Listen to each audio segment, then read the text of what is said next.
series of unfortunate events. Book 10, The Slippery Slope, by Lemony Snicket. Dear reader, like handshakes, house pets, or raw carrots, many things are preferable when not slippery.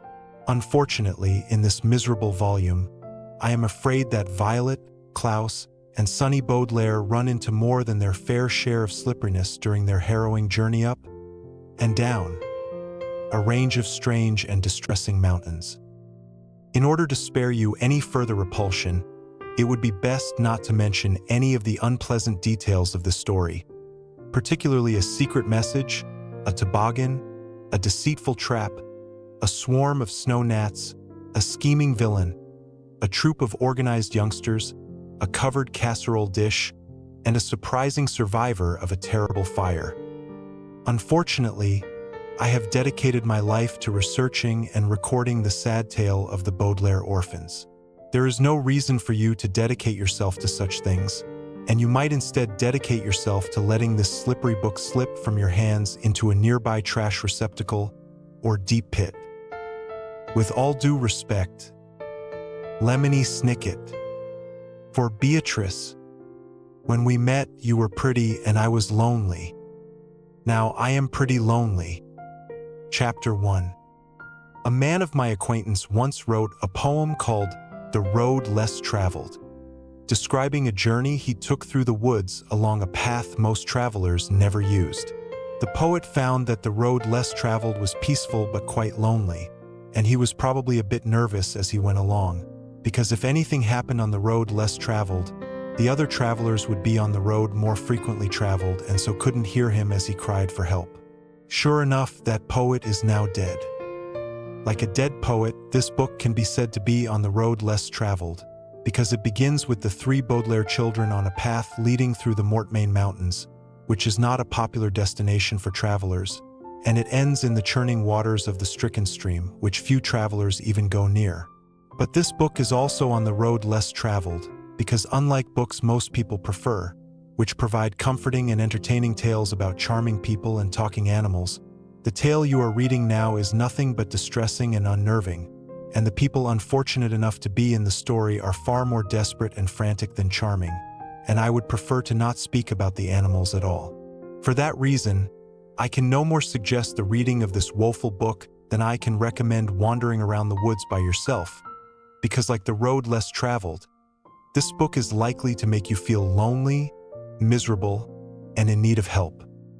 The Baudelaire orphans, however, had no choice but to be on the road less traveled. Violet and Klaus, the two elder Baudelaires, were in a caravan, traveling very quickly along the high mountain path. Neither Violet, who was 14, nor Klaus, who had recently turned 13, had ever thought they would find themselves on this road, except perhaps with their parents on a family vacation. But the Baudelaire parents were nowhere to be found after a terrible fire destroyed their home, although the children had reason to believe that one parent may not have died in the blaze after all, and the caravan was not heading up the Mortmain Mountains, toward a secret headquarters the siblings had heard about and were hoping to find. The caravan was heading down the Mortmain Mountains very quickly, with no way to control or stop its journey. So Violet and Klaus felt more like fish in a stormy sea than travelers on a vacation. But Sonny Baudelaire was in a situation that could be said to be even more desperate. Sonny was the youngest Baudelaire, still learning to speak in a way that everyone could understand, so she scarcely had words for how frightened she was. Sonny was traveling uphill toward the headquarters in the Mortmain Mountains in an automobile that was working perfectly, but the driver of the automobile was a man who was reason enough for being terrified. Some people called this man wicked. Some called him Fascinoris, which is a fancy word for wicked. But everyone called him Count Olaf unless he was wearing one of his ridiculous disguises and making people call him a false name. Count Olaf was an actor, but he had largely abandoned his theatrical career to try to steal the enormous fortune the Baudelaire parents had left behind. Olaf's schemes to get the fortune had been mean-spirited and particularly complicated, but nevertheless he had managed to attract a girlfriend, a villainous and stylish woman named Esme Squalor, who was sitting next to Count Olaf in the car, cackling nastily and clutching Sunny on her lap. Also in the car were several employees of Olaf's, including a man with hooks instead of hands, 2 women who liked to wear white powder all over their faces, and 3 new comrades Olaf had recently recruited at Caligari Carnival. The Baudelaire children had been at the carnival, too, wearing disguises of their own, and had pretended to join Count Olaf in his treachery. But the villain had seen through their ruse, a phrase which here means realized who they really were, and cut the knot attaching the caravan to the car, leaving Sunny in Olaf's clutches and her siblings tumbling toward their doom. Sunny sat in the car and felt Esme's long fingernails scratch her shoulders, and worried about what would happen to her and what was happening to her older siblings, as she heard their screams getting fainter and fainter as the car drove farther and farther away. "We have to stop this caravan," Klaus screamed. Hurriedly, he put on his glasses, as if by improving his vision he might improve the situation. But even in perfect focus, he could see their predicament was dire. The caravan had served as a home for several performers at the carnival's House of Freaks before they defected, a word which here means joined Count Olaf's band of revolting comrades. And now the contents of this tiny home were rattling and crashing with each bump in the road. Klaus ducked to avoid a roasting pan, which Hugo the Hunchback had used to prepare meals and which had toppled off a shelf in the commotion. He lifted his feet from the floor as a set of dominoes skittered by, a set that Colette the contortionist had liked to play with, and he squinted above him as a hammock swung violently overhead. An ambidextrous person named Kevin used to sleep in that hammock until he had joined Olaf's troupe, along with Hugo and Colette, and now it seemed like it might fall at any moment and trap the Baudelaires beneath it. The only comforting thing that Klaus could see was his sister, who was looking around the caravan with a fierce and thoughtful expression and unbuttoning the shirt the 2 siblings were sharing as part of their disguise. "Help me get us out of these freakish pants we're both in," Violet said. "There's no use pretending we're a 2-headed person anymore, and we both need to be as able-bodied as possible." In moments, the 2 Baudelaires wriggled out of the oversized clothing they had taken from Count Olaf's disguise kit and were standing in regular clothes, trying to balance in the shaky caravan. Klaus quickly stepped out of the path of a falling potted plant, but he couldn't help smiling as he looked at his sister. Violet was tying her hair up in a ribbon to keep it out of her eyes, a sure sign that she was thinking up an invention. Violet's impressive mechanical skills had saved the Baudelaire's lives more times than they could count, and Klaus was certain that his sister could concoct something that could stop the caravan's perilous journey. "Are you going to make a break?" Klaus asked. "Not yet," Violet said. "A break interferes with the wheels of a vehicle, and this caravan's wheels are spinning too quickly for interference. I'm going to unhook these hammocks and use them as a drag chute." "Drag chute," Klaus said. "Drag chutes are a little like parachutes attached to the back of a car," Violet explained hurriedly, as a co-track clattered around her. She reached up to the hammock where she and Klaus had slept and quickly detached it from the wall. Race drivers use them to help stop their cars when a race is over. "If I dangle these hammocks out the caravan door, we should slow down considerably." "What can I do?" Klaus said. "Look in Hugo's pantry," Violet said, "and see if you can find anything sticky." When someone tells you to do something unusual without an explanation, it is very difficult not to ask why, but Klaus had learned long ago to have faith in his sister's ideas, and quickly crossed to a large cupboard Hugo had used to store ingredients for the meals he prepared.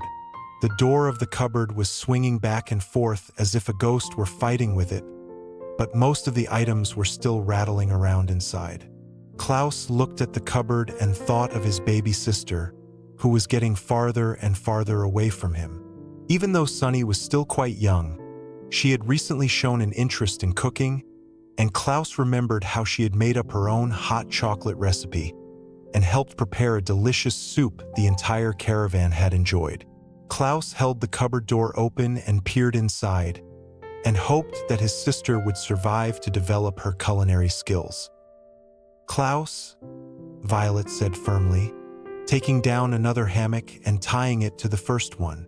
"I don't mean to rush you, but we need to stop this caravan as soon as possible. Have you found anything sticky?" Klaus blinked and returned to the task at hand.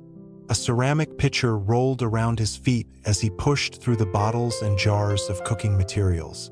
"There's lots of sticky things here," he said. "I see blackstrap molasses, wild clover honey, corn syrup, aged balsamic vinegar, apple butter, strawberry jam, caramel sauce, maple syrup, butterscotch topping, maraschino liqueur, virgin and extra virgin olive oil, lemon curd, dried apricots, mango chutney, crema di nosai, tamarind paste, hot mustard, marshmallows, creamed corn, peanut butter, grape preserves, saltwater taffy, condensed milk, pumpkin pie filling, and glue. I don't know why Hugo kept glue in the pantry, but never mind. Which items do you want?" "All of them," Violet said firmly. "Find some way of mixing them while I tie these hammocks together." Klaus grabbed the pitcher from the floor and began to pour the ingredients into it, while Violet, sitting on the floor to make it easier to balance, gathered the cords of the hammocks in her lap and began twisting them into a knot. The caravan's journey grew rougher and rougher, and with each jolt, the Baudelaires felt a bit seasick, as if they were back on Lake Lachrymose, crossing its stormy waters to try and rescue one of their many unfortunate guardians. But despite the tumult around them, in moments Violet stood up with the hammocks gathered in her arms, all tied together in a mass of fabric, and Klaus looked at his sister and held up the pitcher, which was filled to the brim with a thick and colorful slime. "When I say the word," Violet said, "I'm going to open the door and cast these hammocks out. I want you at the other end of the caravan, Klaus. Open that little window and pour that mixture all over the wheels. If the hammocks work as a drag chute and the sticky substance interferes with the wheels, the caravan should slow down enough to save us. I just need to tie the hammocks to the doorknob." "Are you using the devil's tongue knot?" Klaus asked. "The devil's tongue hasn't brought us the best luck," Violet said, referring to several previous rope-related escapades. "I'm using the sumac, a knot I invented myself. I named it after a singer I admire. There it feels secure. Are you ready to pour that mixture onto the wheels?" Klaus crossed to the window and opened it. The wild, clattering sound of the caravan's wheels grew louder, and the Baudelaires stared for a moment at the countryside racing by. The land was jagged and twisty, and it seemed that the caravan could tumble at any moment into a hole, or off the edge of one of the mountain's square peaks. "I guess I'm ready," Klaus said hesitantly. "Violet, before we try your invention, I want to tell you something." "If we don't try it now," Violet said grimly, "you won't have the chance to tell me anything." She gave her knot one more tug and then turned back to Klaus. "Now," she said, and threw open the caravan door. It is often said that if you have a room with a view, you will feel peaceful and relaxed. But if the room is a caravan hurtling down a steep and twisted road, and the view is an eerie mountain range racing backward away from you, while chilly mountain winds sting your face and toss dust into your eyes, then you will not feel one bit of peace or relaxation.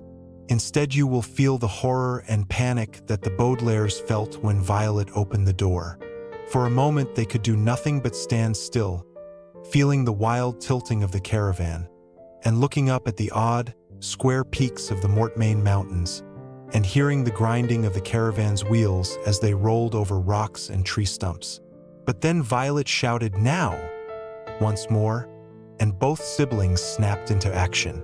Klaus leaned out the window and began to pour the mixture of blackstrap molasses, wild clover honey, corn syrup, aged balsamic vinegar, apple butter, strawberry jam, caramel sauce, maple syrup, butterscotch topping, maraschino liqueur, virgin and extra virgin olive oil, lemon curd, dried apricots, mango chutney, crema di nosai, tamarind paste, hot mustard, marshmallows, creamed corn, peanut butter, grape preserves, salt water taffy, condensed milk, pumpkin pie filling, and glue onto the closest wheels, while his sister tossed the hammocks out of the door.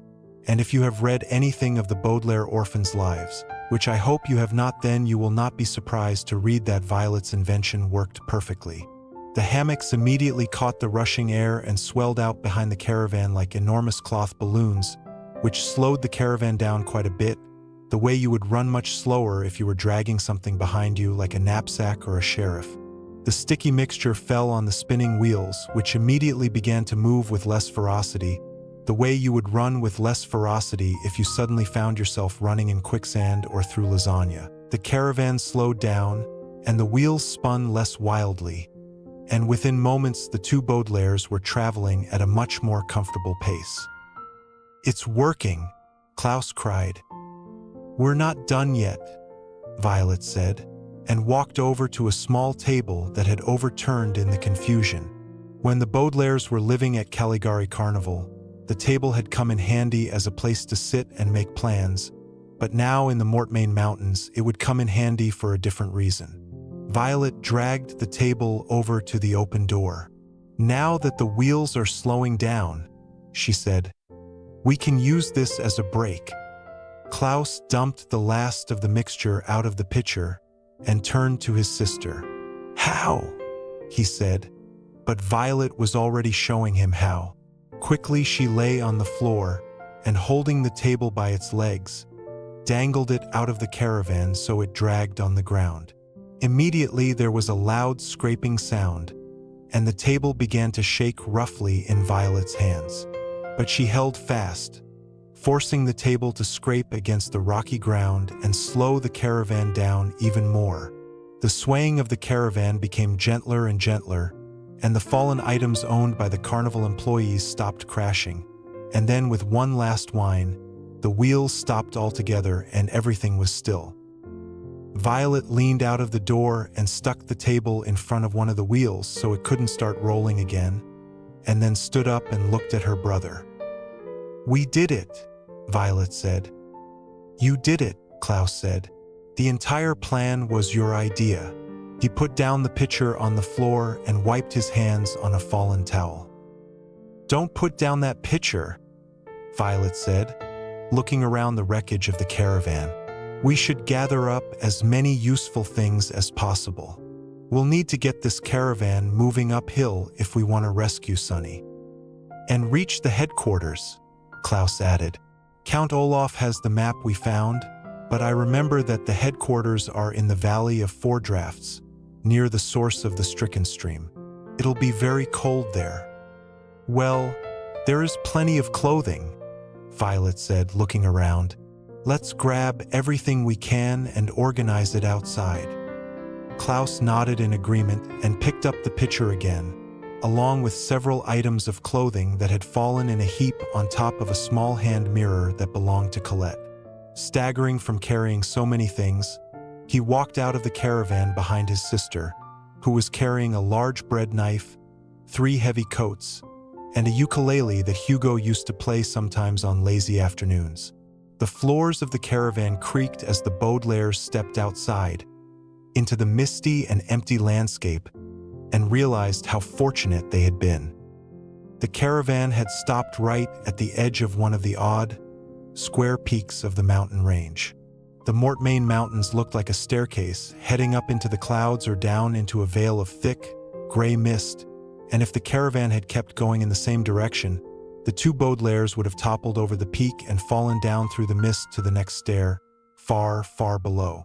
But to one side of the caravan, the children could see the waters of the stricken stream, which were an odd grayish-black color, and moved slowly and lazily downhill like a river of spilled oil. Had the caravan swerved to one side, the children would have been dumped into the dark and filthy waters. "It looks like the break worked just in time," Violet said quietly. "No matter where the caravan would have gone, we would have been finished." Klaus nodded in agreement and looked around at the wilderness. "It will be difficult to navigate the caravan out of here," Klaus said. "You'll have to invent a steering device." "And some sort of engine," Violet said. "That will take some time." "We don't have any time," Klaus said. "If we don't hurry, Count Olaf will be too far away and we'll never find Sunny." "We'll find her," Violet said firmly, and put down the items she was carrying. "Let's go back into the caravan and look for Dash." But before Violet could say what to look for, she was interrupted by an unpleasant crackling noise. The caravan seemed to moan, and then slowly began to roll toward the edge of the peak. The Baudelaires looked down and saw that the wheels had smashed the small table, so there was nothing to stop the caravan from moving again. Slowly and awkwardly it pitched forward, dragging the hammocks behind it as it neared the very edge of the peak. Klaus leaned down to grab hold of a hammock, but Violet stopped him. "It's too heavy," she said. "We can't stop it." "We can't let it fall off the peak," Klaus cried. "We'd be dragged down too," Violet said. Klaus knew his sister was right, but still he wanted to grab the drag chute Violet had constructed. It is difficult, when faced with a situation you cannot control, to admit that you can do nothing, and it was difficult for the Baudelaires to stand and watch the caravan roll over the edge of the peak. There was one last creak as the back wheels bumped against a mound of dirt, and then the caravan disappeared in absolute silence. The Baudelaires stepped forward and peered over the edge of the peak, but it was so misty that the caravan was only a ghostly rectangle, getting smaller and smaller as it faded away. "Why isn't there a crash?" Klaus asked. "The drag chute is slowing it down," Violet said. "Just wait." The siblings waited, and after a moment there was a muffled boom from below as the caravan met its fate. In the mist, the children could not see a thing, but they knew that the caravan and everything inside it were gone forever, and indeed I have never been able to find its remains, even after months of searching the area with only a lantern and a rhyming dictionary for company. It seems that even after countless nights of battling snow gnats and praying the batteries would not run out, it is my fate that some of my questions will never be answered. Fate is like a strange, unpopular restaurant, filled with odd waiters who bring you things you never asked for and don't always like. When the Baudelaires were very young, they would have guessed that their fate was to grow up in happiness and contentment with their parents in the Baudelaire mansion. But now both the mansion and their parents were gone. When they were attending Prufrock Preparatory School, they had thought that their fate was to graduate alongside their friends the Quagmires, but they hadn't seen the academy or the two triplets in a very long time. And just moments ago, it had looked like Violet and Klaus's fate had been to fall off a peak or into a stream. But now they were alive and well, but far away from their sister and without a vehicle to help them find her again. Violet and Klaus moved closer to one another and felt the icy winds of the Mortmain Mountains blow down the road less traveled and give them goosebumps. They looked at the dark and swirling waters of the stricken stream, and they looked down from the edge of the peak into the mist, and then looked at one another and shivered, not only at the fates they had avoided, but at all the mysterious fates that lay ahead. Chapter 2. Zolet took one last look over the misty peak, and then reached down to put on one of the heavy coats she had taken from the caravan. "Take one of these coats," she said to her brother. "It's cold out here, and it's likely to get even colder. The headquarters are supposed to be very high up in the mountains. By the time we get there, we'll probably be wearing every stitch of this clothing." "But how are we going to get there?" Klaus said. "We're nowhere near the Valley of Four Drafts, and the caravan is destroyed." "Let's take a moment to see what we have," Violet said. "I might be able to construct something from the items we managed to take." "I hope so," Klaus said. "Sunny is getting farther and farther away. We'll never catch up with her without some sort of vehicle." Klaus spread out the items from the caravan and put on one of the coats while Violet picked through her pile. But instantly the two Baudelaires saw that a vehicle was not in the realm of possibility, a phrase which here means could not be made from a few small objects and some articles of clothing previously belonging to carnival employees. Violet tied her hair up in a ribbon again and frowned down on the few items they had managed to save. In Klaus's pile there was the pitcher, still sticky from the substance he had used to slow down the caravan wheels, as well as Colette's hand mirror, a wool poncho, and a sweatshirt that read Caligari Carnival. In Violet's pile was the large bread knife, the ukulele, and one more coat. Even Klaus, who was not as mechanically minded as his sister, knew that the materials gathered on the ground were not enough to make something that could take the two children through the Mortmain Mountains. "I suppose I could make a spark by rubbing two rocks together," Violet said, looking around the misty countryside for additional inventing materials. "Or we could play the ukulele and bang on the pitcher. A loud noise might attract some help." "But who would hear it?"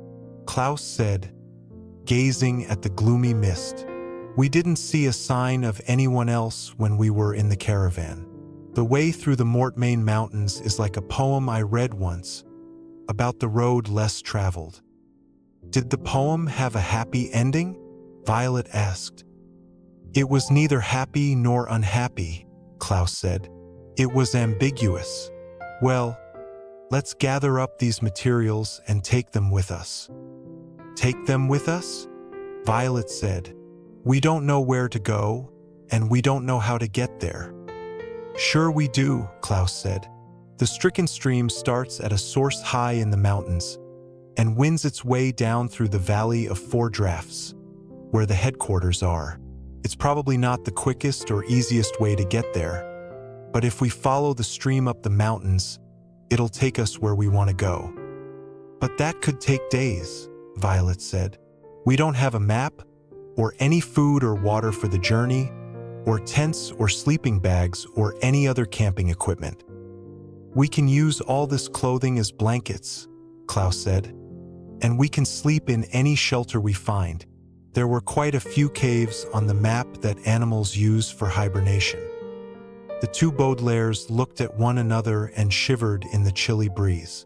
The idea of hiking for hours in the mountains, only to sleep wrapped in someone else's clothing in a cave that might contain hibernating animals, was not a pleasant one, and the siblings wished they did not have to take the road less traveled, but instead could travel in a swift, well-heated vehicle and reach their sister in mere moments. But wishing, like sipping a glass of punch or pulling aside a bearskin rug in order to access a hidden trapdoor in the floor, is merely a quiet way to spend one's time before the candles are extinguished on one's birthday cake. And the Baudelaires knew that it would be best to stop wishing and start their journey. Klaus put the hand mirror and the ukulele in his coat pockets and picked up the poncho and the pitcher, while Violet put the bread knife in her pocket and picked up the sweatshirt and the last coat. And then, with one last look at the tracks the caravan left behind as it toppled over the peak, the two children began to follow the stricken stream. If you have ever traveled a long distance with a family member, then you know that there are times when you feel like talking and times when you feel like being quiet. This was one of the quiet times. Violet and Klaus walked up the slopes of the mountain toward the headquarters they hoped to reach, and they heard the sound of the mountain winds, a low, tuneless moan like someone blowing across the top of an empty bottle, and the odd, rough sound of the stream's fish as they stuck their heads out of the dark, thick waters of the stream. But both travelers were in a quiet mood and did not say a word to one another, each lost in their own thoughts. Violet let her mind wander to the time she had spent with her siblings in the village of Foul Devotees, when a mysterious man named Jacques Snicket was murdered, and the children were blamed for the crime. They had managed to escape from prison and rescue their friends Duncan and Isadora Quagmire from Count Olaf's clutches, but then had been separated at the last moment from the two triplets, who sailed away in a self-sustaining hot air mobile home built by a man named Hector. None of the Baudelaires had seen Hector or the two Quagmires since, and Violet wondered if they were safe, and if they had managed to contact a secret organization they discovered. The organization was called V.F.D, and the Baudelaires had not yet learned exactly what the organization did, or even what all the letters stood for. The children thought that the headquarters at the Valley of Four Drafts might prove to be helpful. But now, as the eldest Baudelaire trudged alongside the stricken stream, she wondered if she would ever find the answers she was looking for. Klaus was also thinking about the Quagmires, although he was thinking about when the Baudelaires first met them at Prufrock Preparatory School. Many of the students at the school had been quite mean to the three siblings, particularly a very nasty girl named Carmelita Spatz, but Isadora and Duncan had been very kind, and soon the Baudelaires and the Quagmires had become inseparable, a word which here means close friends. One reason for their friendship had been that both sets of children had lost people who were close to them. The Baudelaires had lost their parents, of course, and the Quagmires had lost not only their parents but their brother, the third Quagmire triplet, whose name was Quigley. Klaus thought about the Quagmire's tragedy and felt a little guilty that one of his own parents might be alive after all. A document the Baudelaires had found contained a picture of their parents standing with Jacques Snicket and another man, with a caption reading, "Because of the evidence discussed on page 9, experts now suspect that there may in fact be one survivor of the fire, but the survivor's whereabouts are unknown." Klaus had this document in his pocket right now, along with a few scraps of the Quagmire's notebooks that they had managed to give him. Klaus walked beside his older sister, thinking of the puzzle of V.F.D. and how kindly the Quagmires had tried to help them solve the mystery that surrounded them all. He was thinking so hard about these things that when Violet finally broke the silence, it was as if he were waking up from a long, confusing dream. "Klaus," she said, "when we were in the caravan, you said you wanted to tell me something before we tried the invention, but I didn't let you. What was it?" "I don't know," Klaus admitted. "I just wanted to say something in case the invention didn't work." He sighed and looked up at the darkening sky. "I don't remember the last thing I said to Sonny," he said quietly. "It must have been when we were in Madame Lulu's tent, or maybe outside, just before we stepped into the caravan. Had I known that Count Olaf was going to take her away, I would have tried to say something special. I could have complimented her on the hot chocolate she made, or told her how skillful she was at staying in disguise." "You can tell her those things," Violet said, "when we see her again." "I hope so," Klaus said glumly. "But we're so far behind Olaf and his troupe." "But we know where they're going," Violet said. "And we know that he won't harm a hair on her head. Count Olaf thinks we perished in the caravan, so he needs Sonny to get his hands on the fortune." "She's probably unharmed," Klaus agreed. "But I'm sure she's very frightened. I just hope she knows we're coming after her." "Me too," Violet said, and walked in a silence for a while, interrupted only by the wind and the odd, gurgling noise of the fish. "I think those fish are having trouble breathing," Klaus said, pointing into the stream. "Something in the water is making them cough." "Maybe the stricken stream isn't always that ugly color," Violet said. "What would turn normal water into grayish-black slime?" "Iron ore," Klaus said thoughtfully, trying to remember a book on high-altitude environmentalism he had read when he was 10. "Or perhaps a clay deposit, loosened by an earthquake or another geological event, or some sort of pollution. There might be an ink or licorice factory nearby." "Maybe V.F.D. will tell us," Violet said, "when we reach the headquarters." "Maybe one of our parents will tell us," Klaus said quietly. "We shouldn't get our hopes up," Violet said.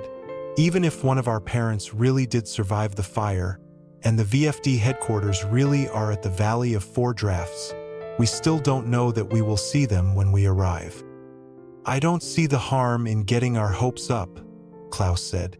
"We're walking along a damaged stream toward a vicious villain, in an attempt to rescue our sister and find the headquarters of a secret organization. I could use a little bit of hope right now." Violet stopped in her path. I could use another layer of clothing, she said. It's getting colder. Klaus nodded in agreement and held up the garment he was carrying. Do you want the poncho? He asked.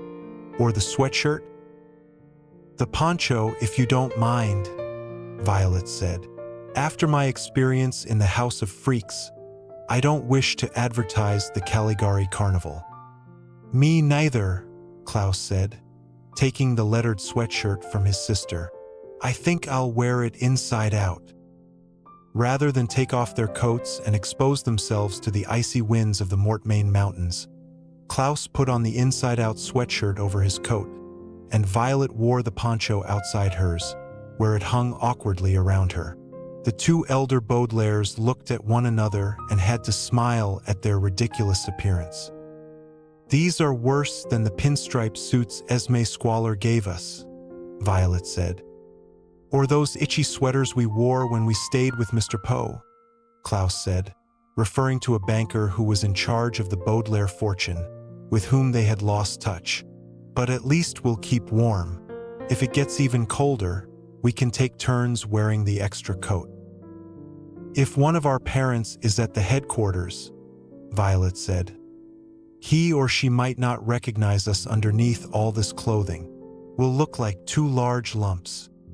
The two Baudelaires looked up at the snow-covered peaks above them and felt a bit dizzy, not only from the height of the Mortmain Mountains but from all the questions buzzing around their heads.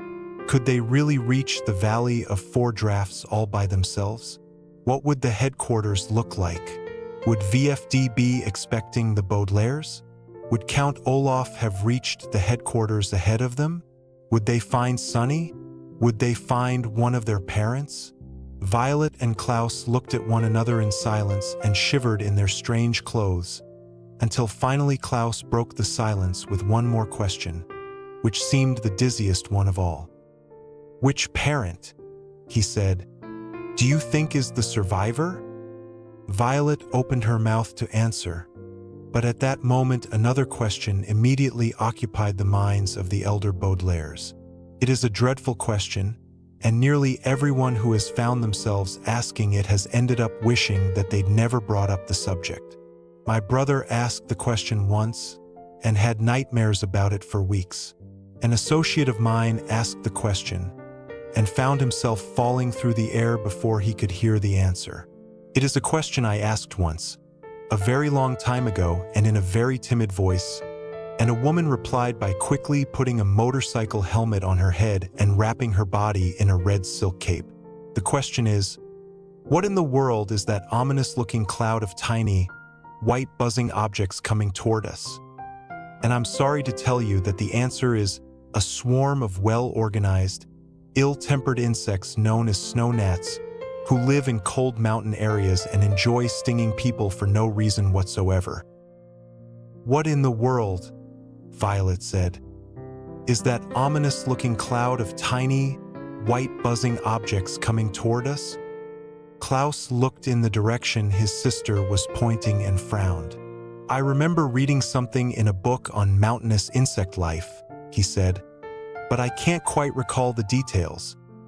Try to remember, Violet said, looking nervously at the approaching swarm. The ominous-looking cloud of tiny, white buzzing objects had appeared from around a rocky corner, and from a distance it looked a bit like the beginnings of a snowfall. But now the snowfall was organizing itself into the shape of an arrow, and moving toward the two children, buzzing louder and louder as if it were annoyed. I think they might be snow gnats, Klaus said. Snow gnats live in cold mountain areas and have been known to group themselves into well-defined shapes. Violet looked from the approaching arrow to the waters of the stream and the steep edge of the mountain peak. I'm glad gnats are harmless, she said. It doesn't look like there's any way to avoid them. There's something else about snow gnats, Klaus said, that I'm not quite remembering. The swarm drew quite close, with the tip of the fluttering white arrow just a few inches from the Baudelaire's noses, and then stopped in its path, buzzing angrily. The two siblings stood face to face with the snow gnats for a long, tense second, and the gnat at the very, very tip of the arrow flew daintily forward and stung Violet on the nose. "Ow!" Violet said. The snow gnat flew back to its place, and the eldest Baudelaire was left rubbing a tiny red mark on her nose. "That hurt," she said. "It feels like a pin stuck me." "I remember now," Klaus said. "Snow gnats are ill-tempered and enjoy stinging people for no reason whatsoever." But Klaus did not get to finish his sentence, because the snow gnats interrupted and gave a ghastly demonstration of just what he was talking about.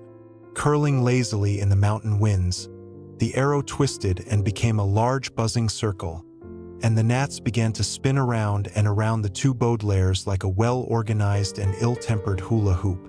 Each gnat was so tiny that the children could not see any of its features, but they felt as if the insects were smiling nastily. "Are the stings poisonous?" Violet asked. "Mildly," Klaus said. "We'll be all right if we get stung a few times, but many stings could make us very ill." "Ow!" One of the gnats had flown up and stung Klaus on the cheek, as if it were seeing if the middle Baudelaire was fun to hurt. "People always say that if you don't bother stinging insects, they won't bother you," Violet said nervously. "Ow!" "That's scarcely ever true," Klaus said. "And it's certainly not true with snow gnats." "Ow! Ow! Ow!" "What should we ow?" Violet half asked. "I don't ow," Klaus half answered. But in moments the Baudelaires did not have time for even half a conversation. The circle of snow gnats began spinning faster and faster, and the insects spread themselves out so it looked as if the two siblings were in the middle of a tiny white tornado. Then, in a series of maneuvers that must have taken a great deal of rehearsal, the gnats began stinging the Baudelaires, first on one side and then on the other. Violet shrieked as several gnats stung her chin. Klaus shouted as a handful of gnats stung his left ear, and both Baudelaires cried out as they tried to wave the gnats away, only to feel the stingers all over their waving hands. The snow gnats stung to the left and stung to the right. They approached the Baudelaires from above, making the children duck, and then from below, making the children stand on tiptoe in an effort to avoid them. And all the while, the swarm buzzed louder and louder, as if wishing to remind the Baudelaires how much fun the insects were having. Violet and Klaus closed their eyes and stood together, too scared to walk blindly and find themselves falling off a mountain peak or sinking into the waters of the stricken stream. "Coat!" Klaus managed to shout, then spit out a gnat that had flown into his open mouth in the hopes of stinging his tongue. Violet understood at once, and grabbed the extra coat in her hands and draped it over Klaus and herself like a large, limp umbrella of cloth. The snow gnats buzzed furiously, trying to get inside to continue stinging them, but had to settle for stinging the Baudelaire's hands as they held the coat in place. Violet and Klaus looked at one another dimly underneath the coat, wincing as their fingers were stung, and tried to keep walking. "We'll never reach the Valley of Four Drafts like this," Violet said, speaking louder than usual over the buzzing of the gnats. "How can we stop them, Klaus?" "Fire drives them away," Klaus said. "In the book I read, the author said that even the smell of smoke can keep a whole swarm at bay. But we can't start a fire underneath a coat." "Ow!" A snow gnat stung Violet's thumb on a spot that had already been stung, just as the Baudelaires rounded the rocky corner where the swarm had first appeared. Through a worn spot in the fabric, the Baudelaires could just make out a dark, circular hole in the side of the mountain. "That must be an entrance to one of the caves," Klaus said. "Could we start a fire in there?" "Maybe," Violet said, "and maybe we'd annoy a hibernating animal." "We've already managed to annoy thousands of animals," Klaus said, almost dropping the pitcher as a gnat stung his wrist. "I don't think we have much choice. I think we have to head into the cave and take our chances." Violet nodded in agreement, but looked nervously at the entrance to the cave. "Taking one's chances is like taking a bath," because sometimes you end up feeling comfortable and warm, and sometimes there is something terrible lurking around that you cannot see until it is too late and you can do nothing else but scream and cling to a plastic duck. The two Baudelaires walked carefully toward the dark, circular hole, making sure to stay clear of the nearby edge of the peak and pulling the coat tightly around them so the snow gnats could not find a way inside. But what worried them most was not the height of the peak or the stingers of the gnats, but the chances they were taking as they ducked inside the gloomy entrance of the cave. The two Baudelaires had never been in this cave before, of course, and as far as I have been able to ascertain, they were never in it again, even on their way back down the mountain, after they had been reunited with their baby sister and learned the secret of verbal fridge dialogue. And yet, as Violet and Klaus took their chances and walked inside, they found two things with which they were familiar. The first was fire. As they stood inside the entrance to the cave, the siblings realized at once that there was no need to worry about the snow gnats any longer, because they could smell nearby smoke and even see, at a great distance, small orange flames toward the back of the cave. Fire, of course, was very familiar to the children. From the ashen smell of the remains of the Baudelaire mansion to the scent of the flames that destroyed Caligari Carnival. But as the snow gnats formed an arrow and darted away from the cave and the Baudelaires took another step inside, Violet and Klaus found another familiar thing, a familiar person, to be exact, who they had thought they would never see again.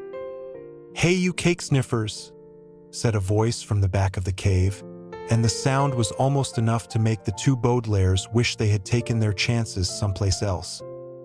Chapter 3. You may well wonder why there has been no account of Sonny Baudelaire in the first two chapters of this book. But there are several reasons why this is so. For one thing, Sonny's journey in Count Olaf's car was much more difficult to research. The tracks made by the tires of the car have vanished long ago, and so many blizzards and avalanches have occurred in the Mortmain Mountains that even the road itself has largely disappeared. The few witnesses to Olaf's journey have mostly died under mysterious circumstances, or were too frightened to answer the letters, telegrams, and greeting cards I sent them requesting an interview. And even the litter that was thrown out the window of Olaf's car, the clearest sign that evil people have driven by, was picked up off the road long before my work began. The missing litter is a good sign, as it indicates that certain animals of the Mortmain Mountains have returned to their posts and are rebuilding their nests.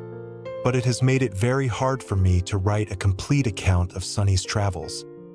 But if you are interested in knowing how Sonny Baudelaire spent her time while her siblings stopped the caravan, followed the path of the stricken stream, and struggled against the snow gnats, there is another story you might read that describes more or less the same situation.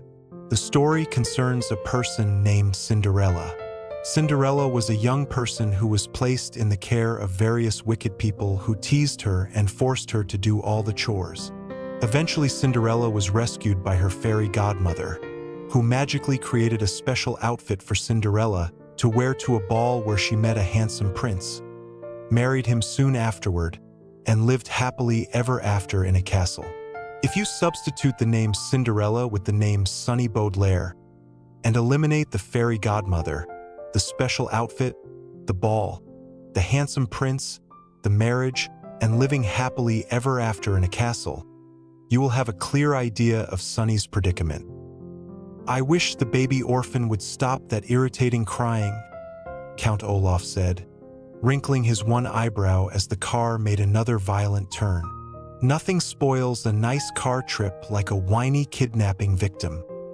I'm pinching her as often as I can," Esme Squalor said, and gave Sonny another pinch with her stylish fingernails. "But she still won't shut up." "Listen, Toothy," Olaf said, taking his eyes off the road to glare at Sonny. "If you don't stop crying, I'll give you something to cry about." Sonny gave a little whimper of annoyance and wiped her eyes with her tiny hands. It was true that she had been crying for most of the day, throughout a long drive that even the most dedicated of researchers would be unable to trace. And now, as the sun set, she still had not been able to stop herself. But at Count Olaf's words, she was almost more irritated than frightened. It is always tedious when someone says that if you don't stop crying, they will give you something to cry about, because if you are crying, then you already have something to cry about, and so there is no reason for them to give you anything additional to cry about. Thank you very much. Sunny Baudelaire certainly felt she had sufficient reason to weep. She was worried about her siblings and wondered how they were going to stop the runaway caravan from hurtling them to their doom. She was frightened for herself, now that Count Olaf had discovered her disguise, torn off her beard, and trapped her on Esme's lap. And she was in pain from the constant pinching of the villain's girlfriend. "No pinch," she said to Esme, but the wicked and stylish woman just frowned as if Sunny had spoken nonsense. "When she's not crying," Esme said, "the baby talks in some foreign language. I can't understand a thing she's saying." "Kidnapped children are never any fun," said the hook-handed man, who was perhaps Sunny's least favorite of Olaf's troupe. "Remember when we had the Quagmires in our clutches, boss? They did nothing but complain. They complained when we put them in a cage. They complained when we trapped them inside a fountain. Complain, complain, complain. I was so sick of them, I was almost glad when they escaped from our clutches." "Glad?" Count Olaf said with a snarl. "We worked hard to steal the Quagmire fortune, and we didn't get a single sapphire. That was a real waste of time." "Don't blame yourself, Olaf," said one of the white-faced women from the back seat. "Everybody makes mistakes." "Not this time," Olaf said. "With the two orphans squashed someplace underneath a crashed caravan and the baby orphan on your lap, the Baudelaire fortune is mine. And once we reach the Valley of Four Drafts and find the headquarters, all our worries will be over." "Why?" asked Hugo, the hunchbacked man who had previously been employed at the carnival. "Yes, please explain," said Kevin, another former carnival worker. At Caligari Carnival, Kevin had been embarrassed to be ambidextrous, but Esme had lured him into joining Olaf's troupe by tying Kevin's right hand behind his back, so no one would know it was as strong as his left. "Remember, boss, we're new to the troupe, so we don't always know what's going on." "I remember when I first joined Olaf's troupe," the other white-faced woman said. "I'd never even heard of the Snicket file. Working for me is a hands-on learning experience," Olaf said. "You can't rely on me to explain everything to you. I'm a very busy man."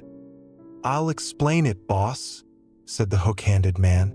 "Count Olaf, like any good businessman, has committed a wide variety of crimes. But these stupid volunteers have gathered all sorts of evidence and filed it away," Esme said. "I tried to explain that crime is very in right now, but apparently they weren't interested." Sunny wiped another tear from her eye and sighed. The youngest Baudelaire thought she'd almost rather be pinched again than hear any more of Esme Squalor's nonsense about what was in the word that Esme used for fashionable, and what was out. "We need to destroy those files or Count Olaf could be arrested," the hook-handed man said. "We have reason to believe that some of the files are at V.F.D headquarters." "What does V.F.D stand for?" The voice of Colette came from the floor of the automobile. Count Olaf had ordered her to use her skills as a carnival contortionist to curl up at the feet of the other members of the troupe. "That's top secret information," Olaf growled, to Sunny's disappointment. "I used to be a member of the organization myself, but I found it was more fun to be an individual practitioner." "What does that mean?" asked the hook-handed man. "It means a life of crime," Esme replied. "It's very in right now. Wrong deaf." Sunny could not help speaking through her tears. By wrong deaf, she meant something along the lines of, an individual practitioner means someone who works alone instead of with a group, and it has nothing to do with a life of crime. And it made her sad that there was no one around who could understand her. "There you go, babbling away," Esme said. "This is why I never want to have children." except as servants, of course. This journey is easier than I thought, Olaf said. The map says we just have to pass a few more caves. Is there an inn hotel near the headquarters? Esme asked. I'm afraid not, sweetheart, the villain replied. But I have 2 tents in the trunk of the car. We'll be camping on Mount Fraught, the summit of the Mortmain Mountains. The summit, Esme said. It'll be cold at the highest peak. It's true, Olaf admitted.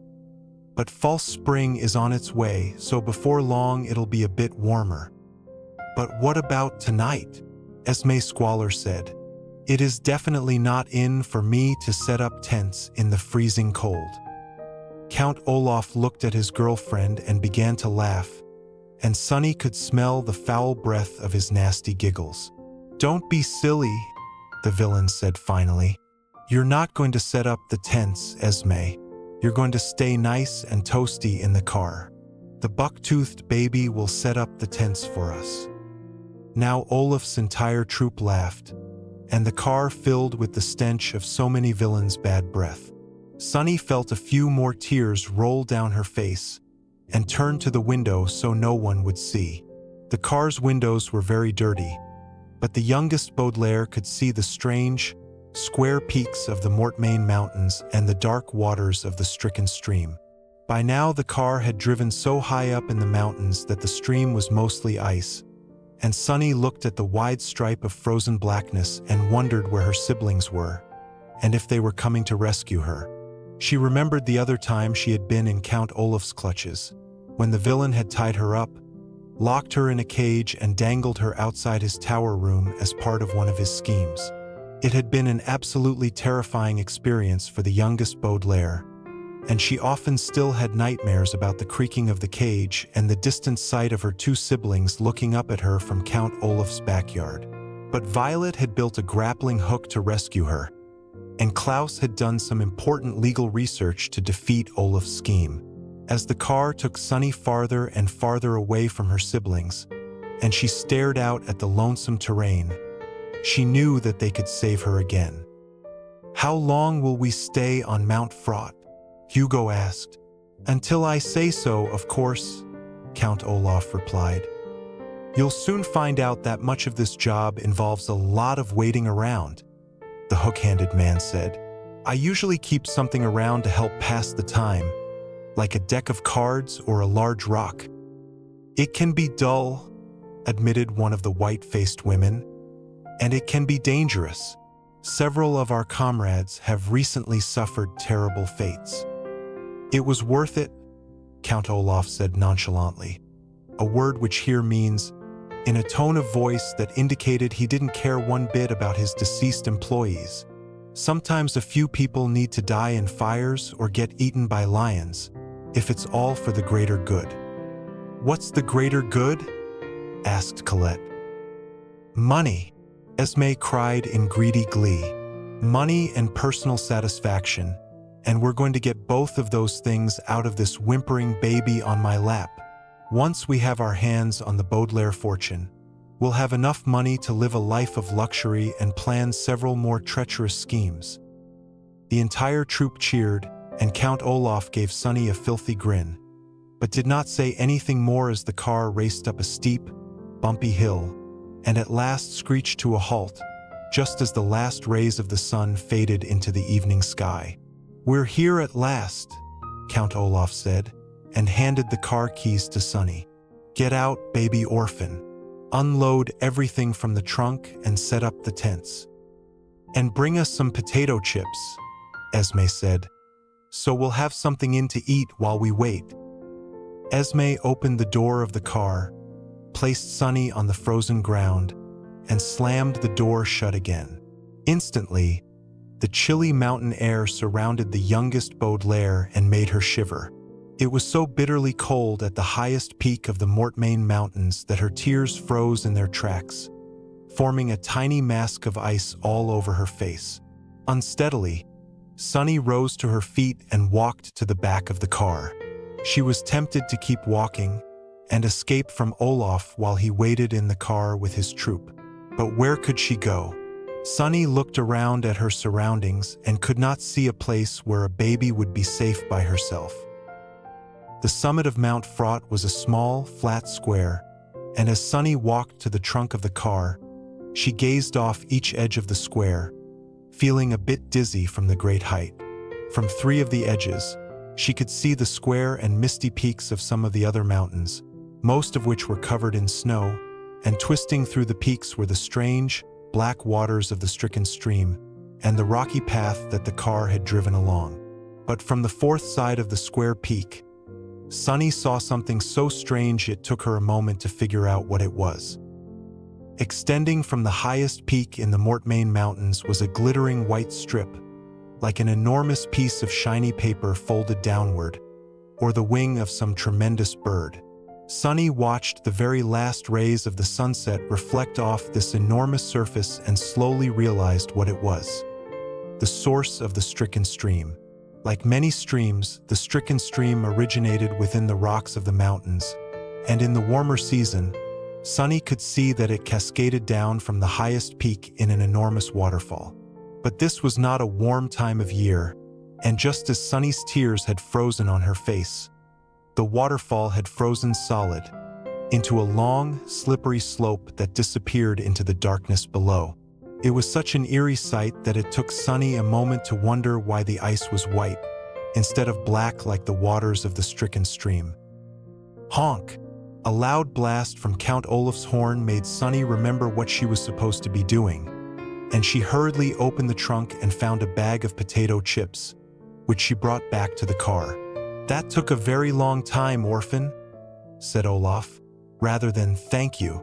Now go set up the tents, one for Esme and me and one for my troupe, so we can get some sleep." "Where is the baby going to stay?" asked the hook-handed man. "I don't want her in my tent. I hear that babies can creep up and steal your breath while you're sleeping." "Well, she's certainly not sleeping with me," Esme said. "It's not in to have a baby in your tent." "She's not going to sleep in either tent," Olaf decided. "There's a large covered casserole dish in the trunk. She can sleep in there." "Will she be safe in a casserole dish?" Esme said. "Remember, Olaf honey, if she dies, then we can't get our hands on the fortune."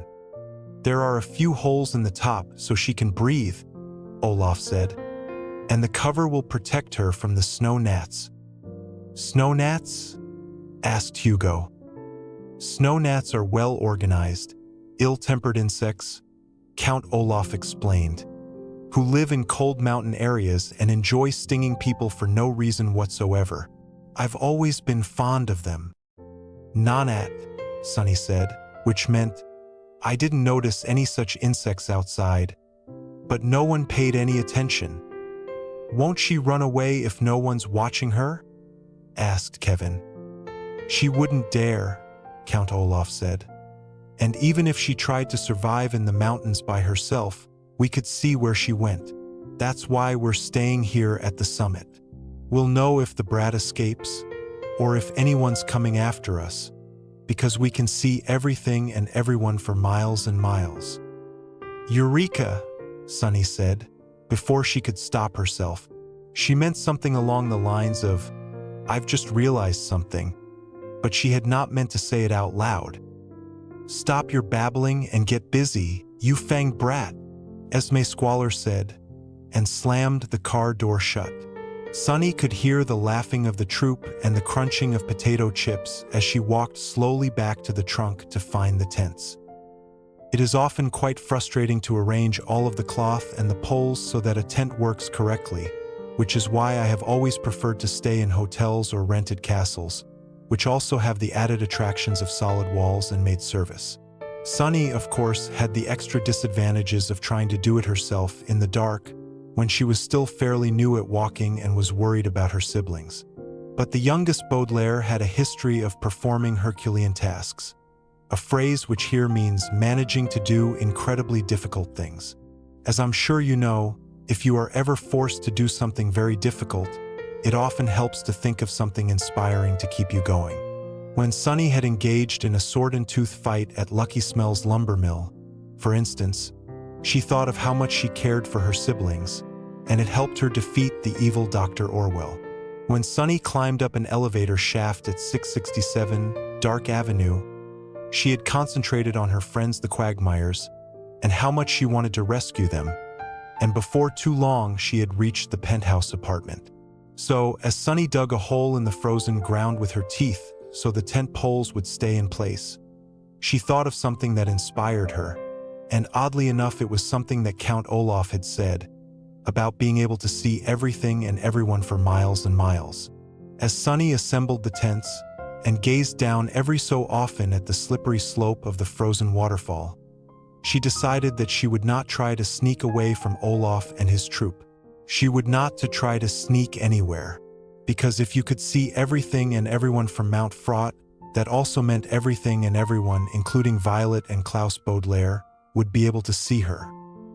Chapter 4. That night was a dark day.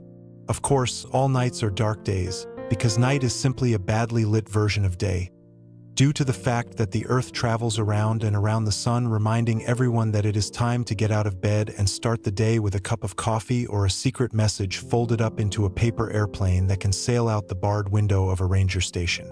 But in this case, the phrase "a dark day" means a sad time in the history of the Baudelaire children, V.F.D, and all kind, brave, and well-read people in the world. But Violet and Klaus Baudelaire, of course, had no idea of the catastrophe occurring high above them in the Valley of Four Drafts. All they knew was that they were hearing a voice they had hoped never to hear again. "Go away, cake sniffers," the voice said. "This is a private cave." "Who are you talking to, Carmelita?" asked another voice. This voice was much louder and sounded like it belonged to a grown man. "I can see two shadows in the entrance of the cave, Uncle Bruce," said the first voice, "and to me they look like cake sniffers." The back of the cave echoed with giggling, and Violet and Klaus looked at one another in dismay. The familiar voice belonged to Carmelita Spatz, the nasty little girl whom the Baudelaires had encountered at Prufrock Preparatory School. Carmelita had taken an instant dislike to the three siblings, calling them unpleasant names and generally making life miserable at the academy. If you have ever been a student, then you know that there is usually one such person at every school, and that once you have graduated you hope never to see them again. The two elder Baudelaires had enough troubles in the Mortmain Mountains without running into this unpleasant person, and at the sound of her voice they almost turned around and took their chances once more with the snow gnats swarming outside. "Two shadows?" asked the second voice. "Identify yourselves, please. We're mountain travelers," Violet called from the entrance. "We lost our way and ran into a swarm of snow gnats. Please let us rest here for a moment, while the smell of smoke scares them away, and then we'll be on our way." "Absolutely not," replied Carmelita, who sounded even nastier than usual. "This is where the Snow Scouts are camping, on their way to celebrate false spring and crown me queen. We don't want any cake sniffers spoiling our fun." Now, Carmelita," said the voice of the grown man. "Snow Scouts are supposed to be accommodating, remember? It's part of the Snow Scout alphabet pledge. And it would be very accommodating of us to offer these strangers the shelter of our cave." "I don't want to be accommodating," Carmelita said. "I'm the false spring queen, so I get to do whatever I want." "You're not the false spring queen yet, Carmelita," came the patient voice of a young boy. "Not until we dance around the spring pole. Do come in, travelers, and sit by the fire. We're happy to accommodate you." "That's the spirit, kid," said the voice of the grown man. "Come on, Snow Scouts. Let's all say the Snow Scout alphabet pledge together." Instantly the cave echoed with the sound of many voices speaking in perfect unison, a phrase which here means reciting a list of very odd words at the very same time.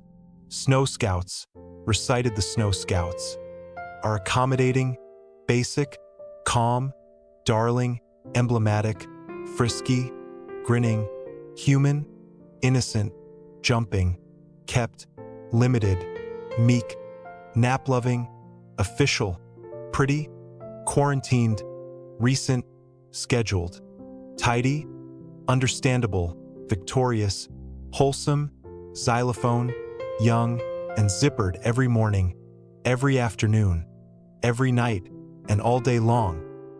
The two Baudelaires looked at one another in confusion. Like many pledges, the Snow Scout alphabet pledge had not made much sense, and Violet and Klaus tried to imagine how a scout could be calm and meek at the same time as being frisky and jumping, or how all these children could avoid being young or human, even if they wanted to. They couldn't figure out why the pledge suggested being all these things every morning, every afternoon, and every night, and then added all day long, or why the word xylophone appeared in the pledge at all. But they did not have much time to wonder, because when the pledge was over, the Snow Scouts all took a big breath and made a long, airy sound, as if they were imitating the wind outside, and this seemed even more strange. "That's my favorite part," said the voice of the grown man, when the sound faded away. "There's nothing like ending the Snow Scout alphabet pledge with a snowy sound. Now approach, travelers, so we can get a look at you. Let's keep the coat over our faces," Klaus whispered to his sister. "Carmelita might recognize us. And the other scouts have probably seen our pictures in the Daily Punctilio," Violet said, and ducked her head underneath the coat. The Daily Punctilio was a newspaper that had published a story blaming the three Baudelaires for Jacques Snicket's murder. The story was utter nonsense, of course, but it seemed that everyone in the world had believed it and was searching for the Baudelaires to put them in jail. As the two siblings walked toward the voices of the Snow Scouts, however, they realized that they weren't the only ones concealing their faces. The back of the cave was like a large, circular room, with very high ceilings and craggy walls of rock that flickered in the orange light of the flames. Seated in a circle around the fire were 15 or 20 people, all looking up at the two Baudelaires. Through the fabric of the coat, the children could see that one person was much taller than the others. This was probably Bruce, and was wearing an ugly plaid coat and holding a large cigar.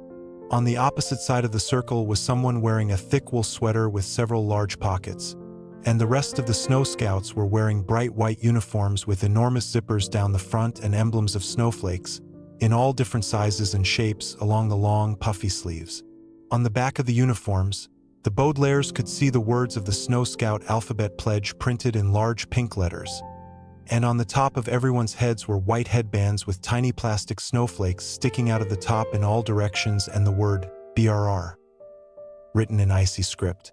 But Violet and Klaus weren't looking at the plastic flurries of snow on the Snow Scouts' heads, or the accommodating, basic, calm, darling, emblematic, frisky, grinning, human, innocent, jumping, kept, limited, meek, nap-loving, official, pretty, quarantined, recent, scheduled, tidy, understandable, victorious, wholesome, xylophone, young, and zippered uniforms that most everyone was wearing.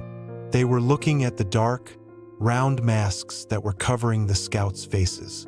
The masks were covered in tiny holes, much like masks worn for fencing, a sport in which people sword fight for fun rather than for honor, or in order to rescue a rider who has been taped to the wall. But in the flickering light of the cave, the Baudelaires could not see the holes, and it looked like the faces of Bruce and the Snow Scouts had vanished, leaving a dark and empty hole above their necks. "You cake sniffers look ridiculous," said one of the scouts, and the Baudelaires knew at once which masked figure was Carmelita Spatz. "Your faces are all covered up." "We're meek," Violet said, thinking quickly. "In fact, we're so meek that we hardly ever show our faces." "Then you'll fit in just fine," said Bruce from behind his mask. "The name's Bruce, but you can call me Uncle Bruce, although I'm almost certainly not your real uncle. Welcome to the Snow Scouts, travelers, where all of us are meek. In fact, we're accommodating, basic, calm.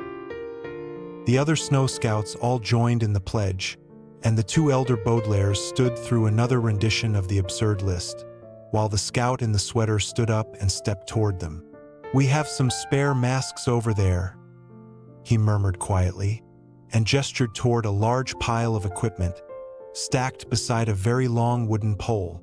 "They'll keep the snow gnats away when you go back outside. Help yourself." "Thank you," Violet replied, as the scouts promised to be kept, limited, and meek. She and her brother quickly grabbed masks and put them on underneath the coat, so that by the time the scouts vowed to be xylophone, young, and zippered, they looked as faceless as everyone else in the cave. "That was fun, kids," said Bruce, as the snowy sound faded and the pledge was over. "Now, why don't you two join the Snow Scouts? We're an organization for young people to have fun and learn new things. Right now, we're on a Snow Scout hike. We're going to hike all the way up to Mount Fraught in order to celebrate false spring." "What's false spring?" Violet asked, sitting down between her brother and the sweatered scout. "Anybody who's not a cake sniffer knows what false spring is," Carmelita said in a scornful voice. "It's when the weather gets unusually warm before getting very cold again. We celebrate it with a fancy dance where we spin around and around the spring pole." She pointed to the wooden pole, and the Baudelaires noticed that the Snow Scouts all wore bright white mittens, each emblazoned with an S. "When the dance is over, we choose the best Snow Scout and crown her the false spring queen. This time, it's me.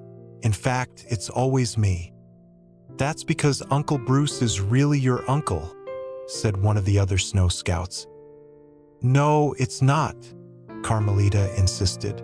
"It's because I'm the most accommodating, basic, calm, darling, emblematic, frisky, grinning, human, innocent, jumping, kept, limited, meek, nap-loving, official, pretty, quarantined, recent, scheduled, tidy, understandable, victorious, wholesome, xylophone, young, and zippered."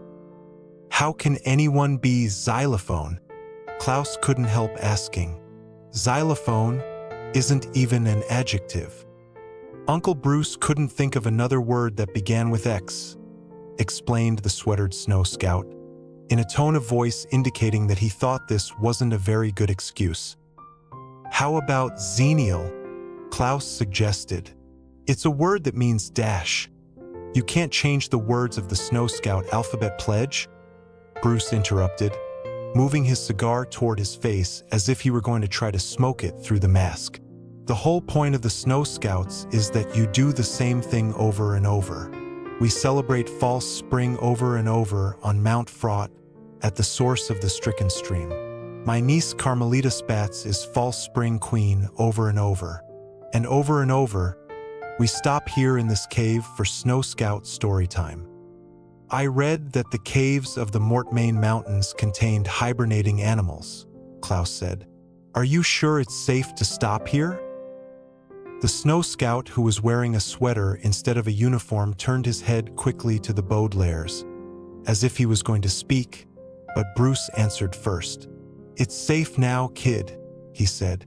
"Years ago, apparently these mountains were crawling with bears. The bears were so intelligent that they were trained as soldiers. But they disappeared and no one knows why." "Not bears," the scout in the sweater said, so quietly that the two Baudelaires had to lean in to hear him. "Lions lived in these caves, and they weren't soldiers. The lions were detectives, volunteer feline detectives." He turned so his mask was facing the two siblings, and the children knew he must be staring at them through the holes. "Volunteer feline detectives," he said again, and the Baudelaires almost gasped. "Did you say dash?" Violet said, but the sweatered Snow Scout shook his head as if it was not safe to talk. Violet looked at her brother and then at the scout, wishing she could see both of their faces behind their masks. "The initials of volunteer feline detectives, of course," spelled V.F.D, the name of the organization they were looking for. But were these initials a coincidence, as they had seemed to be so many times? Or was this mysterious scout giving them some sort of signal? "I don't know what you kids are muttering about," Bruce said. "But stop at this instant. It's not time for conversation. It's Snow Scout story time, when one Snow Scout tells a story to the other Snow Scouts. Then we'll all eat marshmallows until we feel sick and go to sleep on a heap of blankets, just like we do every year. Why don't our new Scouts tell the first story?" "I should tell the first story," whined Carmelita. "After all, I'm the false spring queen. But I'm sure the travelers will have a wonderful story to tell," the sweatered scout said. "I'd love to hear a very fascinating drama." Klaus saw his sister raise her hands to her head and smiled.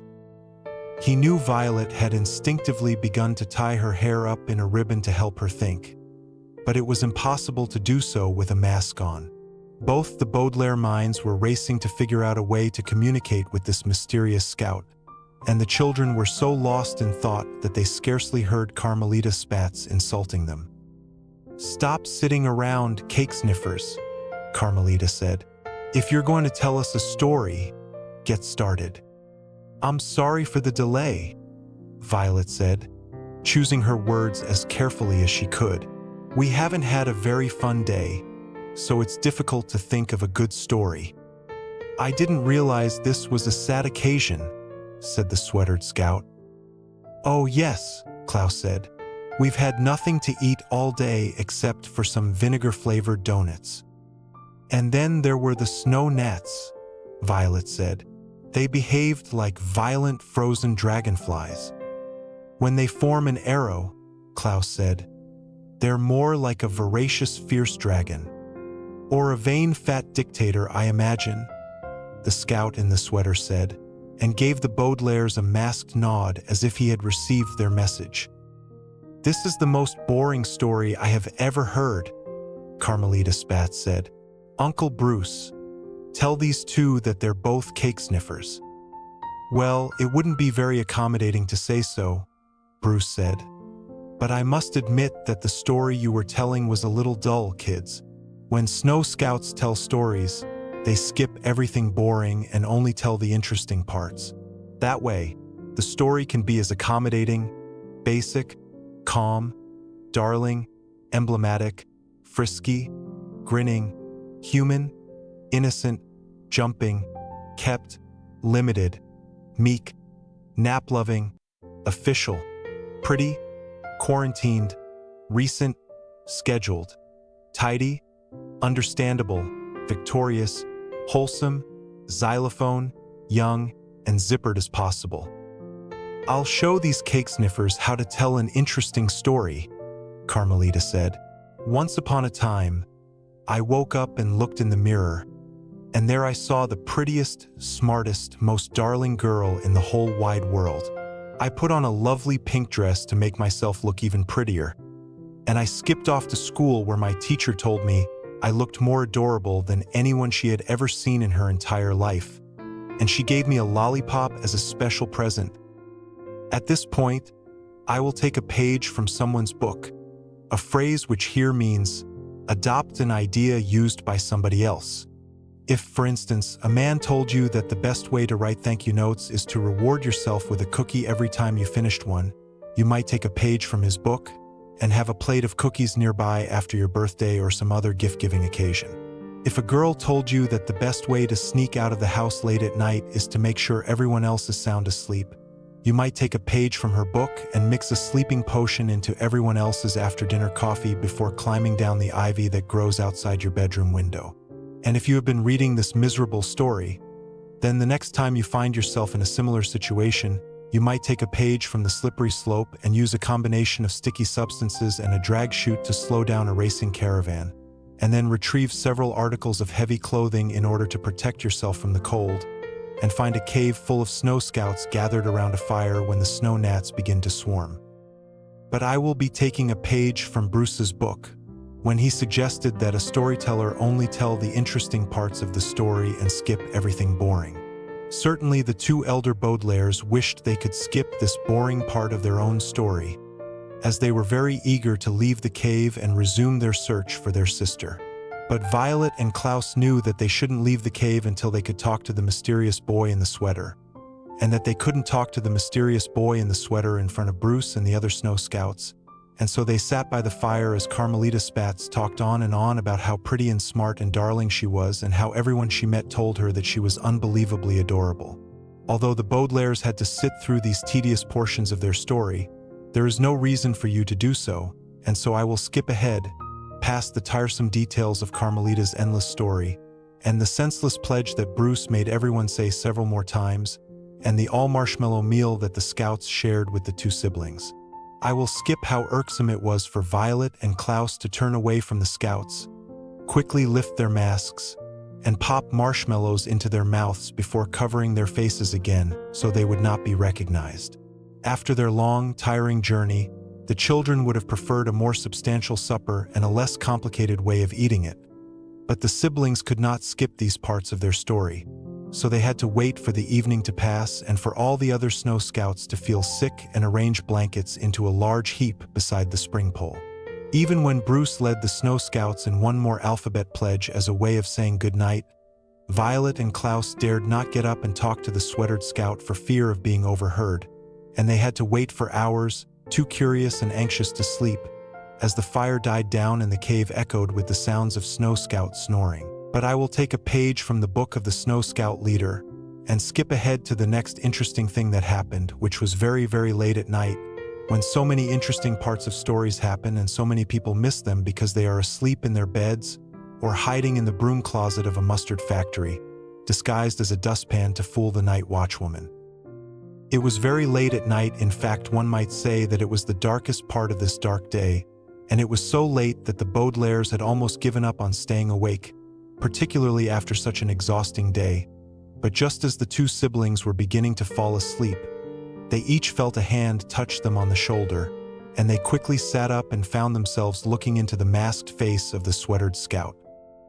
"Come with me, Baudelaires," the boy said in a very quiet voice.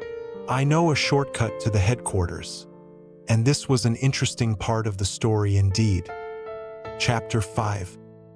When you have many questions on your mind, and you suddenly have an opportunity to ask them, the questions tend to crowd together and trip over one another, much like passengers on a crowded train when it reaches a popular station. With Bruce and the Snow Scouts asleep, the two elder Baudelaires finally had an opportunity to talk with the mysterious scout in the sweater, but everything they wanted to ask seemed hopelessly entangled. How Violet started, but the question, "How did you know we were the Baudelaires?" stumbled against the question, "Who are you?" and fell back against the questions, "Are you a member of V.F.D? And what does V.F.D stand for?" Klaus said, but the question, "Do you know where our sister is?" tripped over the question, "Do you know if one of our parents is alive?" which was already struggling with, "How can we get to the headquarters?"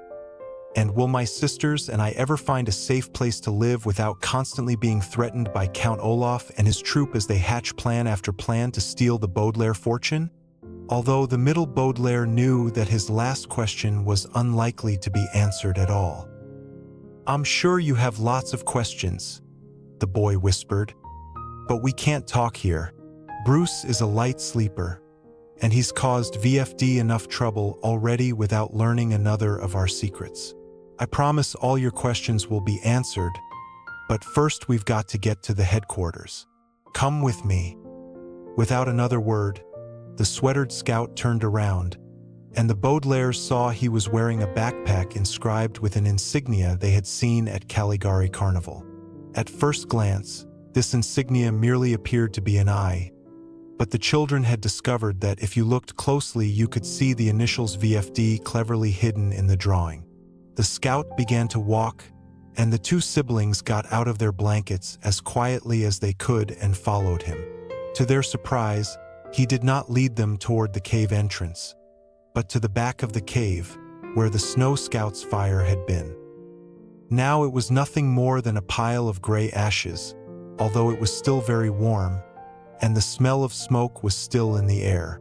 The sweatered scout reached into his pocket and brought out a flashlight.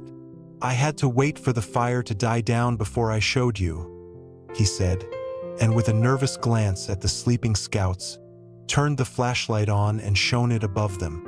"Look!" Violet and Klaus looked and saw that there was a hole in the ceiling, big enough for a person to crawl through. The last wisps of smoke from the fire were floating up into the hole. "A chimney," Klaus murmured. "I was wondering why the fire didn't fill the cave with smoke." "The official name is vertical flame diversion," the scout whispered. "It serves as a chimney and as a secret passageway. It runs from this cave to the Valley of Four Drafts. If we climb up there, we can reach headquarters within hours instead of hiking all the way up the mountain.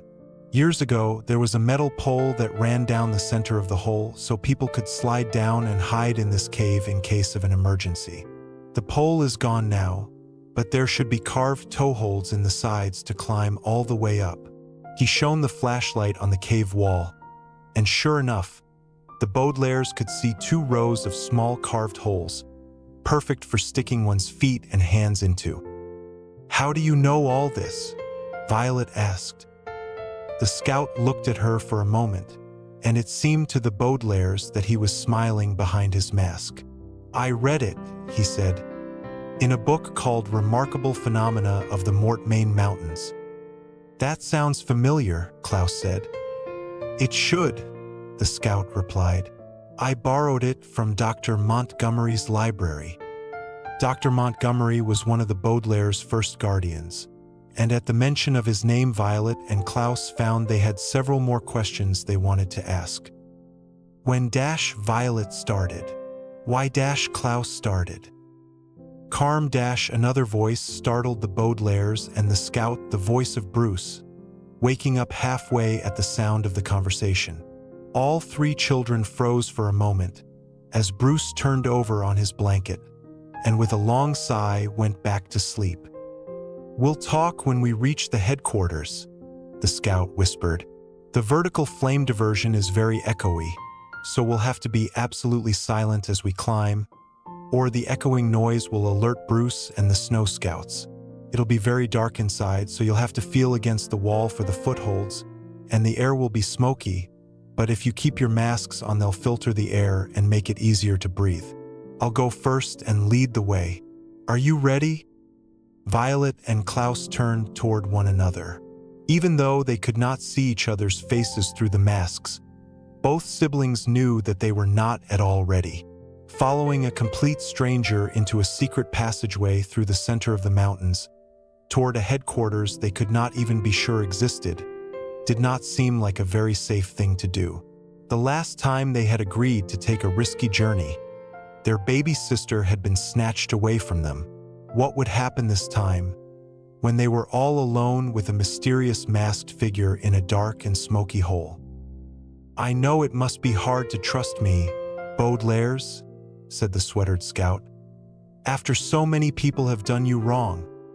Can you give us a reason to trust you?" Violet said.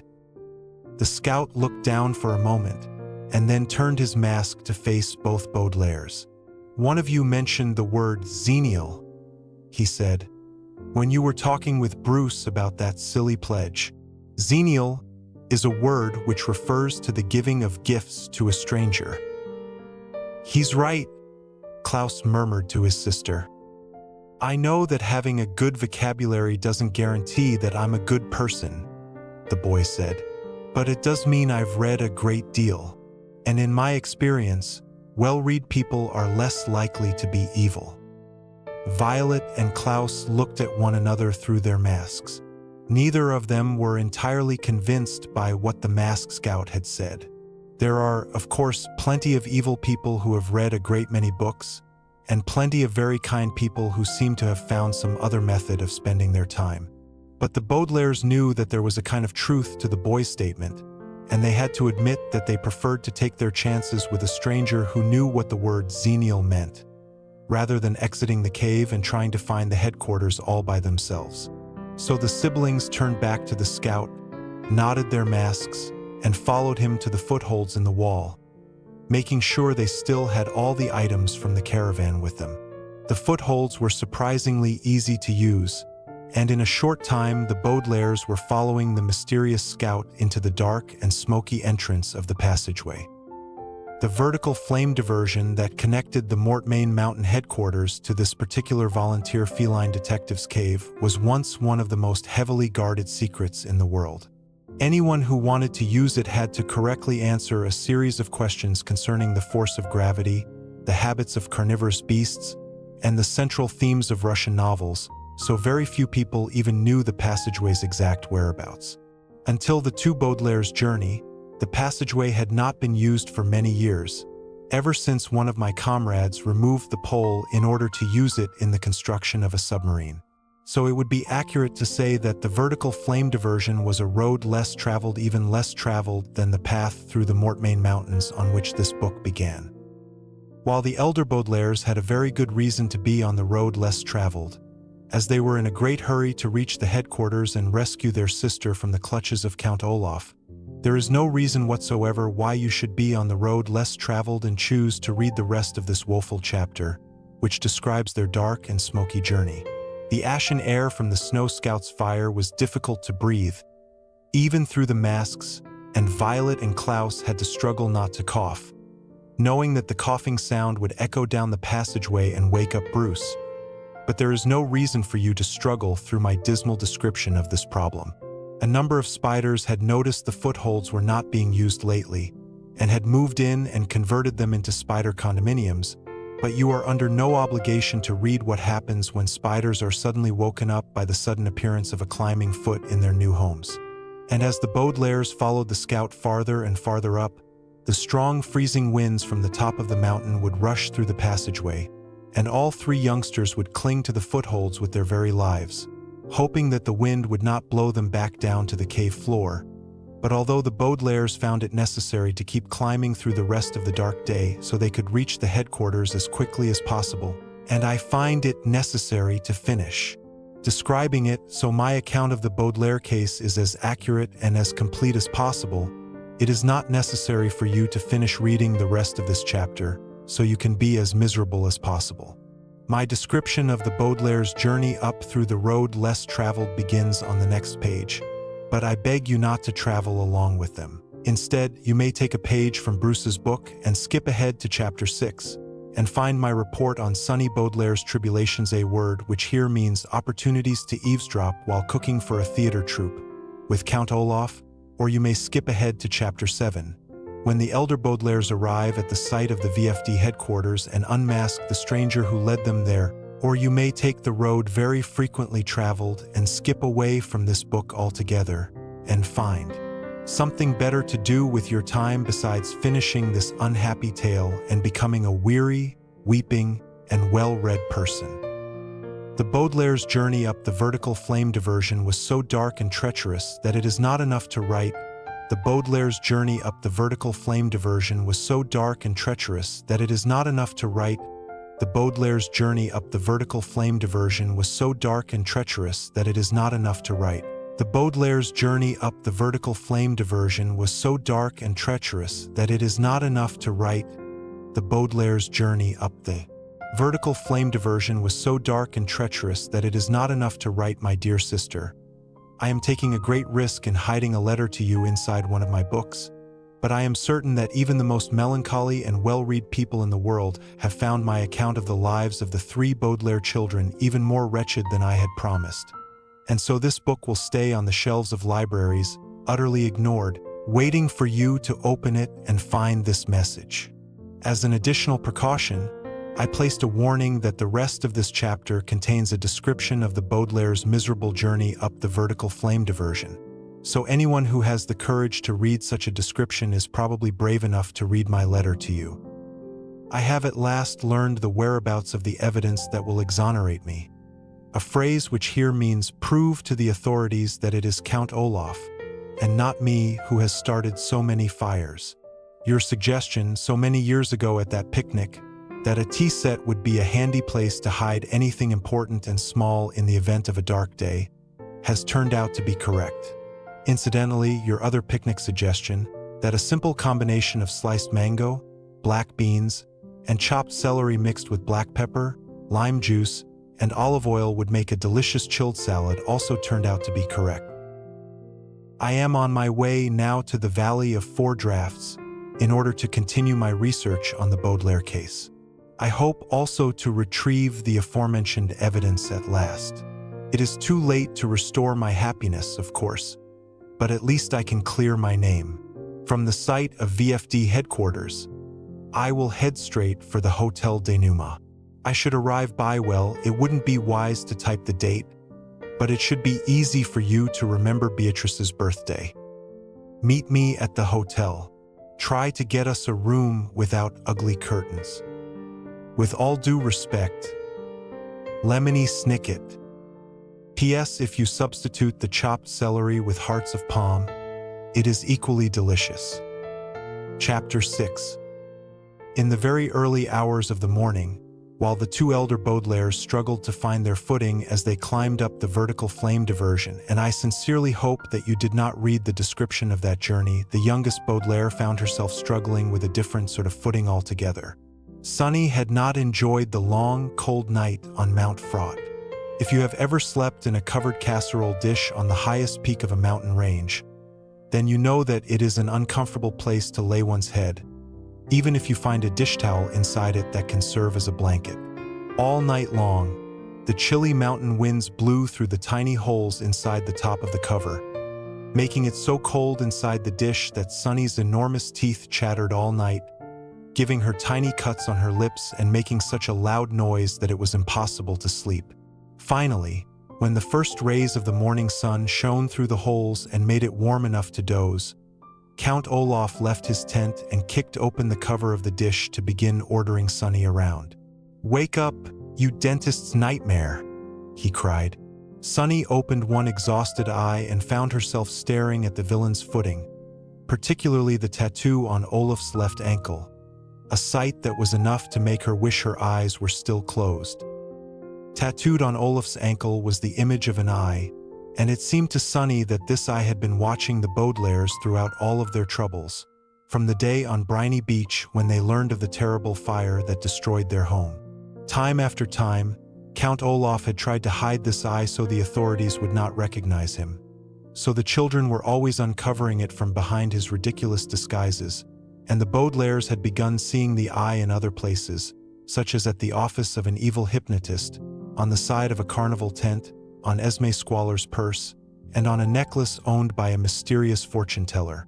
It was almost as if this eye had replaced the eyes of their parents, but instead of keeping watch over the children and making sure that they were safe from harm, this eye merely gave them a blank stare, as if it did not care about the children's troubles or could do nothing about them. If you looked very closely, you could find the letters V.F.D half hidden in the eye, and this reminded Sunny of all the sinister secrets that surrounded the three siblings, and how far they were from understanding the web of mystery in which they found themselves. But it is hard to think about mysteries and secrets first thing in the morning, particularly if someone is yelling at you, and Sunny turned her attention to what her captor was saying. "You'll be doing all the cooking and cleaning for us, orphan," Count Olaf said. "And you can start by making us breakfast. We have a big day ahead of us, and a good breakfast will give me and my troupe the energy we need to perform unspeakable crimes." "Plakna?" Sunny asked, which meant, how am I supposed to cook breakfast on the top of a freezing mountain? But Count Olaf just gave her a nasty smile. "Too bad your brain isn't as big as your teeth, you little monkey," he said. "You're talking nonsense, as usual." Sunny sighed, frustrated that there was no one on top of the Mortmain Mountains who understood what she was trying to say. "Translo," she said, which meant, just because you don't understand something doesn't mean that it's nonsense. "There you go, babbling again," Olaf said, and tossed Sunny the car keys. "Get the groceries out of the trunk of the car and get to work." Sunny suddenly thought of something that might cheer her up a little bit. "Sneakatalk," she said, which was her way of saying of course, because you don't understand me.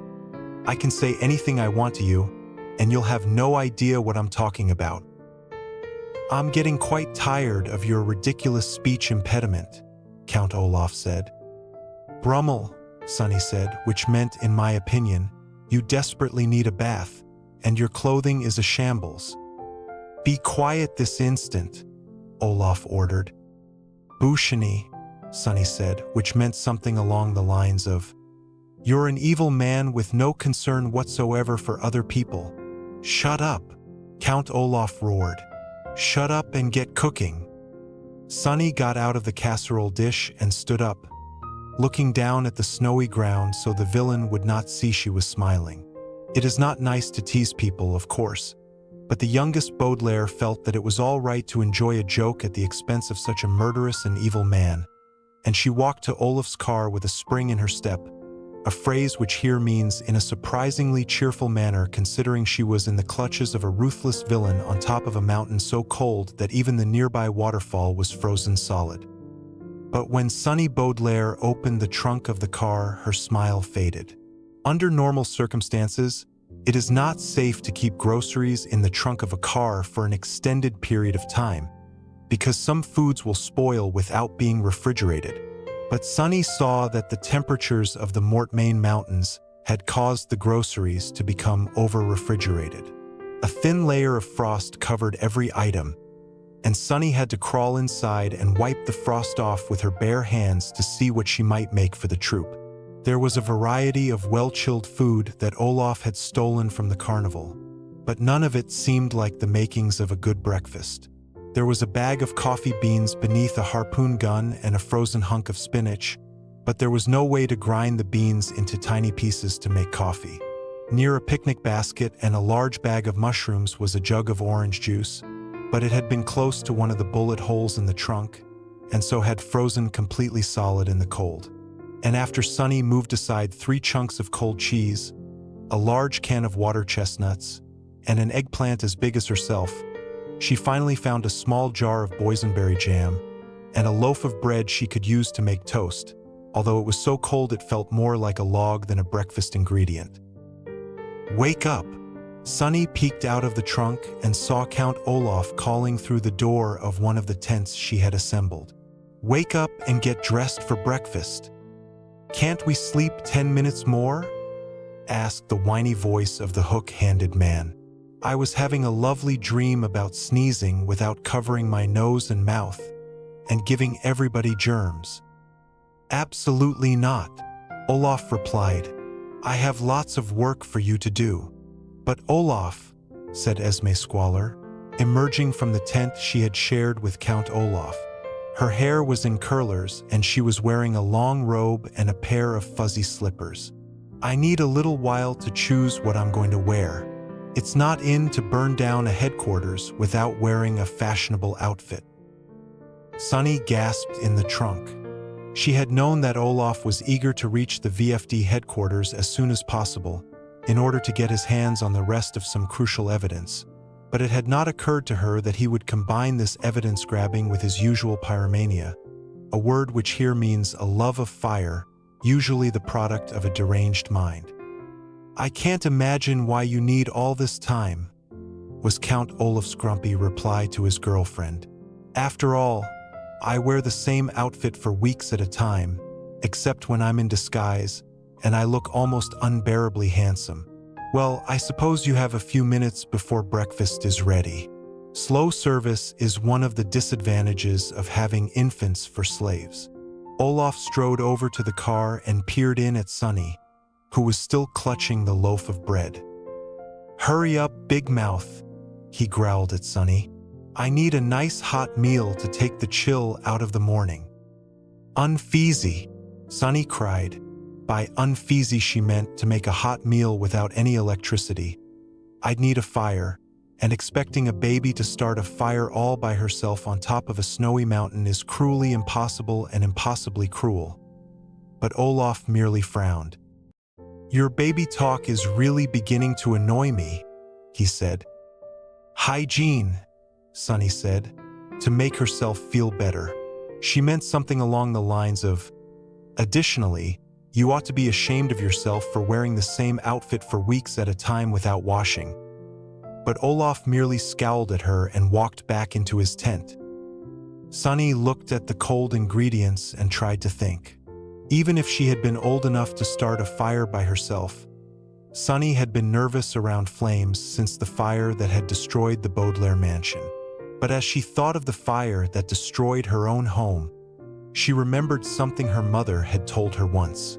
They had both been busy in the kitchen. Sunny's mother was busy preparing for a fancy luncheon, and Sunny was busy dropping a fork on the floor over and over again to see what sort of sound it made.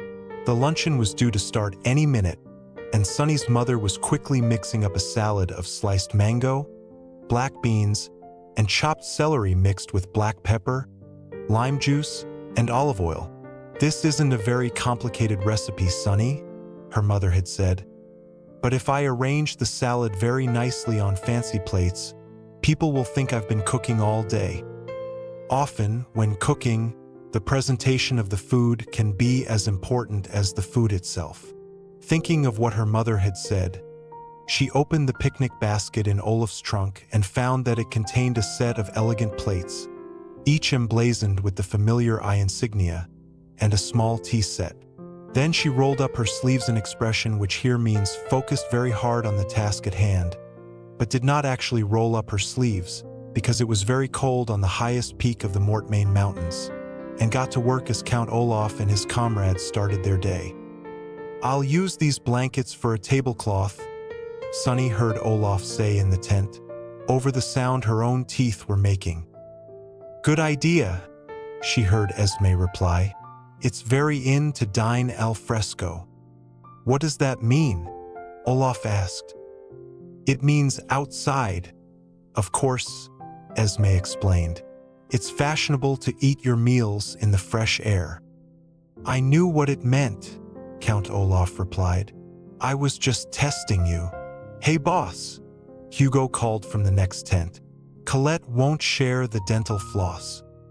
"There's no reason to use dental floss," Count Olaf said, "unless you're trying to strangle someone with a very weak neck." "Kevin, would you do me a favor?" the hook-handed man asked, as Sunny struggled to open the jug of juice. "Will you help me comb my hair? These hooks can make it difficult sometimes." "I'm jealous of your hooks," Kevin replied. "Having no hands is better than having two equally strong hands." "Don't be ridiculous," one of the white-faced women replied. "Having a white face is worse than both of your situations." "But you have a white face because you put makeup on," Colette said, as Sunny climbed back out of the trunk and knelt down in the snow. "You're putting powder on your face right now." "Must you bicker every single morning?" Count Olaf asked, and stomped back out of his tent carrying a blanket covered in images of eyes. "Somebody take this blanket and set the table over there on that flat rock." Hugo walked out of the tent and smiled at his new boss. "I'd be happy to," he said. Esme stepped outside, having changed into a bright red snowsuit, and put her arm around Olaf. "Fold the blanket into a large triangle," she said to Hugo. "That's the in-way to do it." "Yes, ma'am," Hugo said.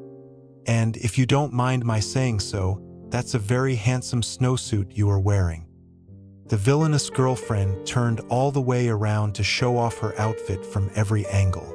Sunny looked up from her cooking and noticed that the letter B was sewn onto the back of it, along with the I insignia. "I'm glad you like it, Hugo," Esme said. "It's stolen." Count Olaf glanced at Sunny and quickly stepped in front of his girlfriend. "What are you staring at, Toothy?" he asked. "Are you done making breakfast?" "Almost," Sunny replied. "That infant never makes any sense," Hugo said. "No wonder she fooled us into thinking she was a carnival freak." Sunny sighed, but no one heard her over the scornful laughter of Olaf's troupe.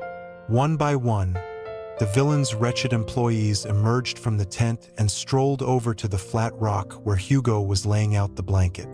One of the white-faced women glanced at Sunny and gave her a small smile, but nobody offered to help her finish with the breakfast preparations.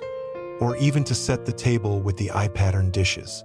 Instead, they gathered around the rock talking and laughing until Sunny carefully carried the breakfast over to them, arranged on a large eye-shaped tray that she'd found in the bottom of the picnic basket. Although she was still frightened to be in Olaf's clutches and worried about her siblings, Sunny could not help but be a little proud as Count Olaf and his comrades looked at the meal she had prepared. Sunny had kept in mind what her mother had said about presentation being as important as the food itself, and managed to put together a lovely breakfast despite the difficult circumstances.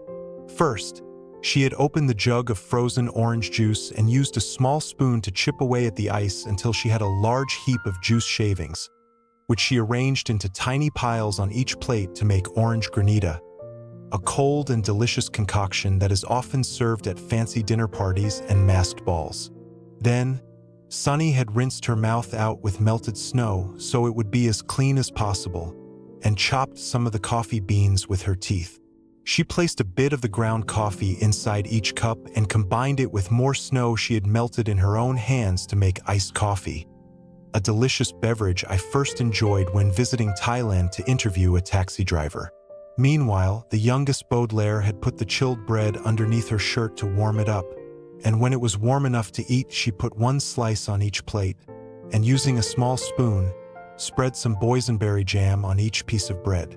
She did her best to spread the jam in the shape of an eye, to please the villains who would be eating it, and as a finishing touch she found a bouquet of ivy, which Count Olaf had given his girlfriend not so long ago, and placed it in the small pitcher of the tea set used for cream. There was no cream, but the ivy would help the presentation of the food by serving as a centerpiece, a word which here means a decoration placed in the middle of a table, often used to distract people from the food.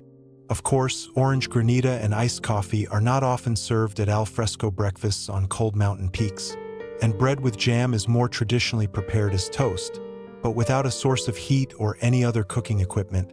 Sunny had done the best she could, and she hoped that Olaf and his troupe might appreciate her efforts. "Cafred, sorbet, toast tartar," she announced. "What is this?" Count Olaf said suspiciously, peering into his coffee cup. "It looks like coffee, but it's freezing cold." "And what is this orange stuff?" Esme asked suspiciously. "I want fashionable in food, not a handful of ice." Colette picked up a piece of the bread and stared at it suspiciously. "This toast feels raw," she said.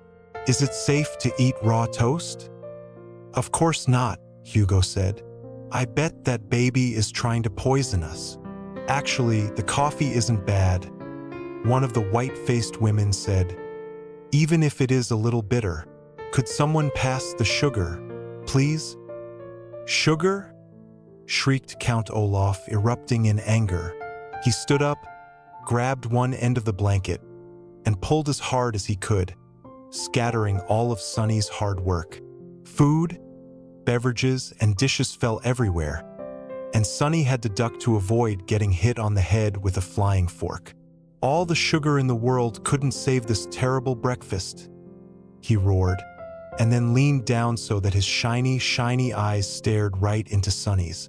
"I told you to make a nice, hot breakfast, and you gave me cold, disgusting nonsense," he said, his smelly breath making a cloud in the chilly air. "Don't you see how high up we are, you saber-toothed papoose? If I threw you off Mount Fraught, you'd never survive." "Olaf," Esme said, "I'm surprised at you.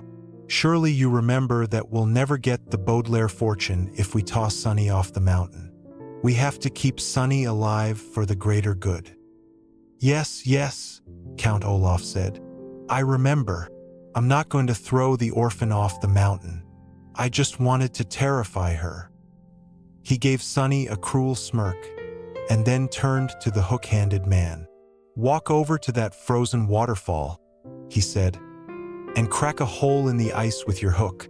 The stream is full of stricken salmon. Catch enough for all of us, and we'll have the baby prepare us a proper meal." "Good idea, Olaf," the hook-handed man said, standing up and walking toward the icy slope. You're as smart as you are intelligent. Sake sushi, Sunny said quietly, which meant, I don't think you'll enjoy salmon if it's not cooked. Stop your baby talk and wash these dishes, Olaf ordered. They're covered in lousy food. You know, Olaf, said the white-faced woman who had asked for sugar. It's none of my business, but we might put someone else in charge of cooking. It was probably difficult for a baby to prepare a hot breakfast without a fire. But there is a fire, said a deep, low voice, and everyone turned around to see who had arrived. Having an aura of menace is like having a pet weasel because you rarely meet someone who has one, and when you do it makes you want to hide under the coffee table. An aura of menace is simply a distinct feeling of evil that accompanies the arrival of certain people, and very few individuals are evil enough to produce an aura of menace that is very strong. Count Olaf, for example, had an aura of menace that the three Baudelaires had felt the moment they met him, but a number of other people never seemed to sense that a villain was in their midst, even when Olaf was standing right next to them with an evil gleam in his eye. But when two visitors arrived at the highest peak of the Mortmain Mountains, their aura of menace was unmistakable. Sunny gasped when she saw them. Esme Squalor shuddered in her snowsuit. The members of Olaf's troupe, all except the hook-handed man, who was busy fishing for salmon and so was lucky enough to miss the visitors' arrival, gazed down at the snowy ground rather than take a further look at them. Count Olaf himself looked a bit nervous as the man, the woman, and their aura of menace drew closer and closer. And even I, after all this time, can feel their aura of menace so strongly, just by writing about these two people, that I dare not say their names, and will instead refer to them the way everyone who dares refer to them refers to them, as the man with a beard, but no hair, and the woman with hair, but no beard. It's good to see you, Olaf, continued the deep voice, and Sunny realized that the voice belonged to the sinister-looking woman. She was dressed in a suit made of a strange blue fabric that was very shiny, decorated with two large pads, one on each shoulder. She was dragging a wooden toboggan, a word which here means a sled big enough to hold several people, which made an eerie scraping sound against the cold ground. I was worried that the authorities might have captured you. You look well, said the man with a beard but no hair.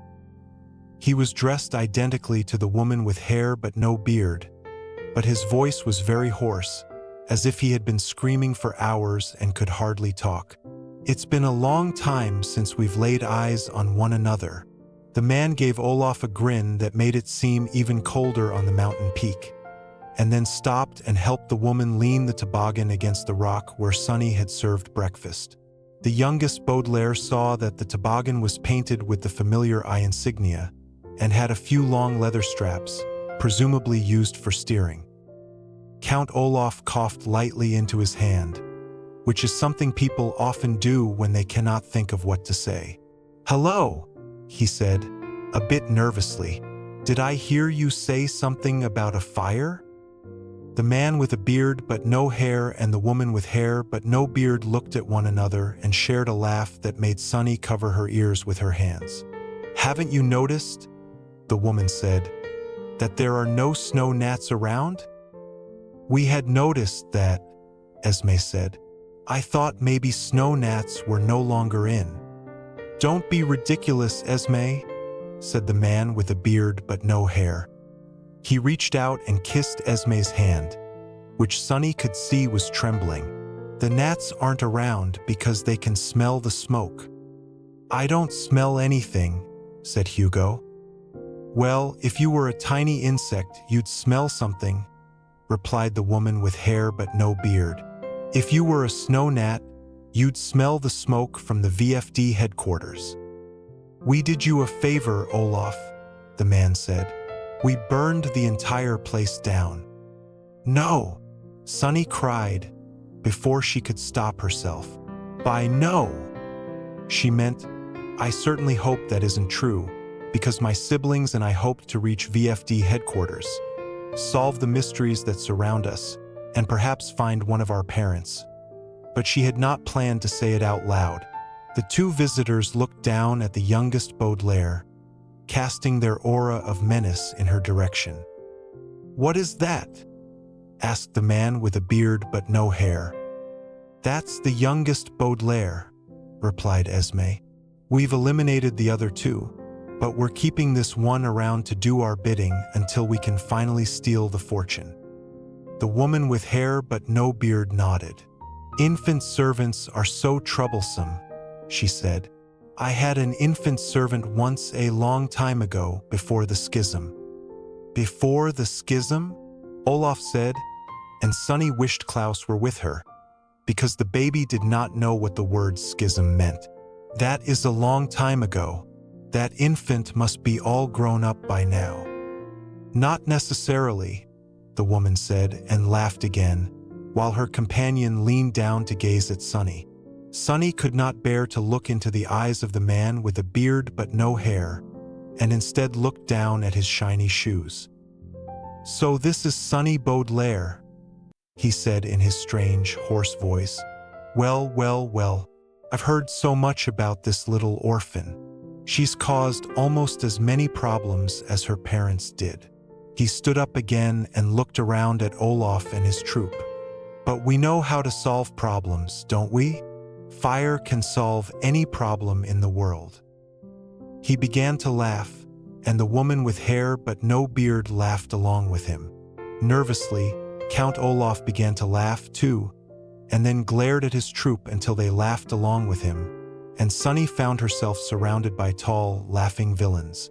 "Oh, it was wonderful," said the woman with hair but no beard. "First we burned down the kitchen, then we burned down the dining room, then we burned down the parlor, and then the disguise center, the movie room, and the stables. Then we moved on to the gymnasium and the training center, and the garage and all 6 of the laboratories. We burned down the dormitories and schoolrooms, the lounge, the theater, and the music room, as well as the museum and the ice cream shop.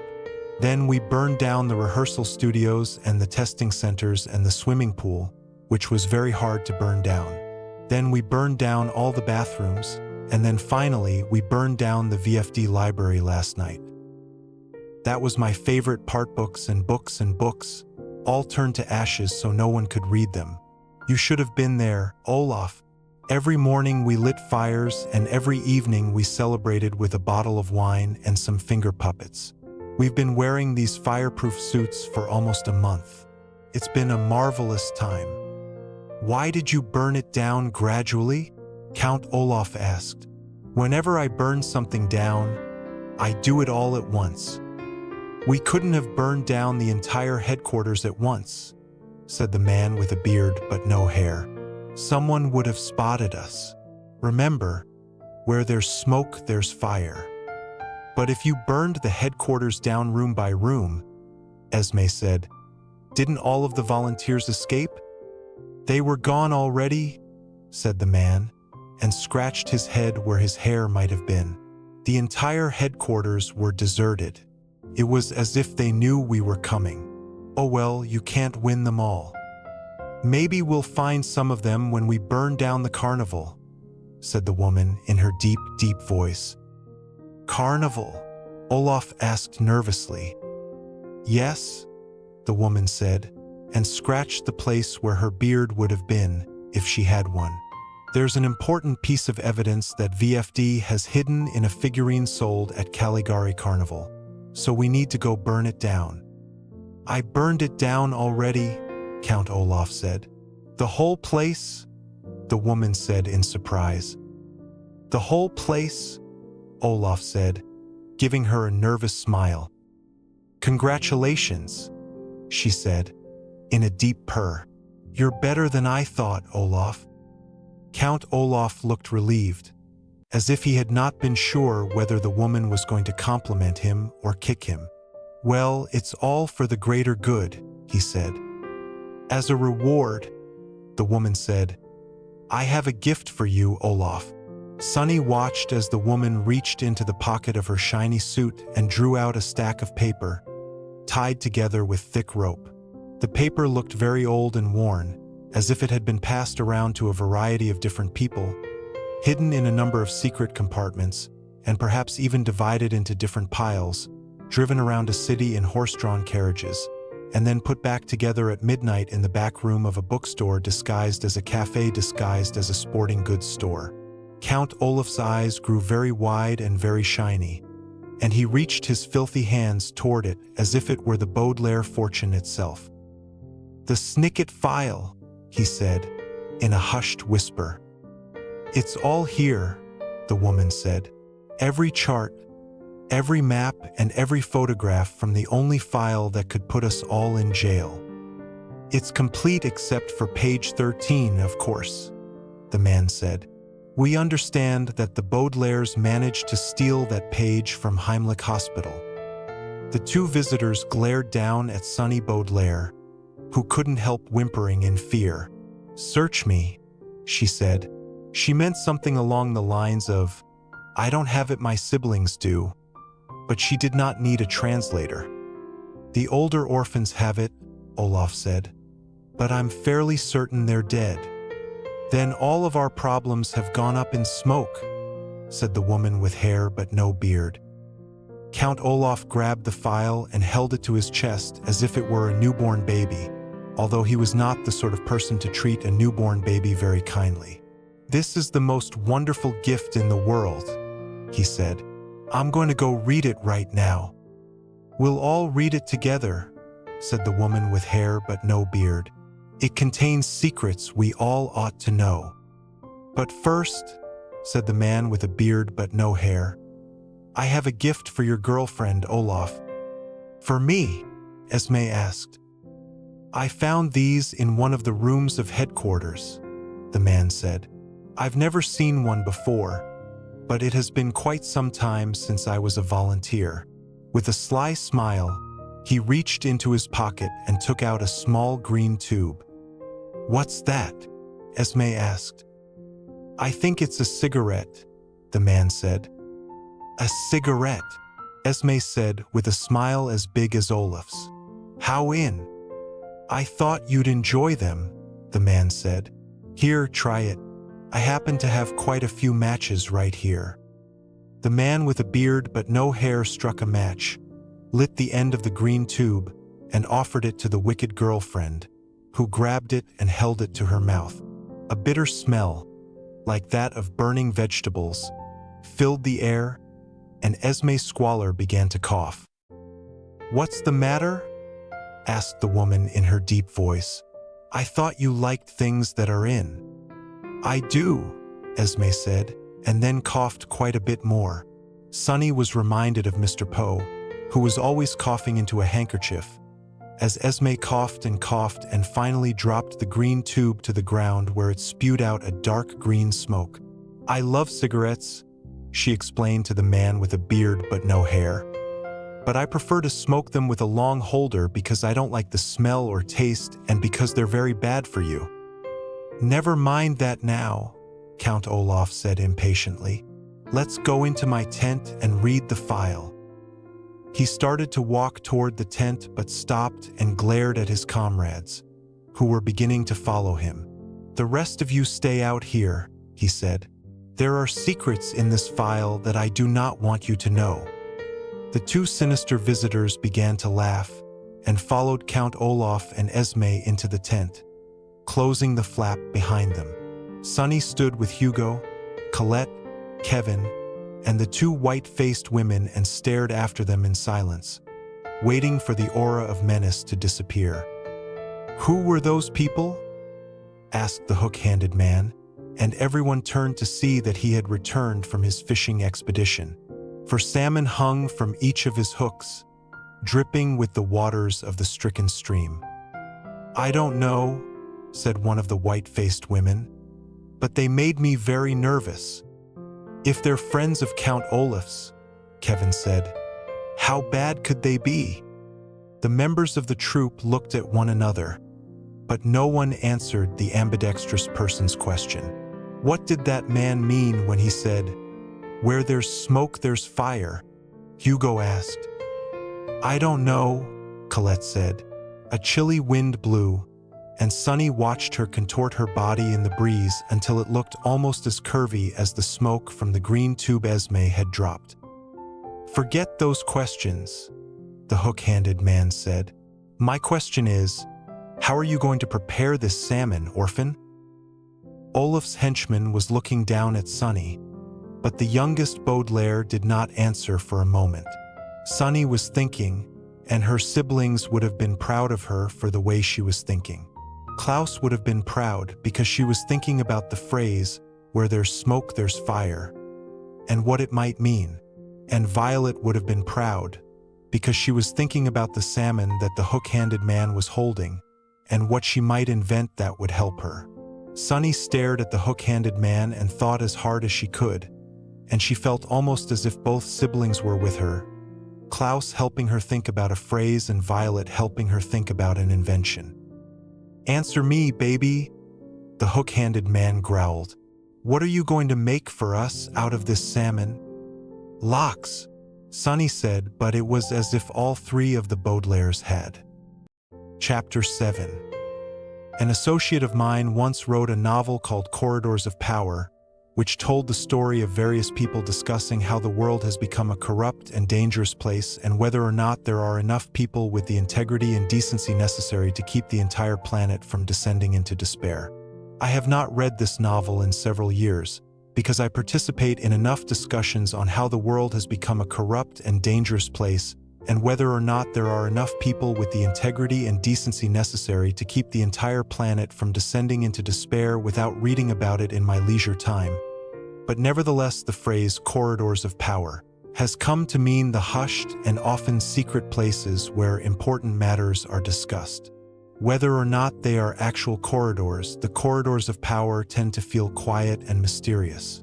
If you have ever walked inside an important building, such as the main branch of a library or the office of a dentist who has agreed to disguise your teeth, then you may have experienced this feeling that accompanies the corridors of power, and Violet and Klaus Baudelaire experienced it as they reached the end of the vertical flame diversion and followed the mysterious sweatered scout as he climbed out of the secret passageway. Even through their masks, the two siblings could sense that they were in an important place, even though it was nothing more than a dim, curved hallway with a small grate on the ceiling where the morning light was shining through. "That's where the smoke escapes from the Snow Scout's fire," whispered the mysterious scout, pointing up at the ceiling. "That leads to the very center of the Valley of Four Drafts, so the smoke is scattered to the four winds. V.F.D doesn't want anyone to see the smoke." "Where there's smoke," Violet said, "there's fire." "Exactly," the scout said. "Anyone who saw smoke coming from this high up in the mountains might become suspicious and investigate. In fact, I found a device that works exactly according to this principle." He reached into his backpack and drew out a small rectangular box filled with small green tubes, exactly like the one that Sunny had seen the man with a beard but no hair give to Esme Squalor. "No thank you," Violet said. "I don't smoke." "I don't either," the scout said. "But these aren't cigarettes. These are verdant flammable devices." Verdant means green, so when you light one, it gives out a dark green smoke, so another volunteer will know where you are. Klaus took the box from the scout and squinted at it in the dim light. "I've seen a box like this before," he said. "In my father's desk when I was looking for a letter opener. I remember thinking it was strange to find them, because he didn't smoke." "He must have been hiding them," Violet said. "Why was he keeping them a secret?" "The entire organization is a secret," the scout said. "It was very difficult for me to learn the secret location of the headquarters." "It was difficult for us too," Klaus said. "We found it in a coded map." "I had to draw my own map," the scout said, and reached into a pocket in his sweater. He turned on the flashlight, and the two Baudelaires could see he was holding a notebook with a dark purple cover. "What's that?" Violet asked. "It's a commonplace book," the scout said.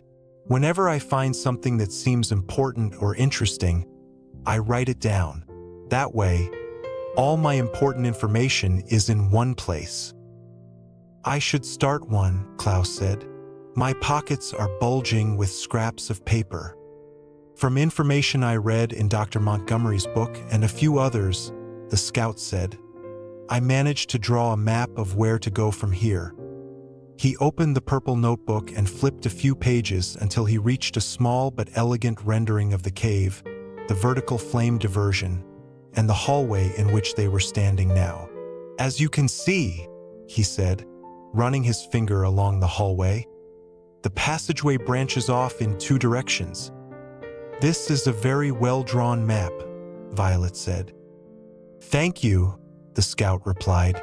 I've been interested in cartography for quite some time. See, if we go to the left, there's a small area used for sled and snowsuit storage, at least according to a newspaper article I found. But if we go right, we'll arrive at the vernacularly fastened door, which should open onto the headquarters kitchen. We might walk in on the entire organization having breakfast.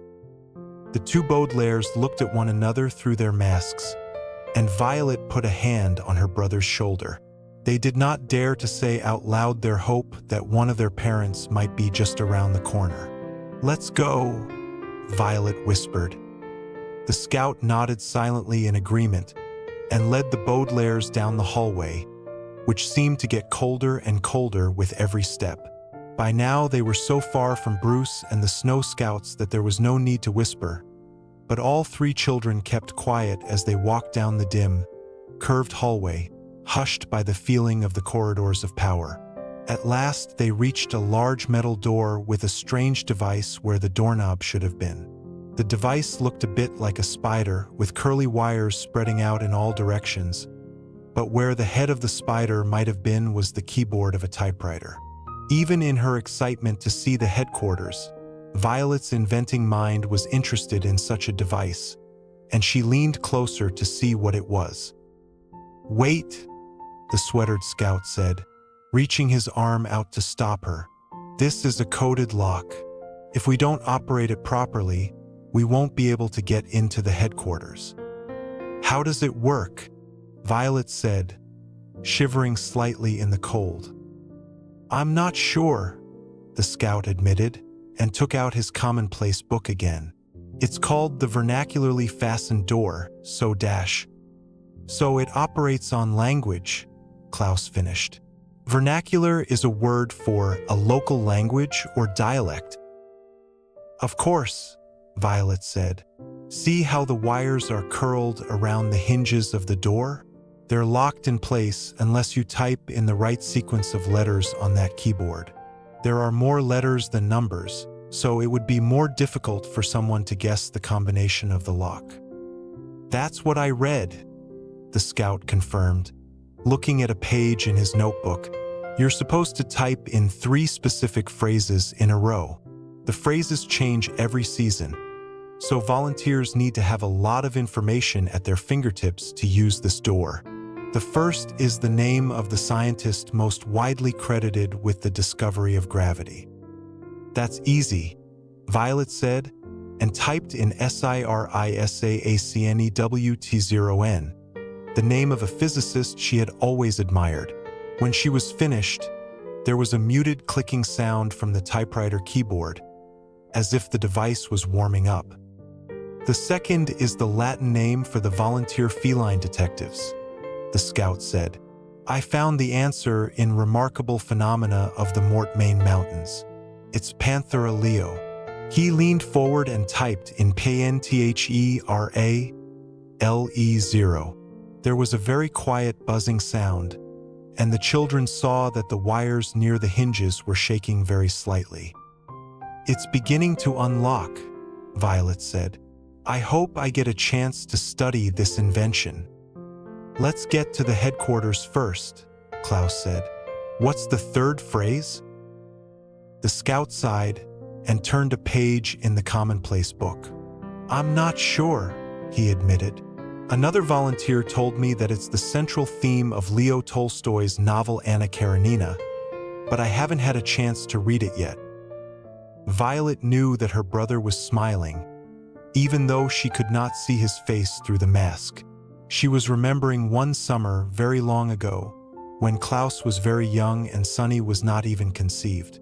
Every summer, the Baudelaire's mother would read a very long book, joking that lifting a large novel was the only exercise she liked to get during the hot months. During the time Violet was thinking of, Mrs. Baudelaire chose Anna Karenina for her summer reading, and Klaus would sit on his mother's lap for hours at a time while she read. The middle Baudelaire had not been reading very long, but their mother helped him with the big words and would occasionally stop reading to explain what had happened in the story. And in this way Klaus and his mother read the story of Miss Karenina, whose boyfriend treats her so poorly that she throws herself under a train. Violet had spent most of that summer studying the laws of thermodynamics and building a miniature helicopter out of an egg beater and some old copper wiring, but she knew that Klaus must remember the central theme of the book he read on his mother's lap. The central theme of Anna Karenina, he said, is that a rural life of moral simplicity, despite its monotony, is the preferable personal narrative to a daring life of impulsive passion, which only leads to tragedy. That's a very long theme, the scout said. It's a very long book, Klaus replied, but I can work quickly. My sisters and I once tapped out a long telegram in no time at all. Too bad that telegram never arrived, the scout said quietly, but the middle Baudelaire was already pressing the keys on the vernacularly fastened door. As Klaus typed the words "a rural life," a phrase which here means living in the country, the wires began to curl and uncurl very quickly, like worms on a sidewalk after it has rained, and by the time Klaus was typing "the preferable personal narrative," a phrase which here means the way to live your life, the entire door was quivering as if it were as nervous as the Baudelaire's. Finally, Klaus typed "tragedy," and the three children stepped back, but instead of opening, the door stopped shaking and the wires stopped moving, and the passageway was dead quiet. "It's not opening," Violet said. "Maybe that isn't the central theme of Leo Tolstoy's Anna Karenina." "It seemed like it was working until the last word," the scout said. "Maybe the mechanism is a little stuck," Violet said.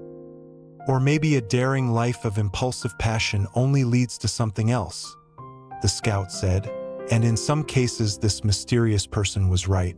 A daring life of impulsive passion is an expression which refers to people who follow what is in their hearts, and like people who prefer to follow their head, or follow the advice of other people, or follow a mysterious man in a dark blue raincoat, people who lead a daring life of impulsive passion end up doing all sorts of things. For instance, if you ever find yourself reading a book entitled the Bible, you would find the story of Adam and Eve, whose daring life of impulsive passion led to them putting on clothing for the first time in their lives, in order to leave the snake-infested garden where they had been living. Bonnie and Clyde, another famous couple who lived a daring life of impulsive passion, found that it led them to a successful if short career in bank robbery. And in my own case, in the few moments where I have led a daring life of impulsive passion, it has led to all sorts of trouble, from false accusations of arson to a broken cuff link I can never have repaired. But in this case, as the Baudelaires stood at the vernacularly fastened door, hoping to reach the V.F.D headquarters, rescue their sister, and see if one of their parents was indeed alive, it was not the sweatered scout but the two Baudelaires who were right, because in Leo Tolstoy's Anna Karenina, a daring life of impulsive passion leads only to tragedy, as Klaus said, and as Violet said, the mechanism was a little stuck, and after a few seconds, the door swung open with a slow and eerie creak. The children stepped through the door, blinking in the sudden light, and stood frozen in their steps.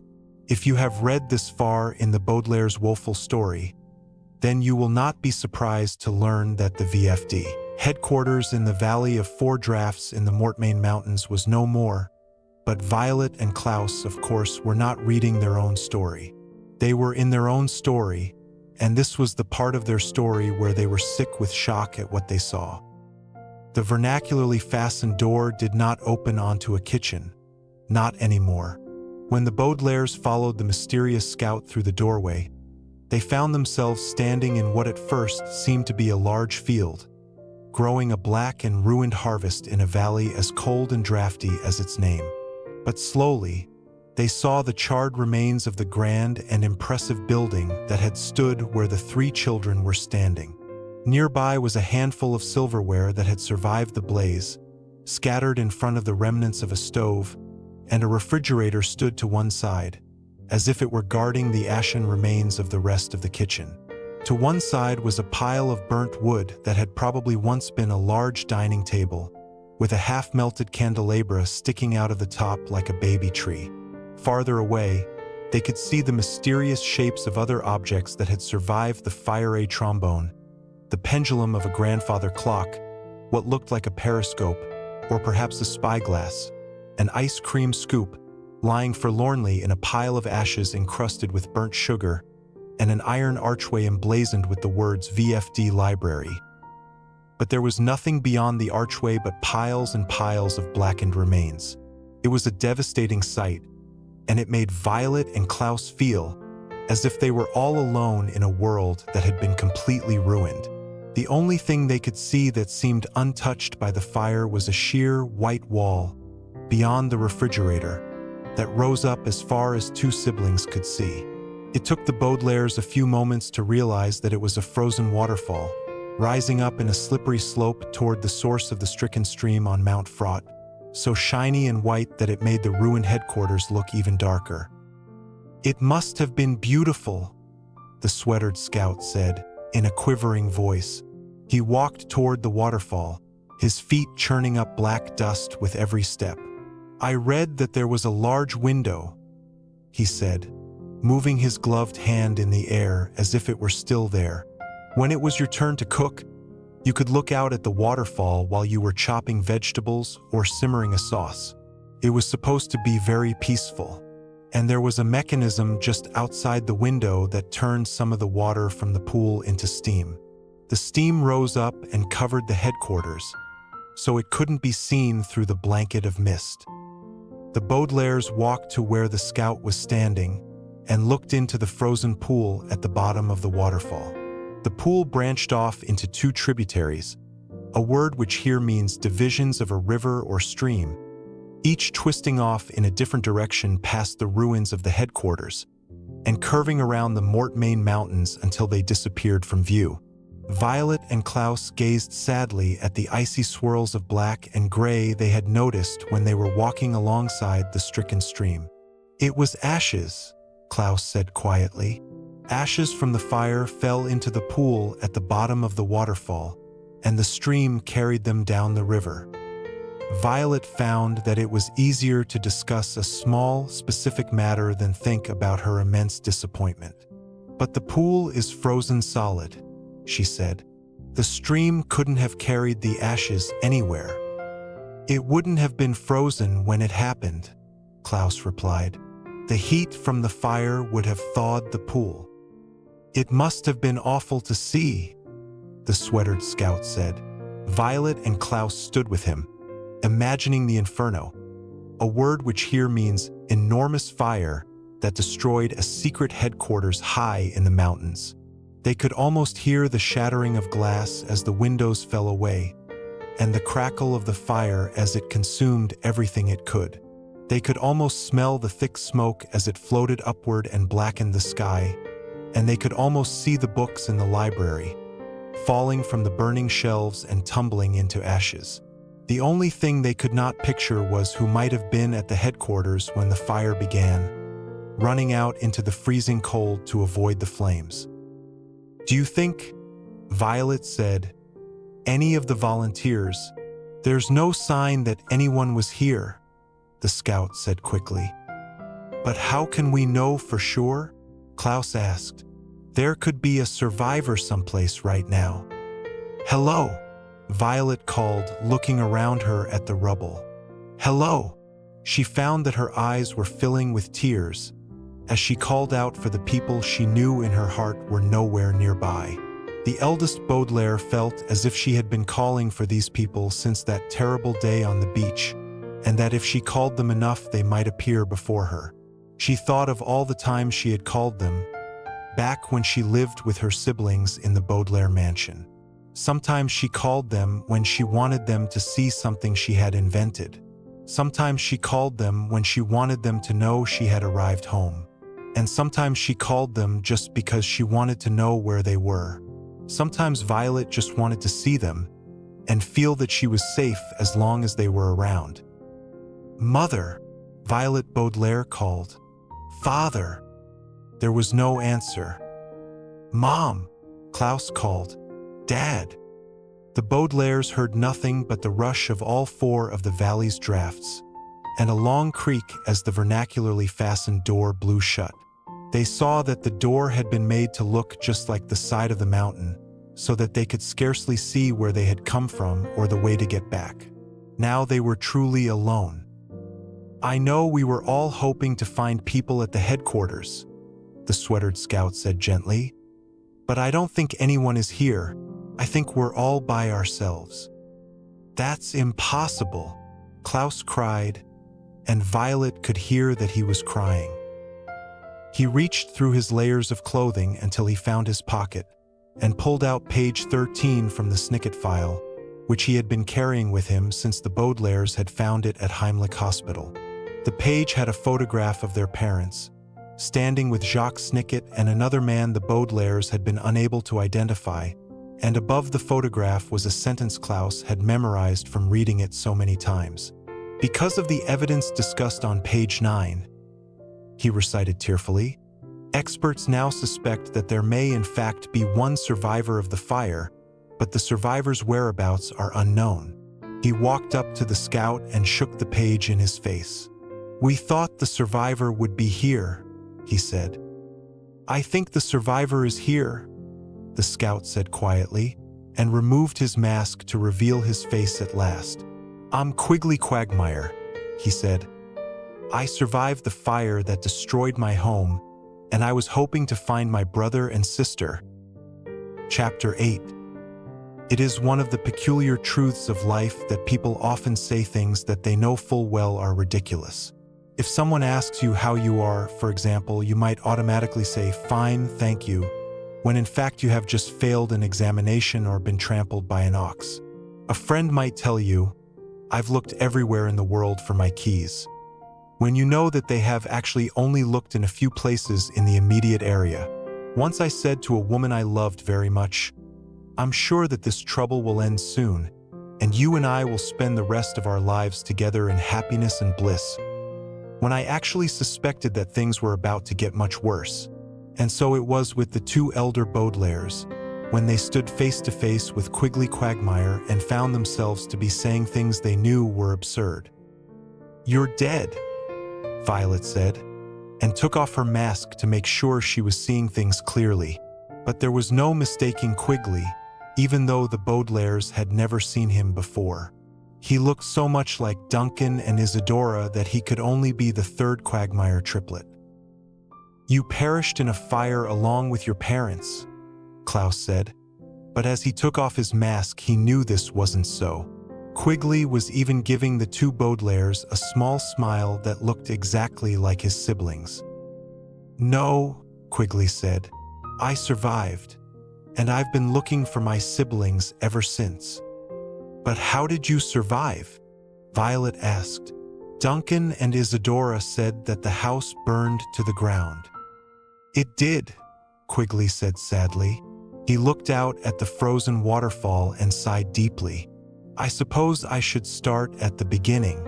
I was in my family's library, studying a map of the finite forest, when I heard a shattering of glass and people shouting. My mother ran into the room and said there was a fire. We tried to go out the front door, but the main hall was filled with smoke.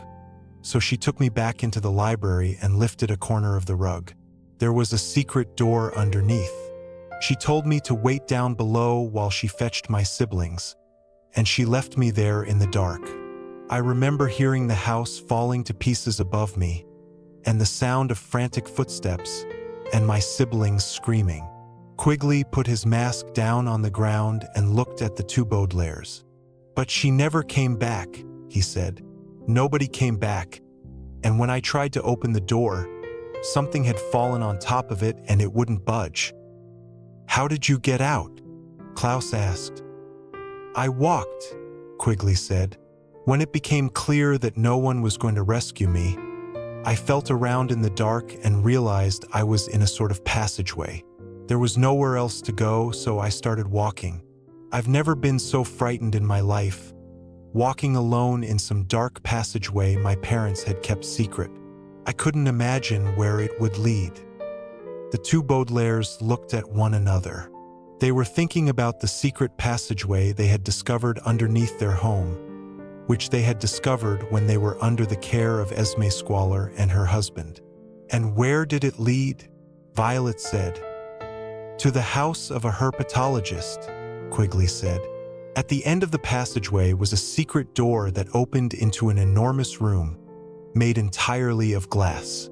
The room was filled with empty cages, but it was clear that the room had once housed an enormous collection of reptiles.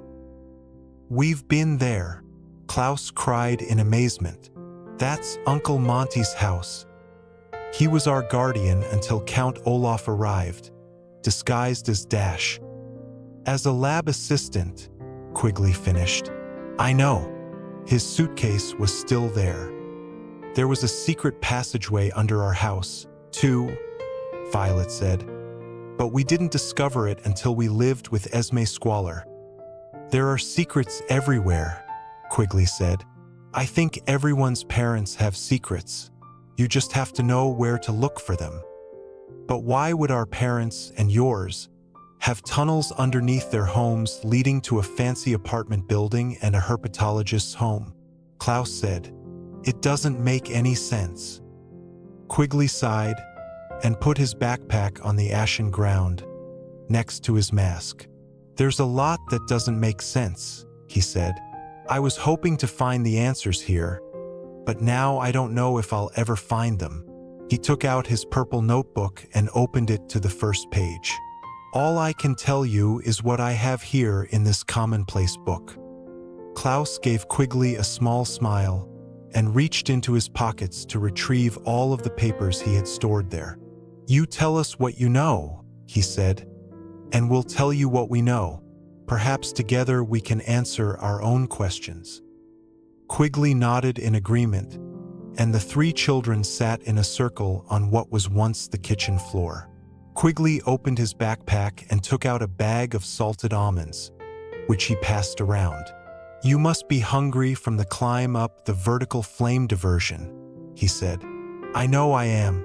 Let's see, where was I?" "In the reptile room," Violet said. "At the end of the passageway."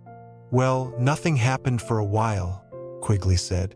On the doorstep of the house was a copy of the Daily Punctilio, which had an article about the fire.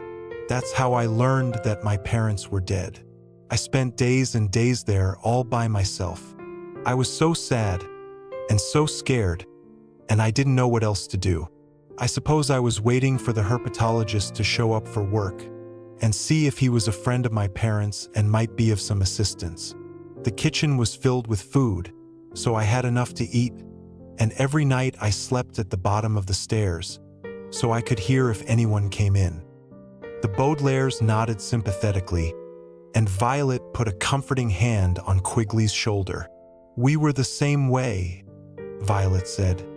"Right when we heard the news about our parents, I scarcely remember what we did and what we said." "But didn't anyone come looking for you?" Klaus asked. "The Daily Punctilio said that I died in the fire too," Quigley said. "The article said that my sister and brother were sent off to Prufrock Preparatory School, and that my parents' estate was under the care of the city's sixth most important financial advisor, Esme Squalor." Violet and Klaus said simultaneously, a word which here means in a disgusted voice and at the exact same time. "Right," Quigley said.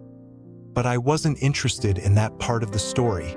I was determined to go to the school and find my siblings again. I found an atlas in Dr. Montgomery's library and studied it until I found Prufrock Preparatory School. It wasn't too far, so I started to gather whatever supplies I could find around his house. Didn't you think of calling the authorities? Klaus asked. I guess I wasn't thinking very clearly, Quigley admitted. All I could think of was finding my siblings. Of course, Violet said. So what happened then? I was interrupted, Quigley said. Someone walked in just as I was putting the atlas in a tote bag I found. It was Jacques Snicket, although I didn't know who he was, of course. But he knew who I was, and was overjoyed that I was alive after all. How did you know you could trust him? Klaus asked. Well, he knew about the secret passageway, Quigley said. In fact, he knew quite a bit about my family, even though he hadn't seen my parents in years. And, Violet said. Quigley gave her a small smile. And he was very well read, he said. In fact, he was at Dr. Montgomery's house to do a bit more reading. He said there was an important file that was hidden someplace on the premises, and he had to stay for a few days to try and complete his investigation. So he didn't take you to the school? Violet asked. He said it wasn't safe for me to be seen, Quigley said. He explained that he was part of a secret organization, and that my parents had been a part of it too. V.F.D, Klaus said, and Quigley nodded in agreement. Duncan and Isadora tried to tell us about V.F.D, Violet said, but they never got the chance. We don't even know what it stands for. It seems to stand for many things, Quigley said, flipping pages in his notebook. Nearly everything the organization uses, from the volunteer feline detectives to the vernacularly fastened door, has the same initials. But what is the organization? Violet asked. What is V.F.D? Jacques wouldn't tell me, Quigley said, but I think the letters stand for Volunteer Fire Department. Volunteer Fire Department, Violet repeated and looked at her brother. What does that mean? In some communities, Klaus said, there's no official fire department, and so they rely on volunteers to extinguish fires. I know that, Violet said, but what does that have to do with our parents or Count Olaf or anything that has happened to us? I always thought that knowing what the letters stood for would solve the mystery, but I'm as mystified as I ever was. Do you think our parents were secretly fighting fires? Klaus asked. But why would they keep it a secret? Violet asked. And why would they have a secret passageway underneath the house? Jacques said that the passageways were built by members of the organization, Quigley said. In the case of an emergency, they could escape to a safe place. But the tunnel we found connects our house to the home of Esme Squalor, Klaus said. That's not a safe place. Something happened, Quigley said. Something that changed everything. He flipped through a few pages of his commonplace book until he found what he was looking for. Jacques Snicket called it a schism, he said. But I don't know what that word means. A schism, Klaus said, is a division of a previously united group of people into two or more oppositional parties. It's like a big argument with everybody choosing sides. That makes sense, Quigley said. The way Jacques talked, it sounded like the entire organization was in chaos. Volunteers who were once working together are now enemies. Places that were once safe are now dangerous.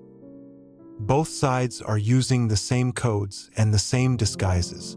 Even the V.F.D insignia used to represent the noble ideals everyone shared. But now it's all gone up in smoke. But how did the schism start? Violet asked. What was everyone fighting over? I don't know, Quigley said. Jacques didn't have much time to explain things to me. What was he doing? Klaus asked. He was looking for you, Quigley replied. He showed me a picture of all three of you, waiting at the dock on some lake, and asked me if I'd seen you anywhere. He knew that you'd been placed in Count Olaf's care and all the terrible things that had happened there. He knew that you had gone to live with Dr. Montgomery. He even knew about some of the inventions you made, Violet, and the research you did, Klaus, and some of Sonny's tooth-related exploits. He wanted to find you before it was too late. Too late for what? Violet said. I don't know, Quigley said with a sigh. Jacques spent a long time at Dr. Montgomery's house, but he was too busy conducting his investigation to explain everything to me. He would stay up all night reading and copying information into his notebook, and then sleep all day or disappear for hours at a time. And then one day he said he had to go interview someone in the town of Paltryville, but he never came back. I waited weeks and weeks for him to return. I read books in Dr. Montgomery's library and started a commonplace book of my own.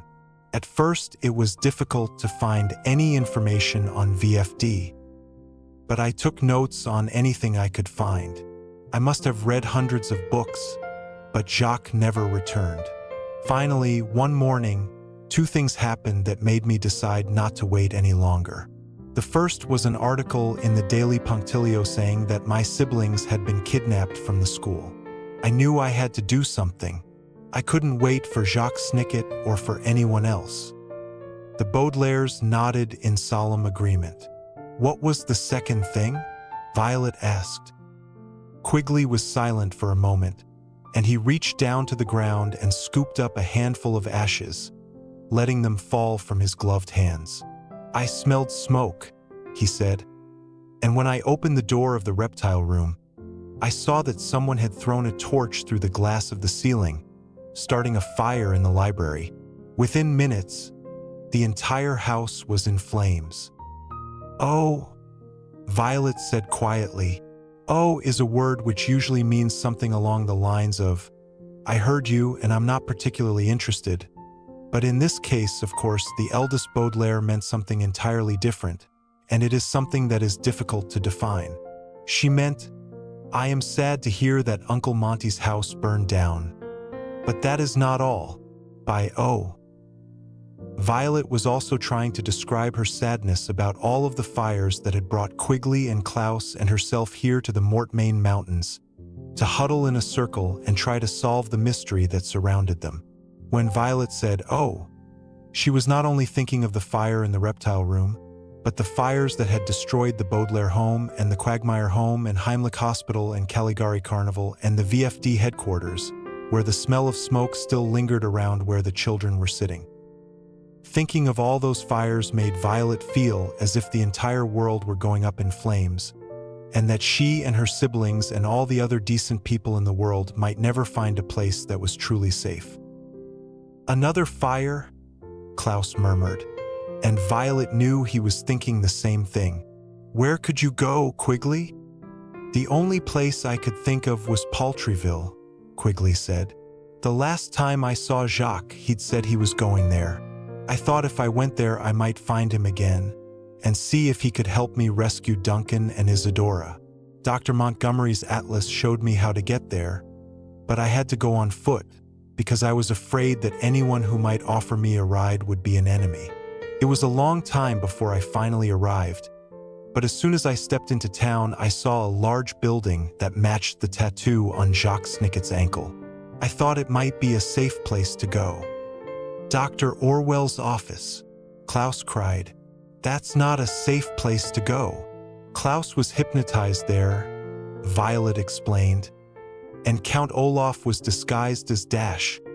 As a receptionist, Quigley finished. I know. His fake nameplate was still on the desk. The office was deserted, but I could tell that Jacques had been there, because there were some notes in his handwriting that he'd left on the desk. With those notes, and the information I'd read in Dr. Montgomery's library, I learned about the V.F.D headquarters. So instead of waiting for Jacques again, I set out to find the organization. I thought they were my best hope of rescuing my siblings. So you set off to the Mortmain Mountains by yourself? Violet asked. Not quite by myself, Quigley said. I had this backpack that Jacques left behind with the verdant flammable devices and a few other items, and I had my commonplace book. And eventually, I ran into the Snow Scouts and realized that hiding among them would be the quickest way to reach Mount Fraught. He turned a page in his commonplace book and examined his notes. Remarkable Phenomena of the Mortmain Mountains, which I read in Dr. Montgomery's library, had a hidden chapter that told me all about the vertical flame diversion and the vernacularly fastened door. Klaus looked over Quigley's shoulder to read his notes. "I should have read that book when I had the chance," he said, shaking his head. "If we had known about V.F.D. when we were living with Uncle Monty, we might have avoided all the trouble that followed." "When we were living with Uncle Monty," Violet reminded him. "We were too busy trying to escape Count Olaf's clutches to do any additional research." "I've had plenty of time to do research," Quigley said, "but I still haven't found all the answers I'm looking for. I still haven't found Duncan and Isadora, and I still don't know where Jacques Snicket is." "He's dead," Klaus said very quietly. "Count Olaf murdered him." "I thought you might say that," Quigley said. "I knew something was very wrong when he didn't return. But what about my siblings? Do you know what happened to them?" "They're safe, Quigley," Violet said. "We think they're safe. We rescued them from Olaf's clutches, and they escaped with a man named Hector." "Escaped?"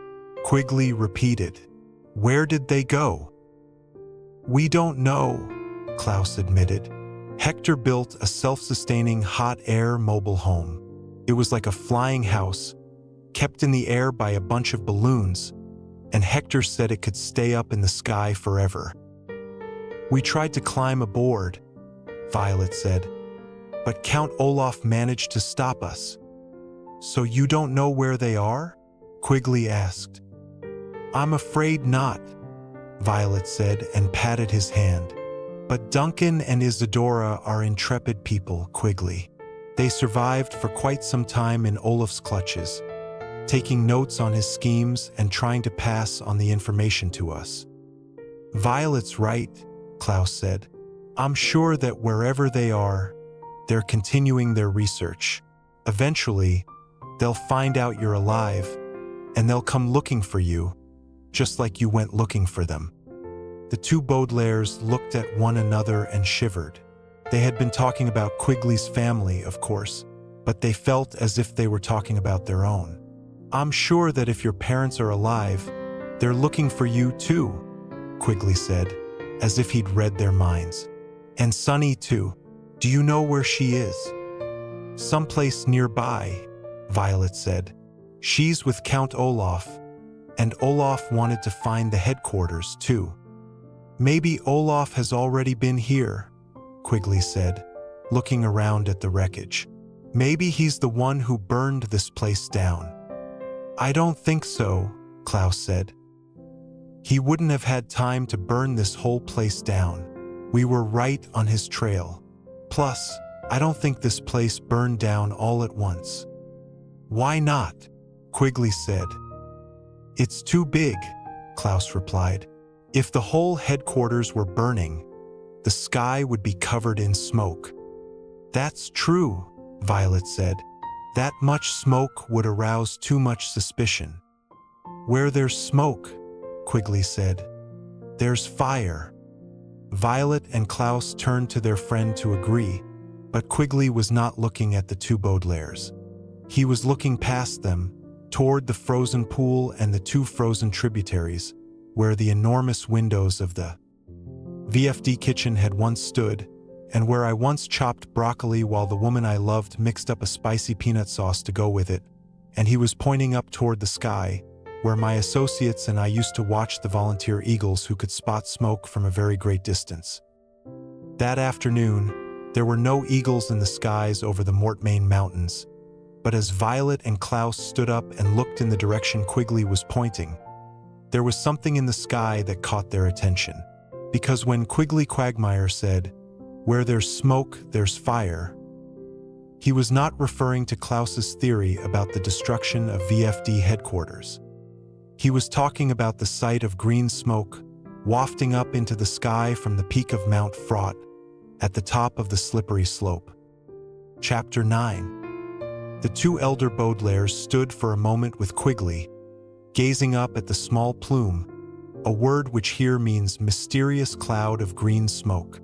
After the long, strange story he had told them about surviving the fire and what he had learned about V.F.D, they could scarcely believe that they were confronting another mystery. "It's a verdant flammable device," Quigley said. "There's someone at the top of the waterfall, sending a signal." "Yes," Violet said. "But who?" "Maybe it's a volunteer who escaped from the fire," Klaus said. "They're signaling to see if there are any other volunteers nearby." "Or it could be a trap," Quigley said. "They could be luring volunteers up to the peak in order to ambush them. Remember, the codes of V.F.D are used by both sides of the schism." "It hardly seems like a code," Violet said. "We know that someone is communicating, but we don't have the faintest idea who they are or what they're saying." "This is what it must be like," Klaus said thoughtfully, "when Sunny talks to people who don't know her very well." At the mention of Sunny's name, the Baudelaires were reminded of how much they missed her. "Whether it's a volunteer or a trap," Violet said, "it might be our only chance to find our sister." "Or my sister and brother," Quigley said. "Let's signal back," Klaus said. "Do you still have those verdant flammable devices, Quigley?" "Of course," Quigley said, taking the box of green tubes out of his backpack. "But Bruce saw my matches and confiscated them, because children shouldn't play with matches." "Confiscated them?" Klaus said. "Do you think he's an enemy of V.F.D? If everyone who said that children shouldn't play with matches was an enemy of V.F.D, Violet said with a smile, then we wouldn't have a chance of survival." "But how are we going to light these without matches?" Quigley asked. Violet reached into her pocket. It was a bit tricky to tie her hair up in a ribbon, as all 4 drafts in the Valley of 4 Drafts were blowing hard. But at last her hair was out of her eyes, and the gears and levers of her inventing mind began to move as she gazed up at the mysterious signal. But of course this signal was neither a volunteer nor a trap. It was a baby, with unusually large teeth and a way of talking that some people found confusing. When Sunny Baudelaire had said "Lox," for example, the members of Count Olaf's troupe had assumed she was simply babbling, rather than explaining how she was going to cook the salmon that the hook-handed man had caught. Lox is a word which refers to smoked salmon, and it is a delicious way to enjoy freshly caught fish, particularly if one has the appropriate accoutrements, a phrase which here means bagels, cream cheese, sliced cucumber, black pepper, and capers, which can be eaten along with the lox for an enjoyable meal. Lox also has an additional benefit of producing quite a bit of smoke as it is prepared, and this is the reason Sunny chose this method of preparing salmon as opposed to gravlax, which is salmon marinated for several days in a mixture of spices, or sashimi, which is salmon cut into pleasing shapes and simply served raw. Remembering what Count Olaf had said about being able to see everything and everyone from the peak where he had brought her, the youngest Baudelaire realized that the phrase "where there's smoke, there's fire" might be able to help her. As Violet and Klaus heard Quigley's extraordinary tale at the bottom of the frozen waterfall, Sunny hurried to prepare Lox and send a signal to her siblings, who she hoped were nearby. First, she nudged the verdant flammable device which she, like everyone at the peak, believed was a cigarette into a small patch of weeds, in order to increase the smoke. Then she dragged over the covered casserole dish that she had been using as a makeshift bed, and placed the salmon inside it. In no time at all, the fish caught by the hook-handed man were absorbing the heat and smoke from the simmering green tube, and a large plume of green smoke was floating up into the sky above Mount Fraught. Sunny gazed up at the signal she made and couldn't help smiling. The last time she had been separated from her siblings, She had simply waited in the birdcage for them to come and rescue her. But she had grown since then, and was able to take an active part in defeating Count Olaf and his troupe, while still having time to prepare a seafood dish. "Something smells delicious," said one of the white-faced women, walking by the casserole dish. "I must admit, I had some doubts that an infant should be in charge of the cooking, but your salmon recipe seems like it will be very tasty indeed." "There's a word for the way she's preparing the fish," the hook-handed man said, "but I can't remember what it is." "Lox," Sonny said, but no one heard her over the sound of Count Olaf storming out of his tent, followed by Esme and the two sinister visitors. Olaf was clutching the Snicket file and glaring down at Sonny with his shiny eyes. "Put that smoke out at once," he ordered. "I thought you were a terrified orphan prisoner, but I'm beginning to think you're a spy." "What do you mean, Olaf?" asked the other white-faced woman. "She's using Esme's cigarette to cook us some fish. Someone might see the smoke," Esme snarled, as if she had not been smoking herself just moments ago. "Where there's smoke, there's fire." The man with a beard but no hair picked up a handful of snow and threw it onto the weeds, extinguishing the verdant flammable device. "Who are you signaling to, baby?" he asked, in his strange, hoarse voice. "If you're a spy, we're going to toss you off this mountain." "Goo goo," Sonny said, which meant something along the lines of, "I'm going to pretend I'm a helpless baby, instead of answering your question." "You see?" the white-faced woman said, looking nervously at the man with a beard but no hair. "She's just a helpless baby." "Perhaps you're right," said the woman with hair but no beard. "Besides, there's no reason to toss a baby off a mountain unless you absolutely have to." "Babies can come in handy," Count Olaf agreed. "In fact, I've been thinking about recruiting more young people into my troupe. They're less likely to complain about doing my bidding." "But we never complain," the hook-handed man said. "I try to be as accommodating as possible." "Enough chit-chat," said the man with a beard but no hair. "We have a lot of scheming to do, Olaf. I have some information that might help you with your recruiting idea, and according to the Snicket file, there's one more safe place for the volunteers to gather." "The last safe place," said the sinister woman. "We have to find it and burn it down." "And once we do," Count Olaf said, "the last evidence of our plans will be completely destroyed. We'll never have to worry about the authorities again." "Where is this last safe place?" asked Kevin. Olaf opened his mouth to answer, but the woman with hair but no beard stopped him with a quick gesture and a suspicious glance down at Sonny. "Not in front of the toothy orphan," she said, in her deep voice. "If she learned what we were up to, she'd never sleep again, and you need your infant servant full of energy. Send her away and we'll make our plans." "Of course," Olaf said, smiling nervously at the sinister visitors. "Orphan, go to my car and remove all of the potato chip crumbs from the interior by blowing as hard as you can." "Futile," Sonny said, which meant something like, "That is an absolutely impossible chore." But she walked unsteadily toward the car while Olaf's troupe laughed and gathered around the flat rock to hear the new scheme.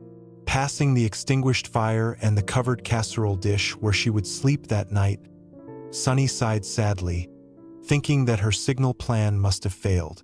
But when she reached Olaf's car and gazed down at the frozen waterfall, she saw something that lightened her spirits, a phrase which here means an identical plume of green smoke coming from the very bottom of the slope.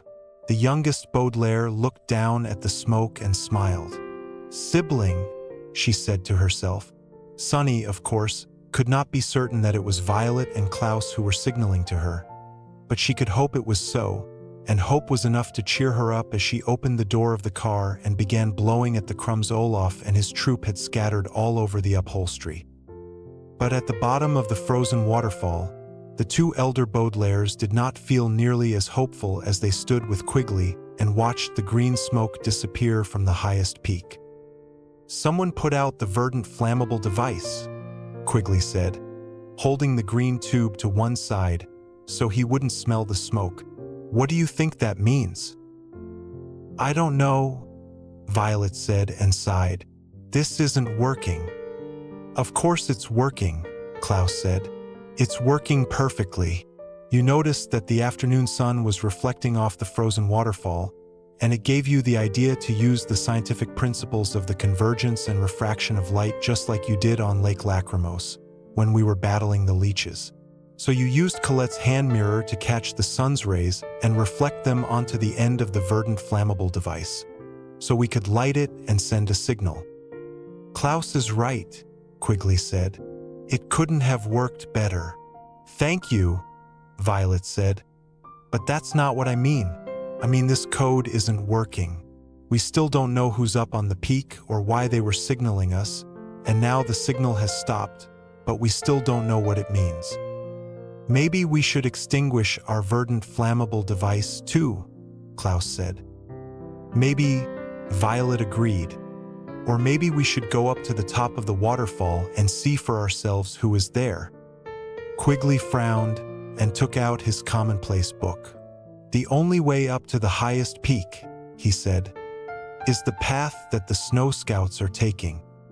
We'd have to go back through the vernacularly fastened door, back down the vertical flame diversion, back into the volunteer feline detective cave, rejoin the scouts and hike for a long time." "That's not the only way up to the peak," Violet said with a smile. "Yes, it is," Quigley insisted. "Look at the map." "Look at the waterfall," Violet replied, and all three children looked up at the shiny slope. "Do you mean," Klaus said, "that you think you can invent something which can get us up a frozen waterfall?" But Violet was already tying her hair out of her eyes again and looking around at the ruins of the V.F.D headquarters. "I'll need that ukulele that you took from the caravan," she said to Klaus, "and that half-melted candelabra over there by the dining room table." Klaus took the ukulele from his coat pocket and handed it to his sister, and then walked over to the table to retrieve the strange, melted object. "Unless you need any further assistance," he said, "I think I might go examine the wreckage of the library and see if any documents have survived. We might as well learn as much from this headquarters as we can." "Good idea," Quigley said, and reached into his backpack. He brought out a notebook much like his own, except it had a dark blue cover. "I have a spare notebook," he said. "You might be interested in starting a commonplace book of your own." "That's very kind of you," Klaus said. "I'll write down anything I find. Do you want to join the search?" "I think I'll stay here," Quigley said, looking at Violet. "I've heard quite a bit about Violet Baudelaire's marvelous inventions, and I'd like to see her at work." Klaus nodded and walked off to the iron archway marking the entrance of the ruined library, while Violet blushed and leaned down to pick up one of the forks that had survived the fire. It is one of the great sadnesses of the Baudelaire case that Violet never got to meet a man named C.M. Cornblith, an associate of mine who spent most of his life living and working in the Valley of Four Drafts as a mechanical instructor at the V.F.D headquarters.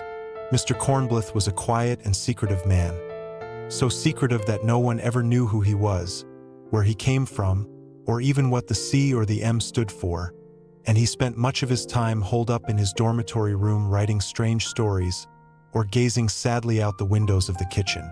The one thing that put Mr. Cornblith in a good mood would be a particularly promising mechanical student.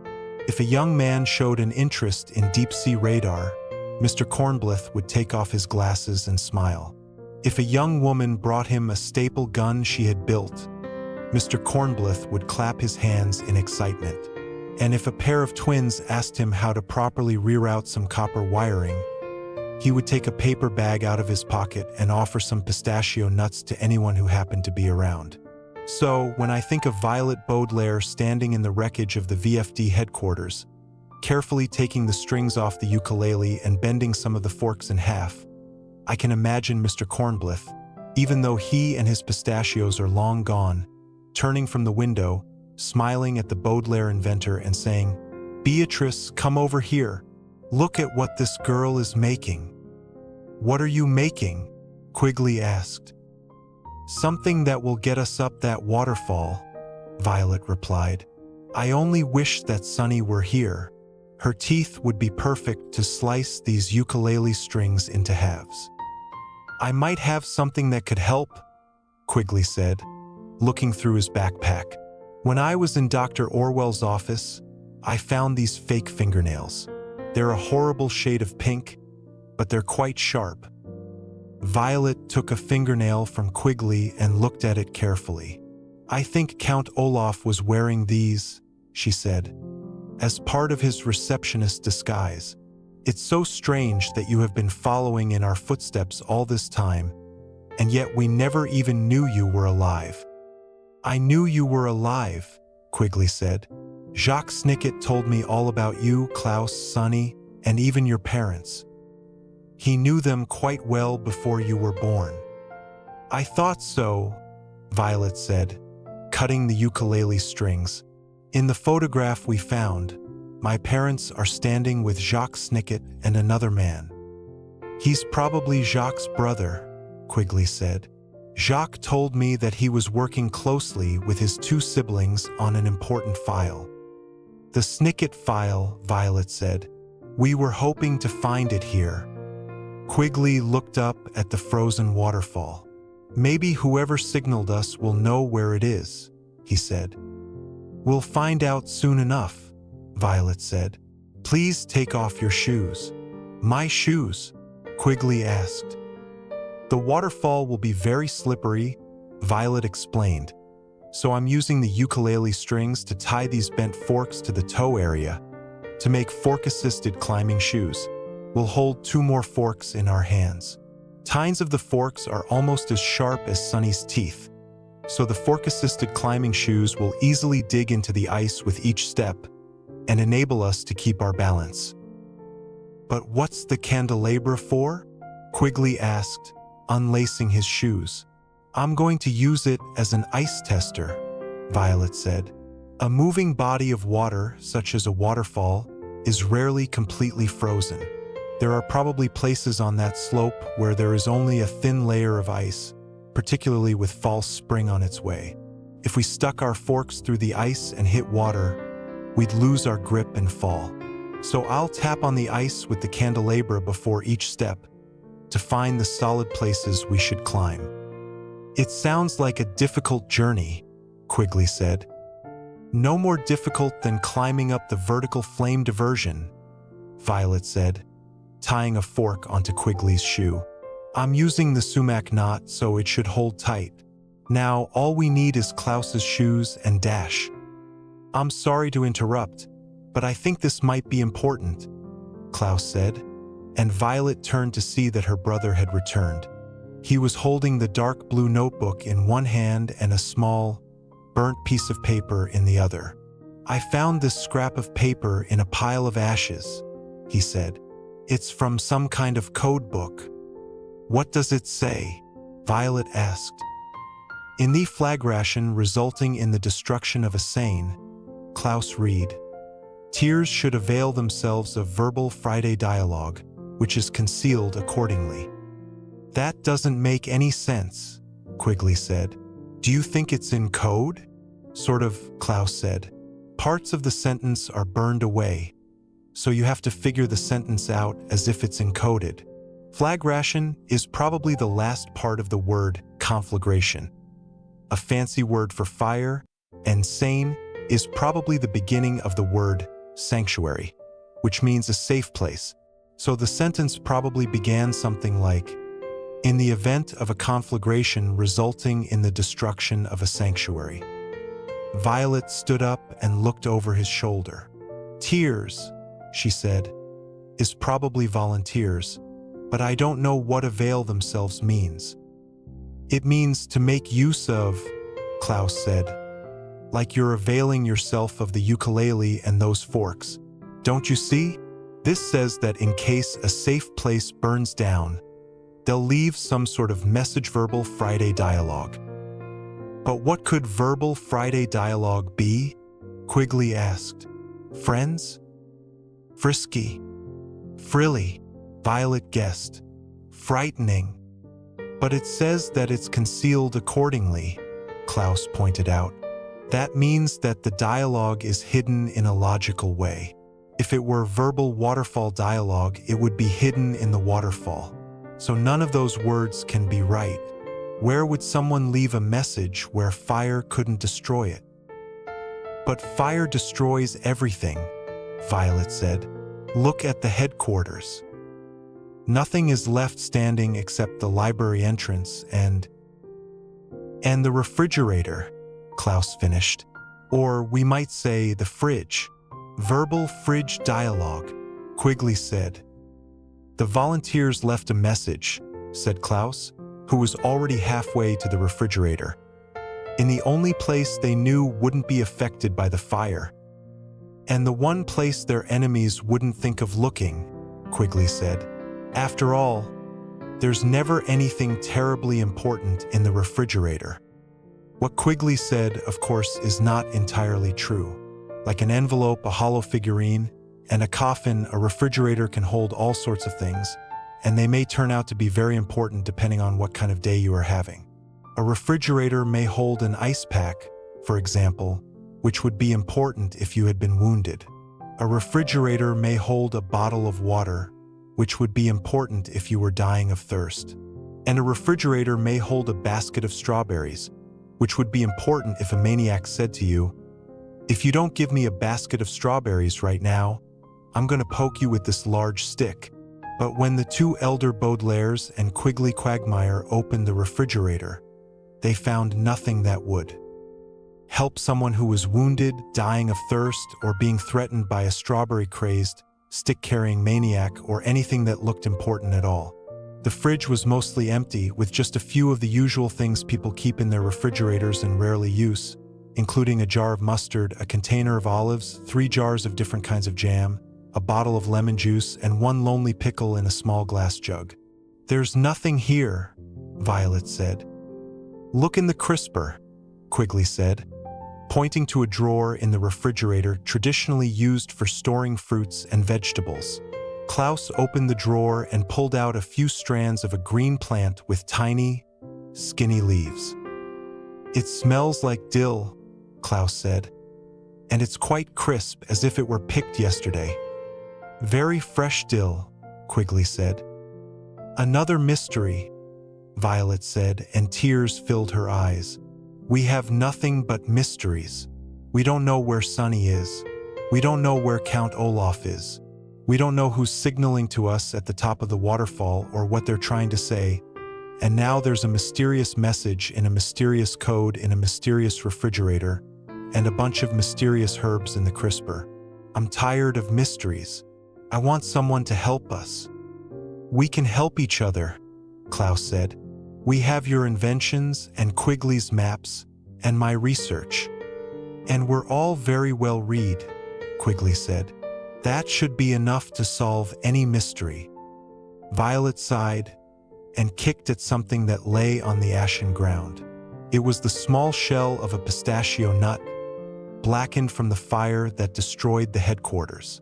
"It's like we're members of V.F.D. already," she said. "We're sending signals and breaking codes and finding secrets in the ruins of a fire." "Do you think our parents would be proud of us?"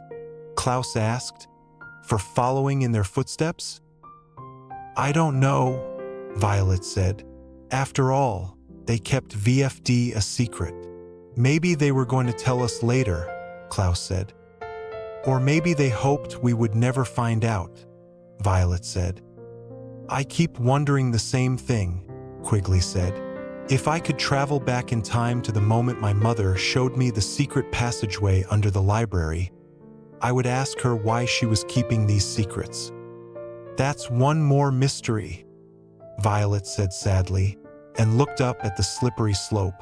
It was getting later and later in the afternoon, and the frozen waterfall looked less and less shiny in the fading sunlight, as if time were running out to climb to the top and see who had been signaling to them. "We should each investigate the mystery we're most likely to solve," she said. "I'll climb up the waterfall and solve the mystery of the verdant flammable device by learning who's up there and what they want. You should stay down here, Klaus, and solve the mystery of the verbal fridge dialogue by learning the code and discovering what the message is." "And I'll help you both," Quigley said, taking out his purple notebook. "I'll leave my commonplace book with Klaus, in case it's any help with the codes. And I'll climb up the waterfall with you, Violet, in case you need my help." "Are you sure?" Violet asked. "You've already taken us this far, Quigley. You don't have to risk your life any further." "We'll understand," Klaus said, "if you want to leave in search for your siblings." "Don't be absurd," Quigley said. "We're all part of this mystery, whatever it is. Of course I'm going to help you." The two Baudelaires looked at one another and smiled. It is so rare in this world to meet a trustworthy person who truly wants to help you, and finding such a person can make you feel warm and safe, even if you are in the middle of a windy valley high up in the mountains. For a moment, as their friend smiled back at them, it seemed as if all the mysteries had been solved already, even with Sunny still separated from them, and Count Olaf still at large, and the abandoned V.F.D headquarters still in ashes around them. Just knowing that they had found a person like Quigley Quagmire made Violet and Klaus feel as if every code made sense, and every signal was clear. Violet stepped forward, her fork-assisted climbing shoes making small, determined noises on the ground, and took Quigley's hand. "Thank you," she said, "for volunteering." Chapter 10.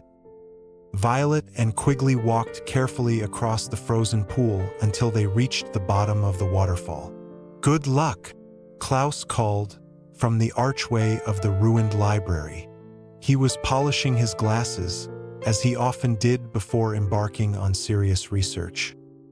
"Good luck to you," Violet replied, shouting over the rush of the mountain winds, and as she looked back at her brother, she remembered when the two siblings were trying to stop the caravan as it hurtled down the mountain. Klaus had wanted to say something to her, in case the drag chute and the mixture of sticky substances hadn't worked.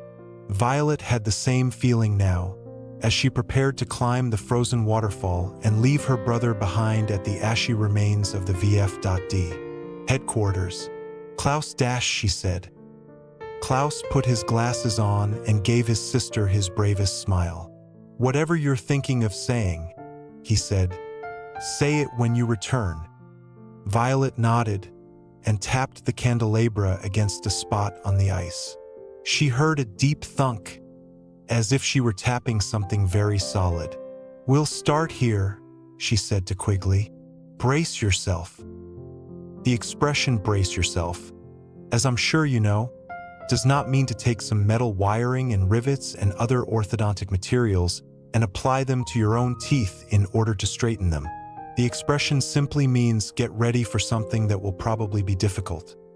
And it was indeed very difficult to climb a frozen waterfall in the middle of a windswept valley with nothing but a candelabra and a few well-placed forks to aid the two children in their climb.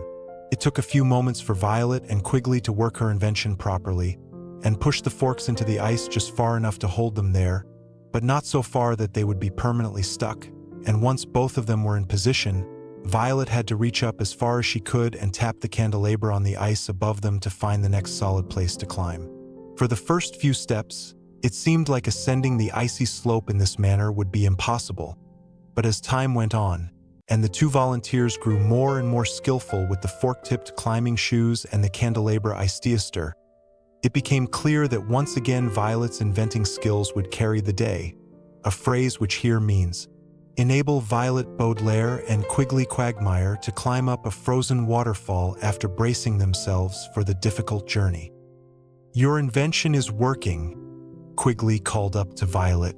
"These fork-assisted climbing shoes are marvelous. They do seem to be working, Violet agreed. But let's not celebrate just yet. We have a long way to go. My sister wrote a couplet about that very thing, Quigley said, and recited Isadora's poem. Celebrate when you're half done, and the finish won't be half as fun. Violet smiled and reached up to test the ice above her. Isadora is a good poet, Violet said, and her poems have come in handy more than once.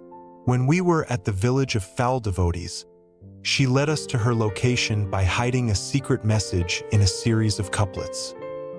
I wonder if that's a code she learned from V.F.D, Quigley said, or if she made it up herself. I don't know, Violet said thoughtfully. She and Duncan were the first to tell us about V.F.D, but it never occurred to me that they might already be members.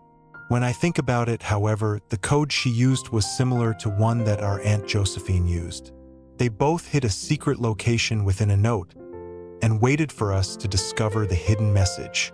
Maybe they were all volunteers.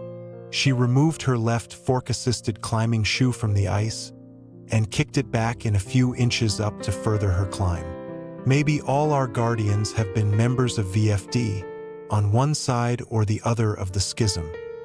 It's hard to believe, Quigley said, that we've always been surrounded by people carrying out secret errands and never known it. It's hard to believe that we're climbing a frozen waterfall in the Mortmain Mountains, Violet replied. And yet here we are. There, Quigley, do you see the ledge where my left fork is? It's solid enough for both of us to sit for a moment and catch our breath. Good, Quigley said. I have a small bag of carrots in my backpack we can eat to regain our energy. The triplet climbed up to where Violet was sitting, on a small ledge scarcely the size of a sofa, and slid so he was sitting next to her. The two climbers could see that they had traveled farther than they'd thought. Far below them were the blackened ruins of the headquarters, and Klaus was only a small speck near a tiny iron archway. Quigley handed Violet a carrot, and she bit down on it thoughtfully. Sunny loves raw carrots, Violet said. I hope that she's eating well wherever she is. I hope my siblings are eating well too, Quigley said. My father always used to say that a good meal can cheer one up considerably. My father always said the same thing, Violet said, looking at Quigley curiously. Do you think that was a code, too? Quigley shrugged and sighed. Small bits of ice from the waterfall fell from the ends of forks and blew away in the wind. It's like we never really knew our parents, he said. We knew them, Violet said. They just had a few secrets, that's all. Everyone should keep a few secrets. I suppose so, Quigley said. But they might have mentioned that they were in a secret organization with a headquarters hidden in the Mortmain Mountains. Maybe they didn't want us to find out about such a dangerous place, Violet said, peering off the ledge. Although if you have to hide a headquarters, it's a beautiful place to do it. Aside from the remains of the fire, this is a very lovely view. Very lovely indeed, Quigley said, but he was not looking at the view beneath him. He was looking beside him, where Violet Baudelaire was sitting. Many things have been taken from the three Baudelaires. Their parents were taken, of course, and their home was taken from them by a terrible fire. Their various guardians were taken from them, because they were murdered by Count Olaf or were simply miserable guardians who soon lost interest in three young children with nowhere to go.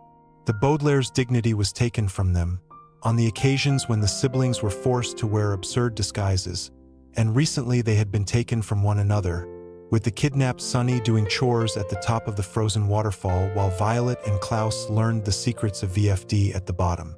But one thing that was taken from the Baudelaires that is not often discussed is their privacy. A word which here means time by oneself, without anyone watching or interfering. Unless you are a hermit or half of a pair of Siamese twins, you probably enjoy taking the occasional break from members of your family to enjoy some privacy, perhaps with a friend or companion, in your room, or in a railway car you have managed to sneak aboard. But since that dreadful day at Briny Beach, when Mr. Poe arrived to tell the Baudelaires that their parents had perished, the three children had scarcely had any privacy at all. From the small, dark bedroom where they slept at Count Olaf's house, to the crowded caravan at Caligari Carnival, and all of the other woeful places in between, the Baudelaire situation was always so desperate and cramped that they were rarely able to spare a moment for a bit of private time. So, as Violet and Quigley rest for a few minutes more on a ledge halfway up the frozen waterfall, I will take this opportunity to give them a bit of privacy by not writing down anything more of what happened between these two friends on that chilly afternoon. Certainly there are aspects of my own personal life that I will never write down, however precious they are to me, and I will offer the eldest Baudelaire the same courtesy. I will tell you that the two young people resumed their climb, and that the afternoon slowly turned to evening, and that both Violet and Quigley had small secret smiles on their faces as the candelabra Eisteaster and the fork-assisted climbing shoes helped them both get closer and closer to the mountain's highest peak. But there has been so little privacy in the life of Violet Baudelaire that I will allow her to keep a few important moments to herself, rather than sharing them with my distressed and weeping readers. "We're almost there," Violet said. "It's difficult to see with the sun going down, but I believe we're just about at the top of the peak." "I can't believe we've been climbing all afternoon," Quigley said. "Not all afternoon," she reminded him with a shy smile. "I guess this waterfall is about as high as 667 Dark Avenue. It took a very long time to go up and down that elevator shaft, trying to rescue your siblings. I hope this is a more successful journey." "Me too," Quigley said. "What do you think we will find at the top?" "Set," came the reply. "I couldn't hear you over the wind," Quigley said. "What did you say?" "I didn't say anything," Violet said. She squinted above her, trying to see in the last of the sunset, and scarcely daring to hope that she had heard correctly. Out of all the words in the English language, the word set has the most definitions, and if you open a good dictionary and read the word's long entry, you will begin to think that set is scarcely a word at all, only a sound that means something different depending on who is saying it. If a group of jazz musicians says set, for instance, they are probably referring to the songs they are planning to play at a club that evening, assuming it doesn't burn down.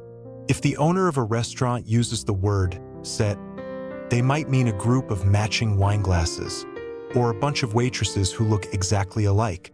A librarian will say set to refer to a collection of books that are all by the same author or about the same subject, and an Egyptologist will use the word set to refer to the ancient god of evil, although he does not come up very often in conversation. But when Violet heard the word set from the top of Mount Fraught, she did not think there was a group of jazz musicians, a restaurant owner, a librarian, or an Egyptologist talking about jazz tunes, wine glasses, waitresses, thematically linked books, or a black, immoral aardvark who is the sworn enemy of the god Osiris. She reached her fork as high as she could so she could climb closer, and saw the rays of the sunset reflect off a large tooth, and Violet knew that this time, the definition of set was "I knew you would find me," and the speaker was Sonny Baudelaire. "Set," Sonny said again. "Sonny," Violet cried.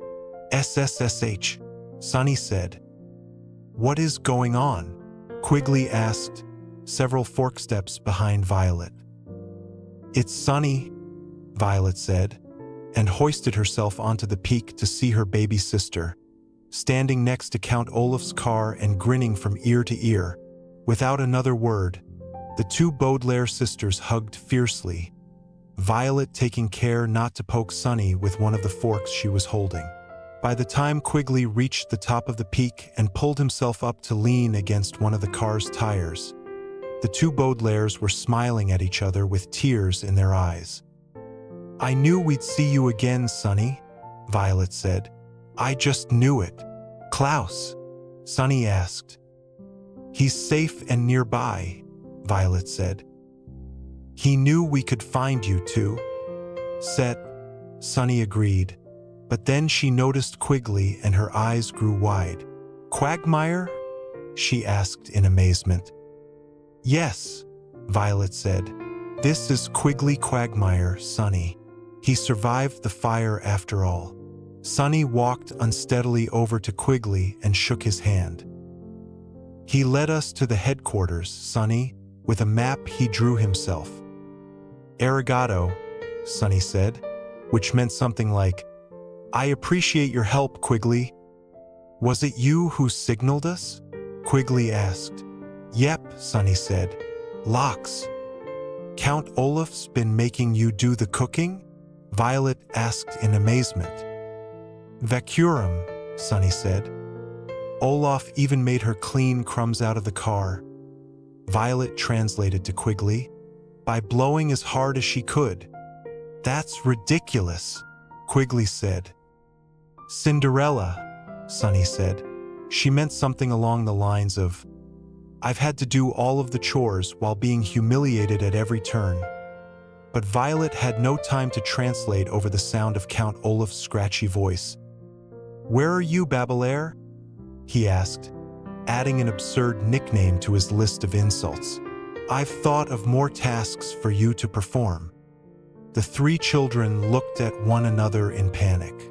"Hide," Sonny whispered, and there was no need for translation. Violet and Quigley looked around the desolate landscape of the peak for a place to hide, but there was only one place to go. "Under the car," Violet said, and she and Quigley wriggled underneath the long, black automobile, which was as dirty and smelly as its owner. As an inventor, the eldest Baudelaire had stared closely at automotive machinery plenty of times, but she had never seen such an extreme state of disrepair, a phrase which here means an underside of an automobile in such bad shape that it was dripping oil on her and her companion. But Violet and Quigley didn't have a moment to waste thinking of their discomfort. They had no sooner moved their fork-assisted climbing shoes out of view when Count Olaf and his companions arrived. From underneath the car, the two volunteers could see only the villain's tattoo on the filthy ankle above his left shoe, and a pair of very stylish pumps, decorated with glitter and tiny paintings of eyes, that could only belong to Esme Squalor. "All we've had to eat all day is that smoked salmon, and it's almost dinner time," Count Olaf said. "You'd better get cooking, orphan." "Tomorrow is false spring," Esme said, "and it would be very in to have a false spring dinner." "Did you hear that, Toothy?"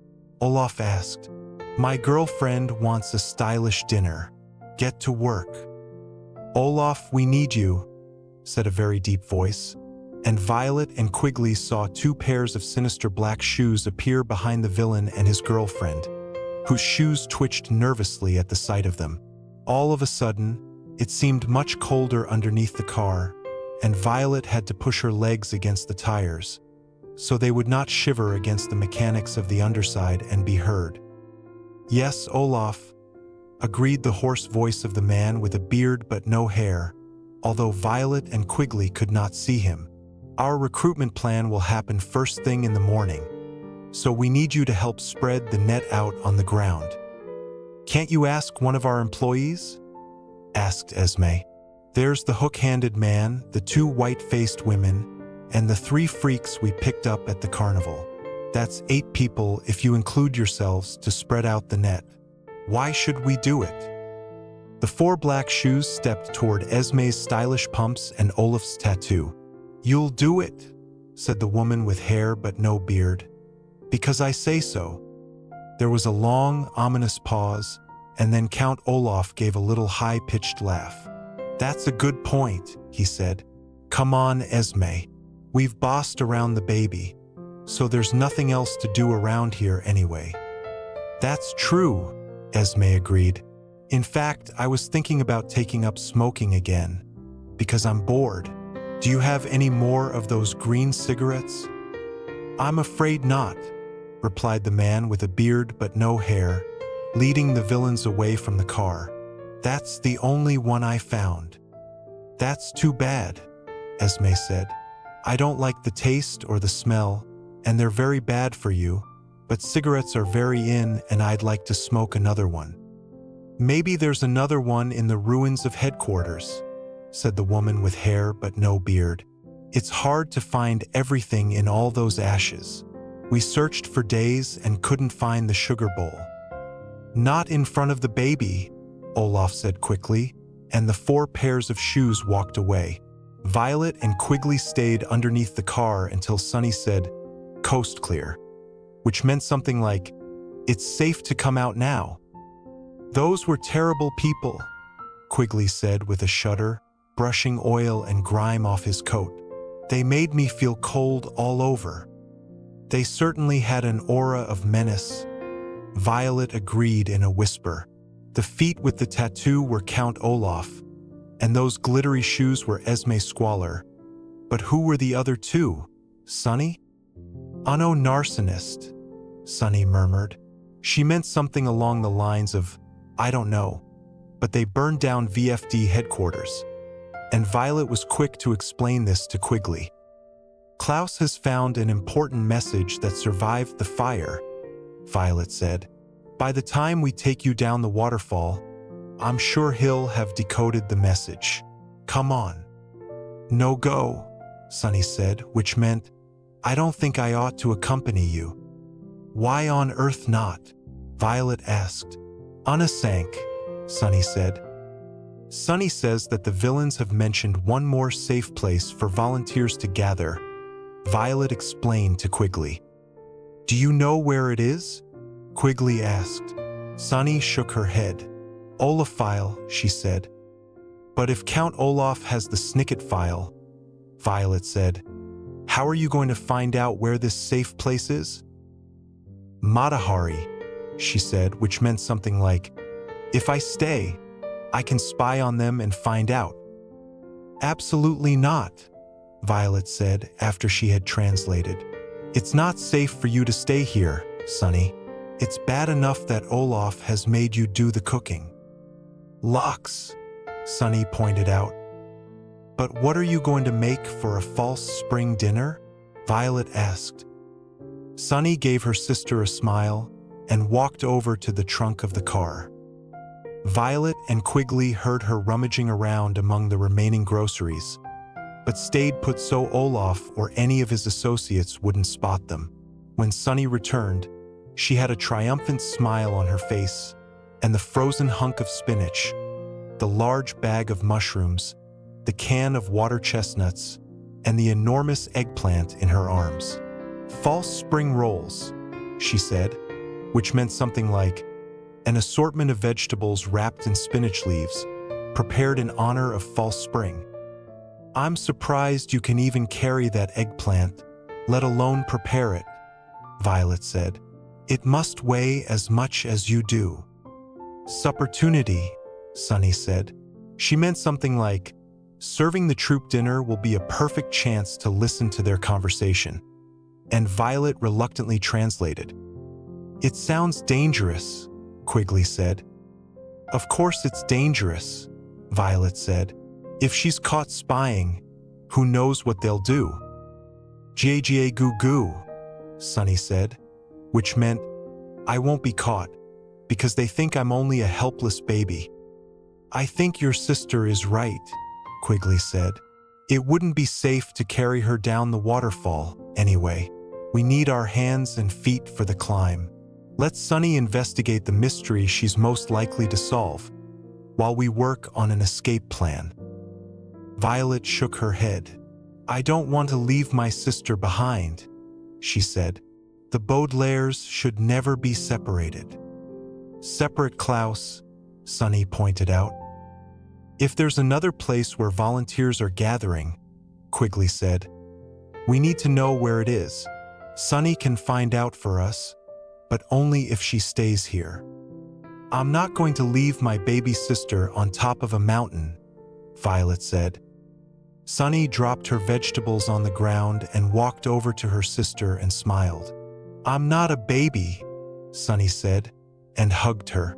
It was the longest sentence the youngest Baudelaire had ever said, and as Violet looked down at her sister, she saw how true it was. Sonny was not really a baby, Not anymore. She was a young girl with unusually sharp teeth, some impressive cooking skills, and an opportunity to spy on a group of villains and discover a piece of crucial information. Sometime during the unfortunate events that had befallen the three orphans, Sunny had grown out of her babyhood, and although it made Violet a bit sad to think about it, it made her proud, too, and she gave her sister a smile. "I guess you're right," Violet said. "You're not a baby, but be careful, Sunny. You're a young girl, but it's still quite dangerous for a young girl to spy on villains. And remember, we're right at the bottom of the slope, Sunny. If you need us, just signal again." Sunny opened her mouth to reply, but before she could utter a sound, the three children heard a long, lazy hissing noise from underneath Olaf's car, as if one of Dr. Montgomery's snakes were hiding there. The car shifted lightly, and Violet pointed to one of Olaf's tires, which had gone flat. "I must have punctured it," Violet said, "with my fork-assisted climbing shoes." "I suppose that's not a nice thing to do," Quigley said, "but I can't say I'm sorry." "How's dinner coming along, Toothface?" called Count Olaf's cruel voice over the sound of the wind. "I guess we'd better leave before we're discovered," Violet said, giving her sister one more hug and a kiss on the top of her head. "We'll see you soon, Sunny." "Goodbye, Sunny," Quigley said. "I'm so glad we finally met in person. And thank you very much for helping us find the last safe place." Sunny Baudelaire looked up at Quigley, and then at her older sister, and gave them both a big, happy smile that showed all of her impressive teeth. After spending so much time in the company of villains, she was happy to be with some people who respected her skills, appreciated her work, and understood her way of speaking.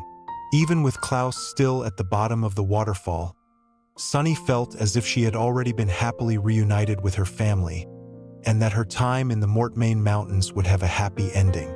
She was wrong about that, of course, but for now the youngest Baudelaire smiled up at these two people who cared about her, one she had just met and one she had known her entire life, and felt as if she were growing taller at that very moment.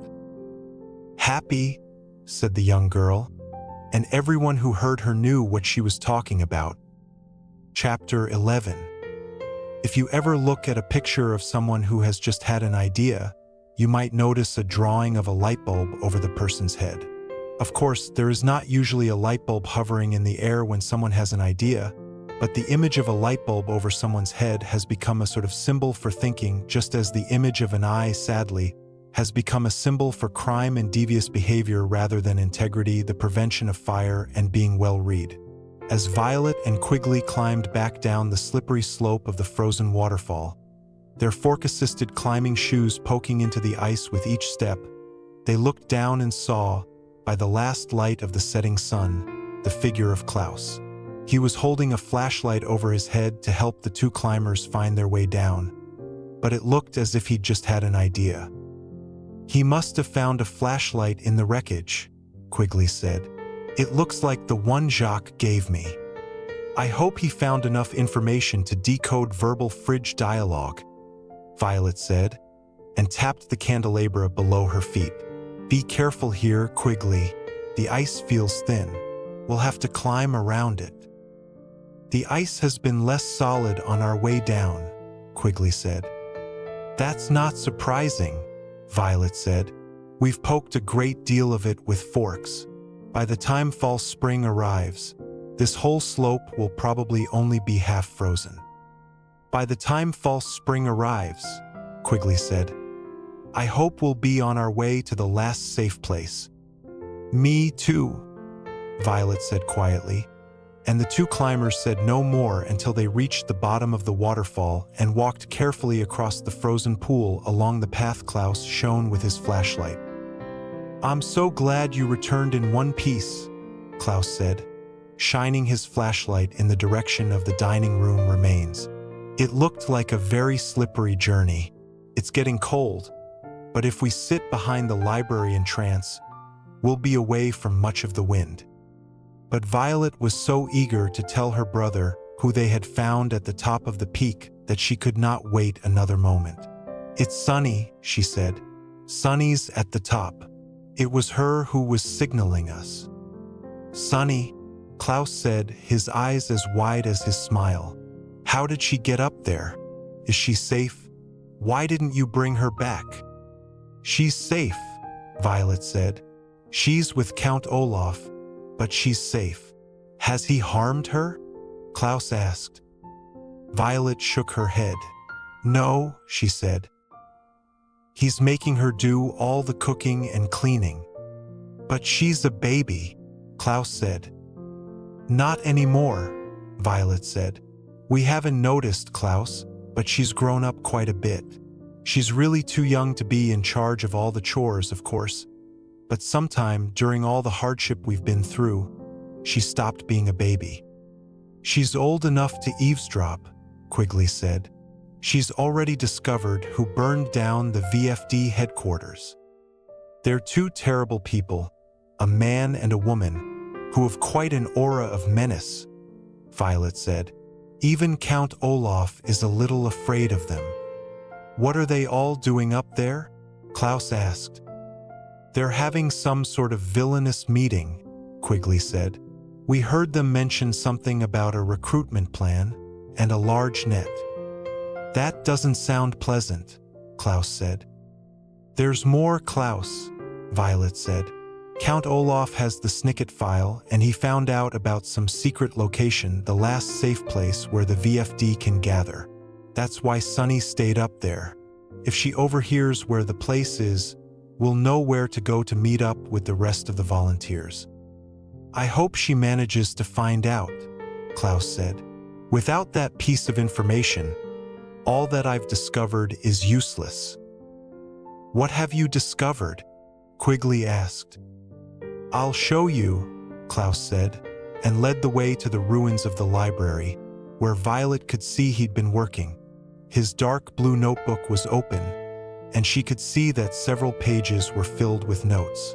Nearby were several half-burnt scraps of paper, stacked underneath a burnt teacup Klaus was using for a paperweight, and all of the contents of the refrigerator were laid out in a careful half-circle.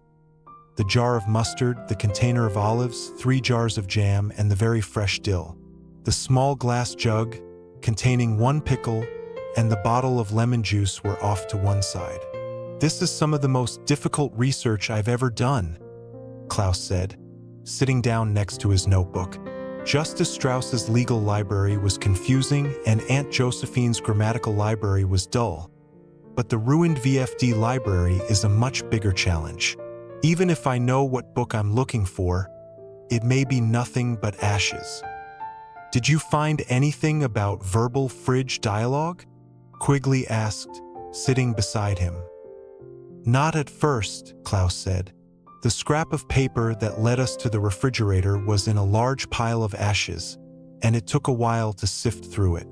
But I finally found one page that was probably from the same book." He reached for his notebook and held up his flashlight so he could see the pages.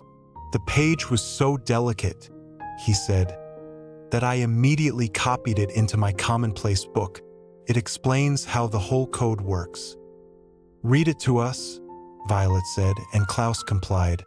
A word which here means followed Violet's suggestion and read a very complicated paragraph out loud, explaining it as he went along. "Verbal fridge dialogue," he read, "is an emergency communication system that avails itself of the more esoteric products in a refrigerator. Volunteers will know such a code is being used by the presence of V.F.D. He looked up from his notebook. "The sentence ends there," he said. "But I assume that V.F.D. is the beginning of very fresh dill. If very fresh dill is in the refrigerator, that means there's a message there, too." "I understand that part," Violet said. "But what does esoteric mean?" "In this case," Klaus said, "I think it refers to things that aren't used very much, the things that stay in the refrigerator for a long time. Like mustard and jam and things like that," Violet said. "I understand. The receiver of the message should find his or her initials, as noted by one of our poet volunteers as follows. Klaus continued. And then there's a short poem. The darkest of the jams of three contains within the addressee. That's a couplet, Quigley said. Like my sister writes. I don't think your sister wrote that particular poem, Violet said. This code was probably invented before your sister was born.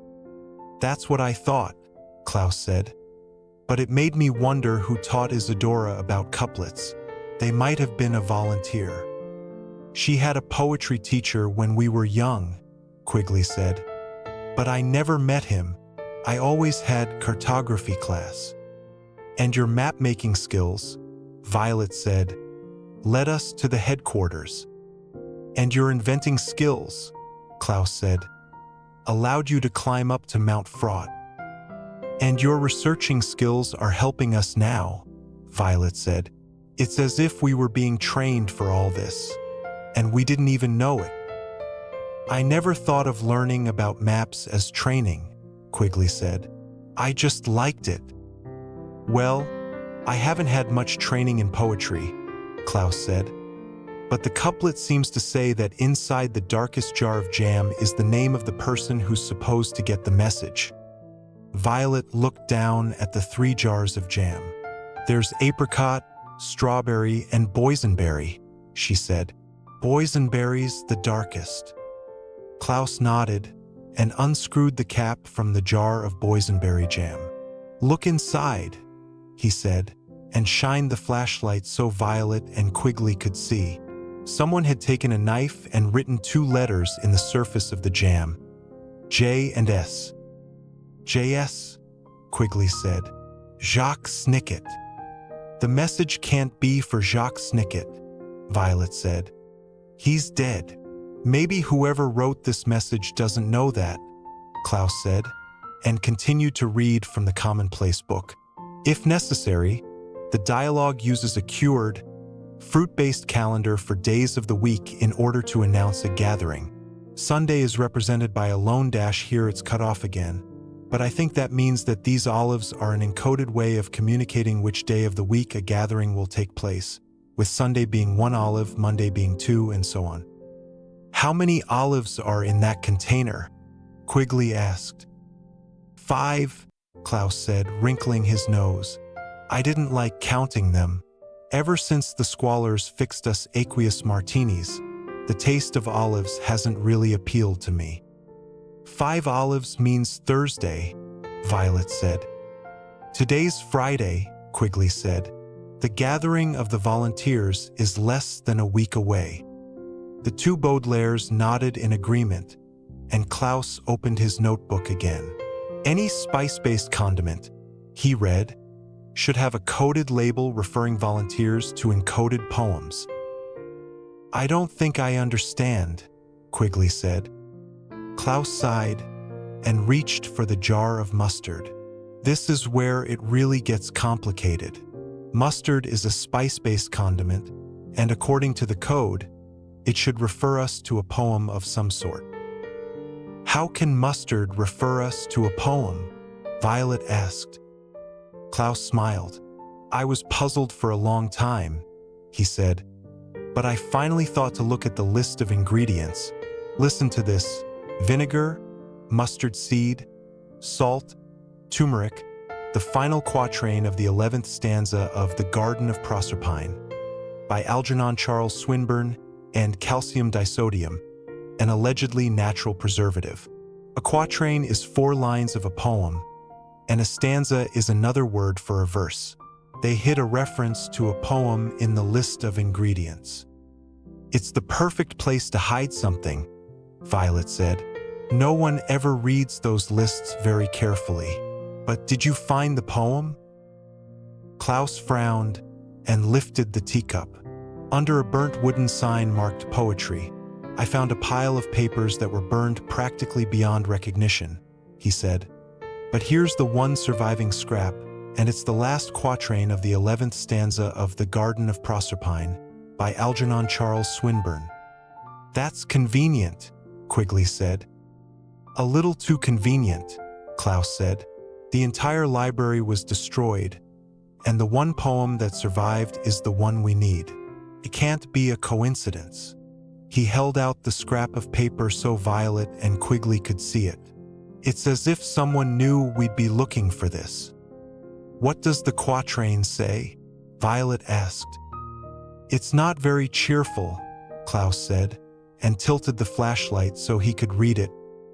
"That no life lives forever, that dead men rise up never, that even the weariest river wins somewhere safe to see." The children shivered and moved so they were sitting even closer together on the ground. It had grown darker, and Klaus's flashlight was practically the only thing they could see. If you have ever found yourself sitting in darkness with a flashlight, you may have experienced the feeling that something is lurking just beyond the circle of light that a flashlight makes, and reading a poem about dead men is not a good way to make yourself feel better. "I wish Isadora were here," Quigley said. "She could tell us what that poem means." "Even the weariest river wins somewhere safe to see," Violet repeated. "Do you think that refers to the last safe place?" "I don't know," Klaus said. "I couldn't find anything else that would help us." "What about the lemon juice?" Violet asked. "And the pickle?" Klaus shook his head, although his sister could scarcely see him in the dark. "There might be more to the message," he said, "but it's all gone up in smoke. I couldn't find anything more in the library that seemed helpful." Violet took the scrap of paper from her brother and looked at the quatrain. "There's something very faint here," she said. "Something written in pencil, but it's too faint to read." Quigley reached into his backpack. "I forgot we have 2 flashlights," he said, and shone a second light onto the paper. Sure enough, there was one word, written very faintly in pencil beside the last 4 lines of the poem's 11th stanza.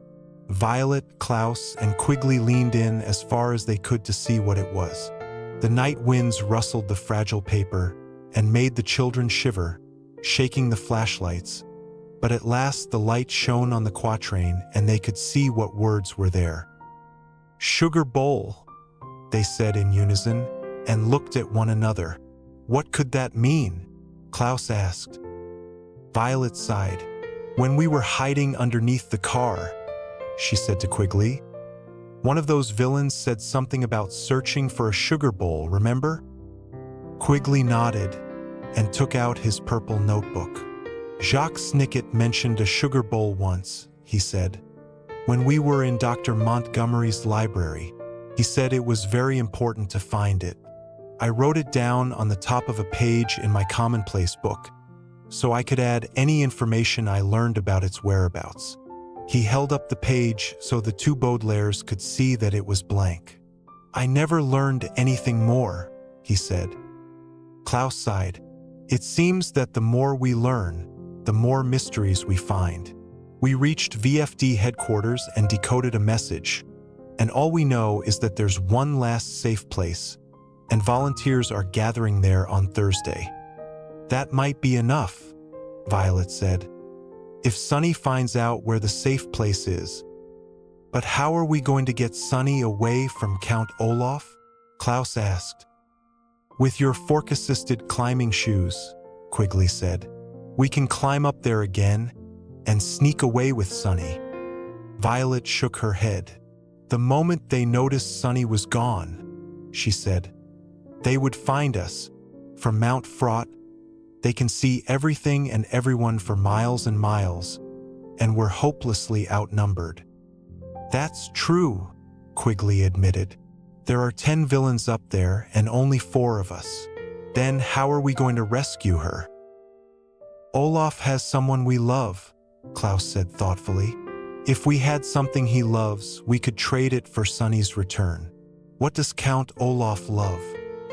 "Money," Violet said. "Fire," Quigley said. "We don't have any money," Klaus said. "And Olaf won't trade Sonny for a fire. There must be something he really loves, something that makes him happy, and would make him very unhappy if it were taken away." Violet and Quigley looked at one another and smiled. "Count Olaf loves Esme Squalor," Violet said. "If we were holding Esme prisoner, we could arrange a trade." "That's true," Klaus said. "But we're not holding Esme prisoner." "We could take her prisoner," Quigley said, and everyone was quiet. Taking someone prisoner, of course, is a villainous thing to do, and when you think of doing a villainous thing, even if you have a very good reason for thinking of doing it can make you feel like a villain, too. Lately, the Baudelaires had been doing things like wearing disguises and helping burn down a carnival, and were beginning to feel more and more like villains themselves.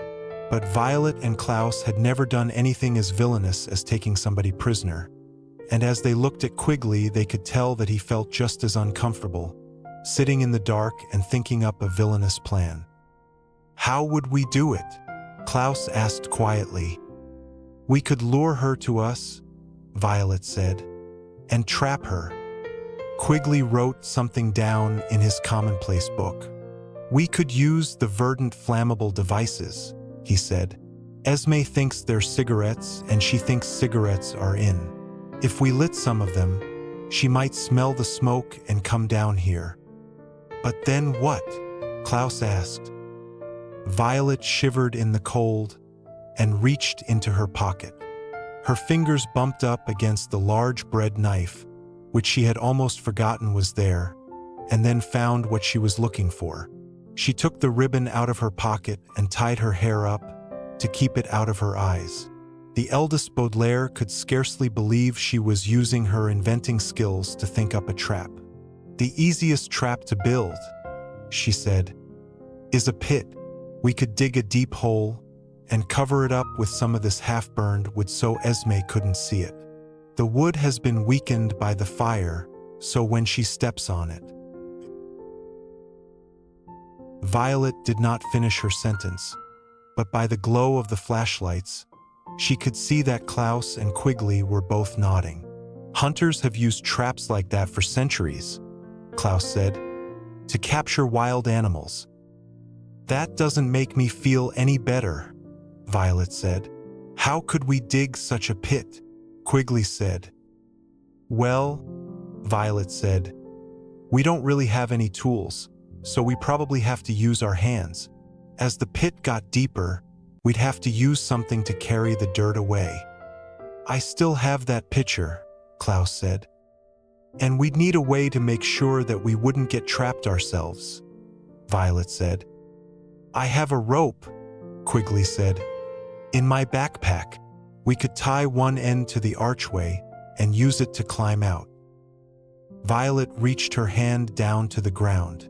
The dirt was very cold, but quite loose, and she saw that they could dig a pit without too much trouble.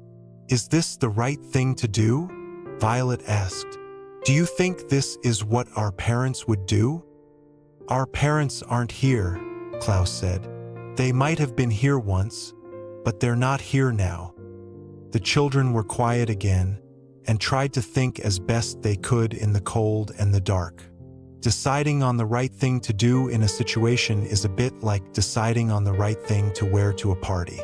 It is easy to decide on what is wrong to wear to a party, such as deep-sea diving equipment or a pair of large pillows, but deciding what is right is much trickier. It might seem right to wear a navy blue suit, for instance, but when you arrive there could be several other people wearing the same thing, and you could end up being handcuffed due to a case of mistaken identity. It might seem right to wear your favorite pair of shoes, but there could be a sudden flood at the party, and your shoes would be ruined. And it might seem right to wear a suit of armor to the party, but there could be several other people wearing the same thing, and you could end up being caught in a flood due to a case of mistaken identity, and find yourself drifting out to sea wishing that you were wearing deep-sea diving equipment after all. The truth is that you can never be sure if you have decided on the right thing until the party is over, and by then it is too late to go back and change your mind, which is why the world is filled with people doing terrible things and wearing ugly clothing, and so few volunteers who are able to stop them. "I don't know if it's the right thing to do," Violet said, "but Count Olaf captured Sonny, and we might have to capture someone ourselves in order to stop him." Klaus nodded solemnly. "We'll fight fire," he said. "With fire." "Then we'd better get started," Quigley said and stood up. "When the sun rises, we can light the verdant flammable devices with the mirror again, like we did when we were signaling Sunny." "If we want the pit to be ready by dawn," Violet said, "we'll have to dig all night." "Where shall we put the pit?" Klaus asked. "In front of the entrance," Violet decided. "Then we can hide behind the arch when Esme approaches." "How will we know when she's fallen in?" Quigley asked. "If we can't see her?" "We'll hear it," Violet replied. "We'll hear the breaking of the wood, and Esme might scream." Klaus shuddered. "That's not going to be a pleasant sound." "We're not in a pleasant situation," Violet said, and the eldest Baudelaire was right. It was not pleasant to kneel down in front of the ruined library entrance and dig through the ashes and dirt with their bare hands by the light of 2 flashlights, as all 4 drafts of the valley blew around them. It was not pleasant for Violet and her brother to carry the dirt away in the pitcher, while Quigley tied his rope to the iron archway, so they could climb in and out as the pit grew bigger and deeper, like an enormous dark mouth opening wider and wider to swallow them whole.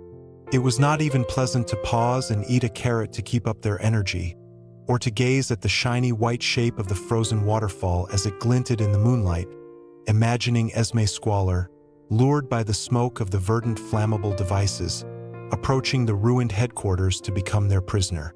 But the least pleasant part of the situation wasn't the cold dirt, or the freezing winds, or even their own exhaustion as it grew later and later and the children dug deeper and deeper. The least pleasant part was the idea, shared by the 2 Baudelaires and their new friend, that they might be doing a villainous thing. The siblings were not sure if digging a deep pit to trap someone, in order to trade prisoners with a villain, was something that their parents or any other volunteers would do. But with so many of the V.F.D secrets lost in the ashes, it was impossible to know for sure, and this uncertainty haunted them with every pitcherful of dirt, and every climb up the rope, and every piece of weakened wood they laid on top of the pit to hide it from view. As the first rays of the morning sun appeared on the misty horizon, the elder Baudelaires gazed up at the waterfall. At the summit of the Mortmain Mountains, they knew was a group of villains, from whom Sunny was hopefully learning the location of the last safe place. But as Violet and Klaus lowered their gaze to their own handiwork and looked at the dark, deep pit Quigley had helped them dig, they could not help wondering if there were also a group of villains at the bottom of the slippery slope. As they looked at the villainous thing they had made, the 3 volunteers could not help wondering if they were villains too, and this was the least pleasant feeling in the world. Chapter 12. Not too long ago, in the Swedish city of Stockholm, a group of bank robbers took a few prisoners during the course of their work. For several days, the bank robbers and the prisoners lived together in close proximity, a word which here means, while the police gathered outside and eventually managed to arrest the robbers and take them to jail. When the prisoners were finally freed, however, the authorities discovered that they had become friends with the bank robbers, and since that time the expression Stockholm Syndrome has been used to describe a situation in which someone becomes friendly with the people who are holding them prisoner. There is another expression, however, which describes a situation that is far more common, when a prisoner does not become friends with such people, but instead regards them as villains and despises them more and more with each passing moment, waiting desperately for an opportunity to escape. The expression is Mount Fraught Syndrome, and Sunny Baudelaire was experiencing it as she stood at the top of Mount Fraught, gazing down at the frozen waterfall and thinking about her circumstances. The young girl had spent another sleepless night in the covered casserole dish, after washing the salmon out of it with a few handfuls of melted snow. It was chilly, of course, with the winds of the Mortmain Mountains blowing through the holes in the lid, and it was painful because once again her teeth were chattering in the cold and giving her tiny cuts on her lips. But there was another reason Sunny did not sleep well, which is that she was frustrated.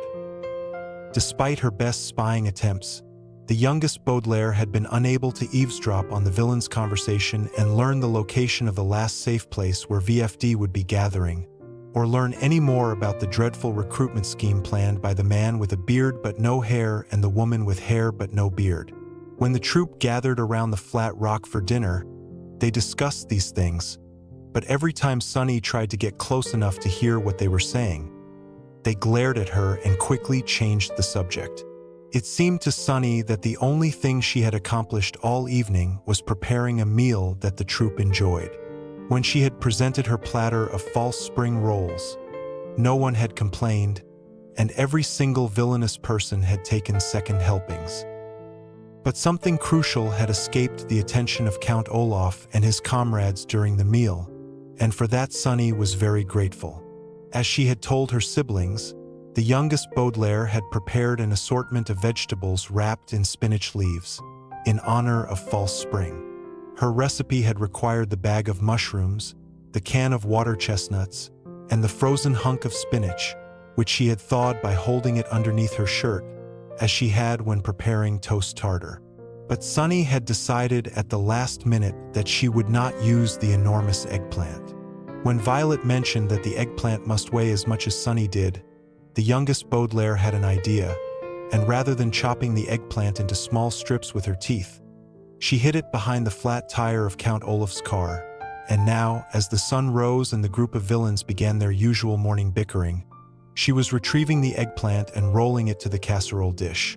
As she rolled it past the automobile, Sunny looked down at the frozen waterfall, which was looking less and less frozen in the morning sun. She knew her siblings were at the bottom with Quigley, and although she couldn't see them, it made her feel better knowing they were relatively nearby and that, if her plan worked out, she would soon be joining them. "What are you doing, baby?" Sunny had just slipped the eggplant under the cover of the casserole dish when she heard the voice of one of Olaf's comrades. The two white-faced women were standing just outside their tent and stretching in the morning sun. "Aubergine," Sunny replied, which meant, "I've concocted a plan involving this eggplant, and it doesn't matter if I tell you about it because you never understand a single word I say." "More baby talk," said the other white-faced woman with a sigh. "I'm beginning to think that Sunny is only a helpless baby, and not a spy." "Goo goo Jash," Sunny began, but the flap of Count Olaf's tent opened before she could utter the last "ga." The villain and his girlfriend stood in the morning sun, and it was clear that they expected the New Day Saturday to be an important one, because they were dressed for the occasion, a phrase which here means wearing such strange clothing that the youngest Baudelaire was too surprised to say the final j she had been planning. Amazingly, it appeared that Count Olaf had washed his face, and he was wearing a brand new suit made out of material that at first seemed to be covered in tiny polka dots. But when Sunny took a closer look, she saw that each dot was a small eye, matching Olaf's tattoo and the V.F.D insignia and all of the other eyes that had plagued the Baudelaires since that terrible day on the beach, so that looking at Count Olaf in his new suit felt like looking at a crowd of villains, all staring at Sunny Baudelaire. But no matter how unnerving Olaf's fashion choice was, Esme Squalor's outfit was worse to behold. Sunny could not remember when she had ever seen a dress so enormous, and was surprised that such an article of clothing could have fit in the tent and still leave room for villains to sleep. The dress was made of layers upon layers of shiny cloth, in different shades of yellow, orange, and red, all cut in fierce triangular shapes so that each layer seemed to cut into the next, and rising from the shoulders of the dress were enormous piles of black lace, sticking up into the air in strange curves. For a moment, the dress was so huge and odd that Sunny could not imagine why anyone would wear it. But as the wicked girlfriend stepped farther out of the tent, it became horribly clear. Esme Squalor was dressed to look like an enormous fire. "What a wonderful morning," Count Olaf crowed. "Just think, by the end of the day, I'll have more new members of my troupe than ever before." "And we'll need them," Esme agreed. "We're all going to have to work together for the greater good, burning down the last safe place." Just the idea of the Hôtel Denouement in flames makes me so excited. I'm going to open a bottle of wine, Count Olaf announced, and Sunny covered her mouth with her hands so the villains would not hear her gasp. The Hôtel Denouement, she realized, must be the last safe place for volunteers to gather, and Olaf was so excited that he had uttered the name inadvertently, a word which here means, where the youngest Baudelaire could hear it. The idea of all those eagles filling the sky makes me so excited. I'm going to smoke one of those in green cigarettes, Esme announced and then frowned. Except I don't have one. Drat. Beg your pardon, your Esme-ship, said one of the white-faced women. But I see some of that green smoke down at the bottom of the waterfall. Really? Esme asked eagerly, and looked in the direction Olaf's employee was pointing. Sunny looked too, and saw a familiar plume of green smoke at the very bottom of the slope, getting bigger and bigger as the sun continued to rise. The youngest Baudelaire wondered why her siblings were signaling her, and what they were trying to say. That's strange, Olaf said. You'd think there'd be nothing left of the headquarters to burn. Look how much smoke there is, Esme said greedily. There must be a whole pack of cigarettes down there. This day is getting even better. Count Olaf smiled, and then looked away from the waterfall and noticed Sunny for the first time. I'll have the baby go down and get them for you, Count Olaf said. Yes, sir, Sunny said eagerly. The baby would probably steal all the cigarettes for herself, Esme said, glaring at the young girl. I'll go. But climbing down there will take hours, Olaf said. Don't you want to be here for the recruitment scheme? I just love springing traps on people. Me too, Esme agreed.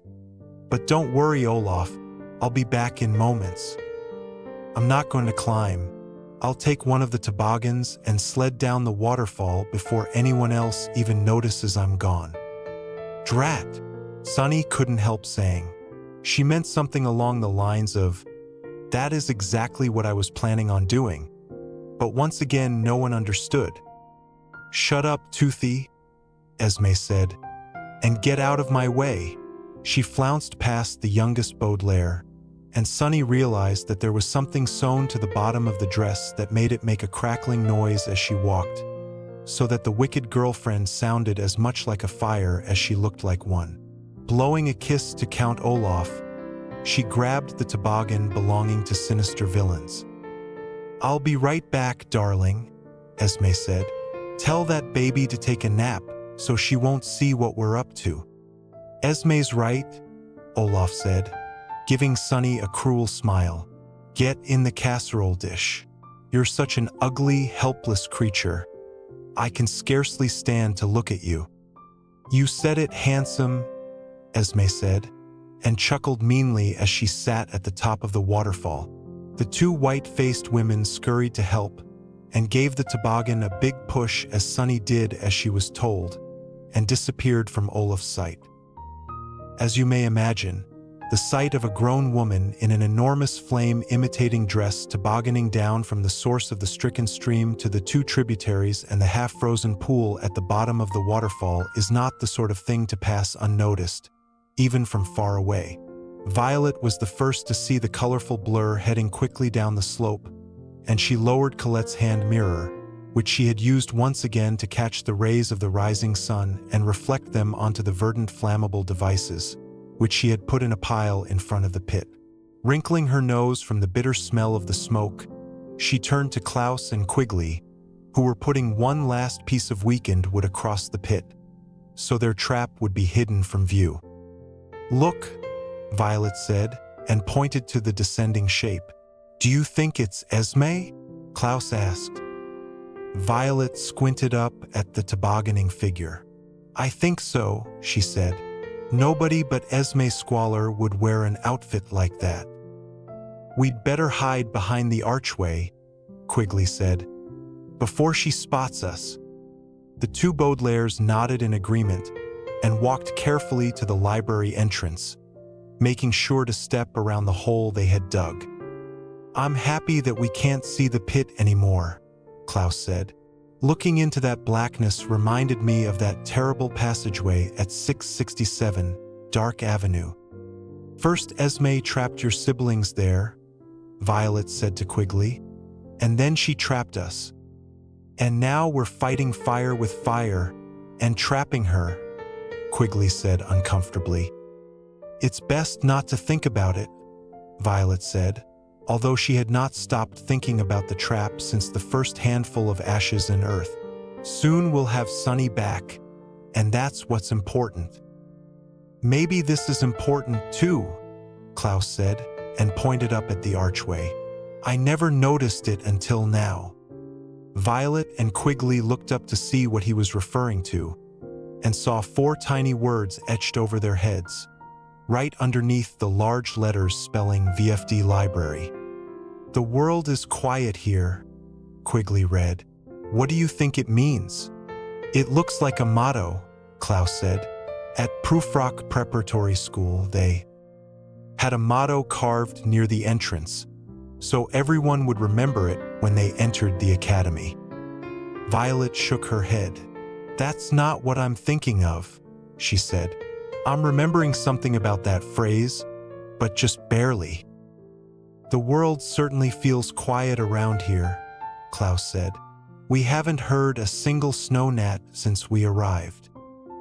"The smell of smoke scares them away, remember?"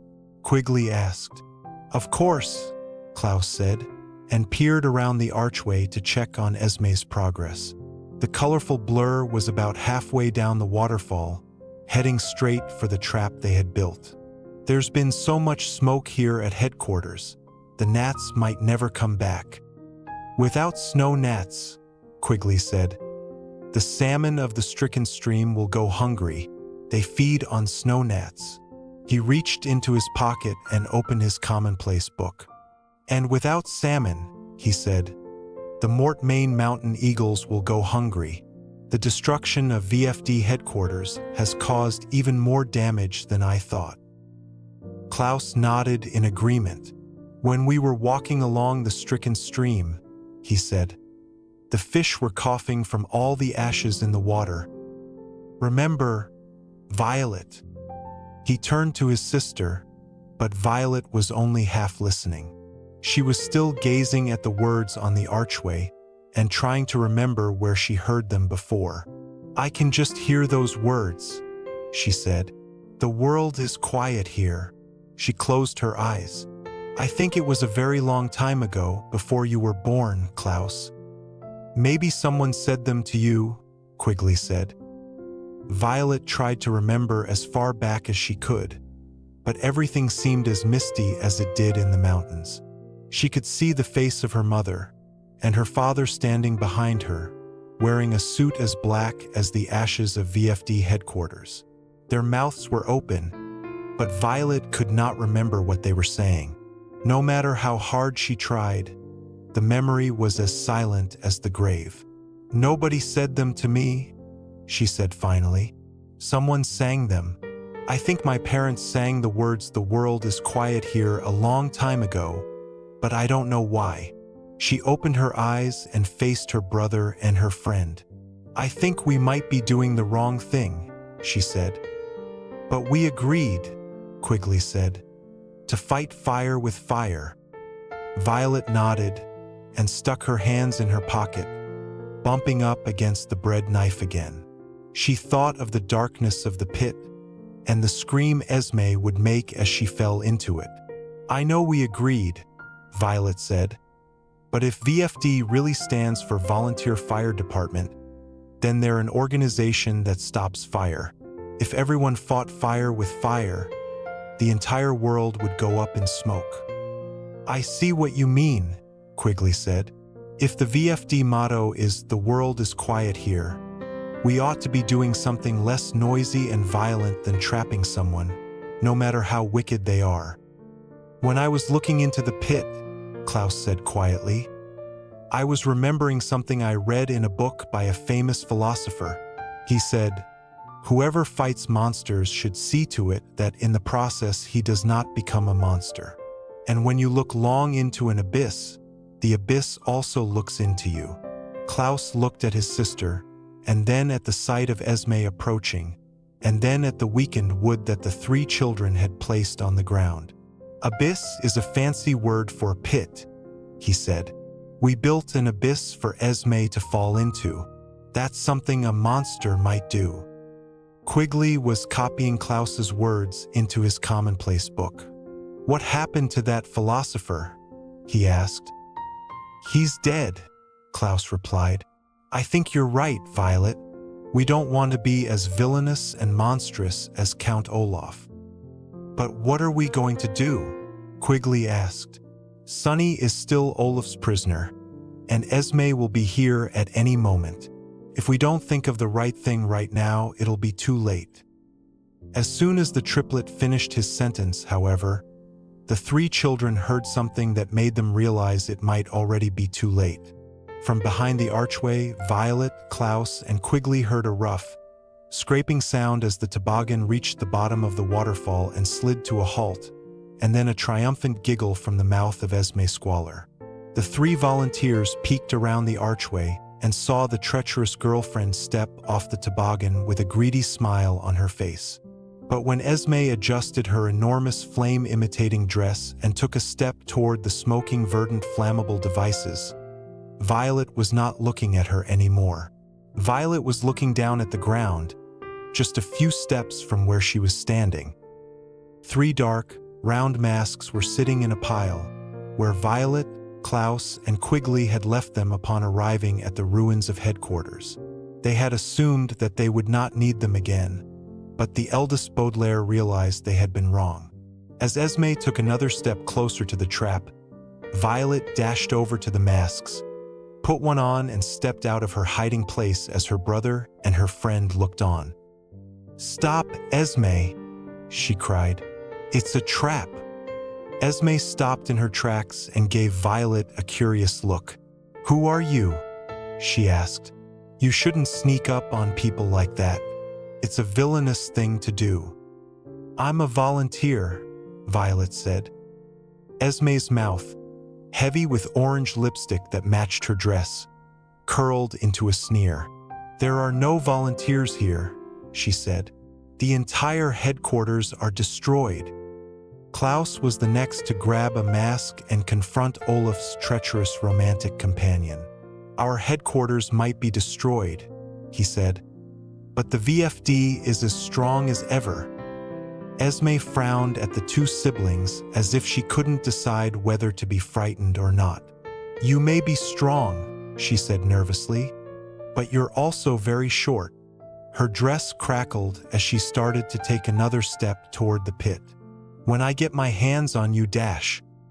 "No!" Quigley cried, and stepped out from the arch wearing his mask, taking care not to fall into his own trap. "Don't come any closer, Esme. If you take another step, you'll fall into our trap." "You're making that up," Esme said, but she did not move any closer. "You're trying to keep all the cigarettes for yourself." "They're not cigarettes," Klaus said. "And we're not liars. Underneath the wood you're about to step on is a very deep pit." Esme looked at them suspiciously. Gingerly, a word which here means without falling into a very deep hole. She leaned down and moved a piece of wood aside, and stared down into the trap the children had built. "Well, well, well," she said. "You did build a trap. I never would have fallen for it, of course, but I must admit you dug quite a pit." "We wanted to trap you," Violet said, "so we could trade you for the safe return of Sonny Baudelaire. But dash." "But you didn't have the courage to go through with it," Esme said with a mocking smile. "You volunteers are never brave enough to do something for the greater good." "Throwing people into pits isn't the greater good," Quigley cried. "It's villainous treachery." "If you weren't such an idiot," Esme said, "you'd realize that those things are more or less the same." "He is not an idiot," Violet said fiercely. She knew, of course, that it was not worthwhile to get upset over insults from such a ridiculous person, but she liked Quigley too much to hear him called names. He led us here to the headquarters using a map he drew himself. He's very well read, Klaus said. At Klaus's words, Esme threw back her head and laughed, shaking the crackling layers of her enormous dress.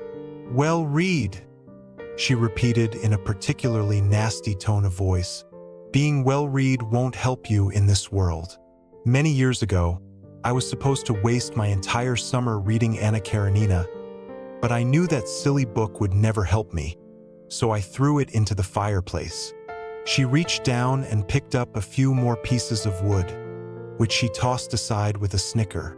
Look at your precious headquarters, volunteers. It's as ruined as my book. And look at me. I'm beautiful, fashionable, and I smoke cigarettes. She laughed again and pointed at the children with a scornful finger. If you didn't spend all your time with your head stuck in books, you'd have that precious baby back. We're going to get her back, Violet said firmly. Really? Esme said mockingly. And how do you propose to do that? I'm going to talk to Count Olaf, Violet said, and he's going to give her back to me. Esme threw back her head and started to laugh, but not with as much enthusiasm as before. What do you mean? She said. Just what I said, Violet said. Esme said suspiciously. Let me think for a moment. The evil girlfriend began to pace back and forth on the frozen pond, her enormous dress crackling with every step.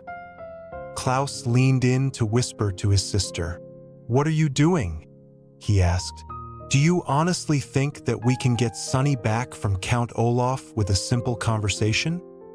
I don't know, Violet whispered back, but it's better than luring someone into a trap. It was wrong to dig that pit, Quigley agreed, but I'm not sure that walking straight into Olaf's clutches is the right thing to do either. It'll take a while to reach Mount Fraud again, Violet said. We'll think of something during the climb. I hope so, Klaus said. But if we can't think of something dash.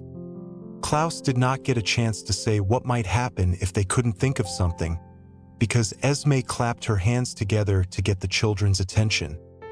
If you really want to talk to my boyfriend, she said, I suppose I can take you to where he is. If you weren't so stupid, you'd know that he's very nearby. We know where he is, Esme, Klaus said. He's at the top of the waterfall at the source of the stricken stream. Then I suppose you know how we can get there, Esme said and looked a little foolish. The toboggan doesn't go uphill, so I actually have no idea how we can reach the peak. She will invent a way, Quigley said, pointing at Violet. Violet smiled at her friend, grateful for his support, and closed her eyes underneath her mask. Once more, she was thinking of something she had heard sung to her when she was a very little girl. She had already thought of the way that the three children could take Esme with them when they ascended the hill, but thinking of their journey made her think of a song she had not thought of for many years. Perhaps when you were very young, someone sang this song to you, perhaps to lull you to sleep, or to entertain you on a long car trip, or in order to teach you a secret code. The song is called The Itsy Bitsy Spider, and it is one of the saddest songs ever composed. It tells the story of a small spider who is trying to climb up a water spout, but every time its climb is half over, there is a great burst of water, either due to rain or somebody turning the spout on, and at the end of the song, the spider has decided to try one more time and will likely be washed away once again. Violet Baudelaire could not help feeling like this poor spider as she ascended the waterfall for the last time, with Quigley and Klaus beside her and Esme Squalor on her toboggan behind them. After attaching the last two forks to Klaus's shoes, she had told her companions to tie the leather straps of the toboggan around their waists, so they could drag the villainous girlfriend behind them as they climbed. It was exhausting to approach the peak of Mount Fraud in this manner, particularly after staying up all night digging a pit, and it seemed like they might get washed back down by the dripping water of the stricken stream, like the spider Violet had heard about when she was a little girl. The ice on the slope was weakening after 2 fork-assisted climbs, a toboggan ride, and the increasing temperatures of fall spring, and with each step of Violet's invention, the ice would shift slightly.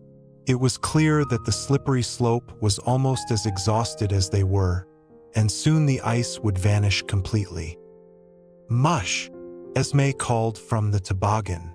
She was using an expression that Arctic explorers shouted to their sled dogs, and it certainly did not make the journey any easier.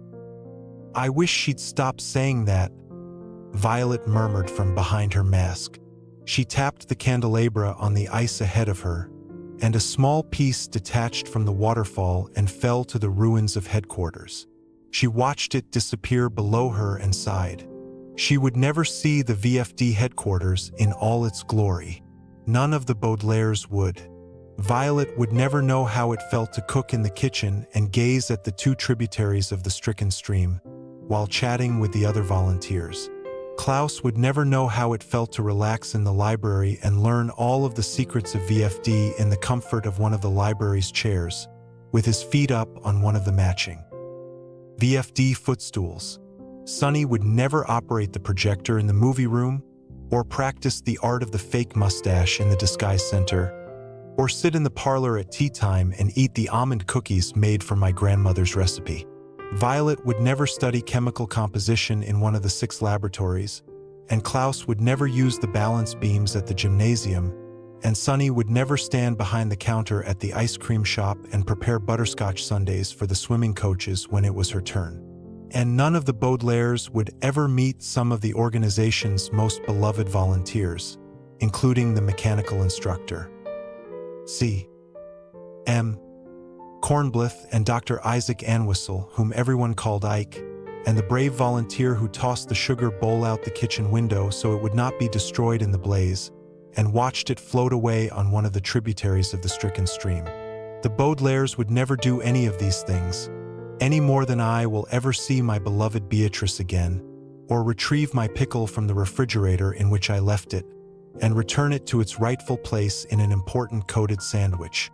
Violet, of course, was not aware of everything she would never do, but as she gazed down at the vast, ashen remains of the headquarters, she felt as if her whole journey in the Mortmain Mountains had been as useless as the journey of a tiny arachnid in a song she had never liked to hear. "Mush!" Esme cried again with a cruel chuckle. "Please stop saying that, Esme," Violet called down impatiently. "That mush nonsense is slowing our climb." "A slow climb might be to our advantage," Klaus murmured to his sister. "The longer it takes us to reach the summit, the longer we have to think up what we're going to say to Count Olaf." "We could tell him that he's surrounded," Quigley said, "and that there are volunteers everywhere ready to arrest him if he doesn't let Sonny go free." Violet shook her mask. "He won't believe that," she said, sticking a fork-assisted shoe into the waterfall. "He can see everything and everyone from Mount Fraught.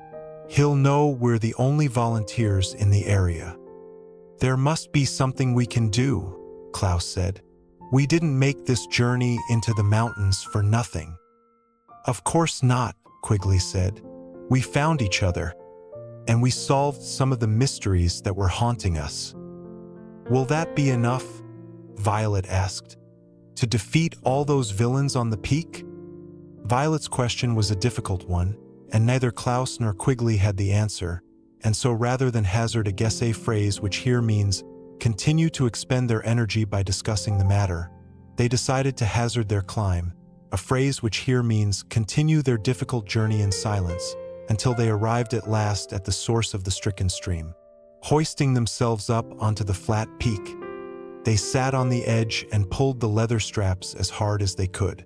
It was such a difficult task to drag Esme Squalor and the toboggan over the edge of the slope and onto Mount Fraught that the children did not notice who was nearby until they heard a familiar scratchy voice right behind them. "Who goes there?" Count Olaf demanded. breathless from the climb. The three children turned around to see the villain standing with his two sinister cohorts near his long, black automobile, glaring suspiciously at the masked volunteers. "We thought you'd get here by taking the path," said the man with a beard but no hair, "not by climbing up the waterfall." "No, no, no," Esme said quickly. "These aren't the people we're expecting.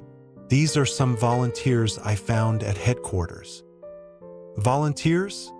said the woman with hair but no beard, but her voice did not sound as deep as it usually did.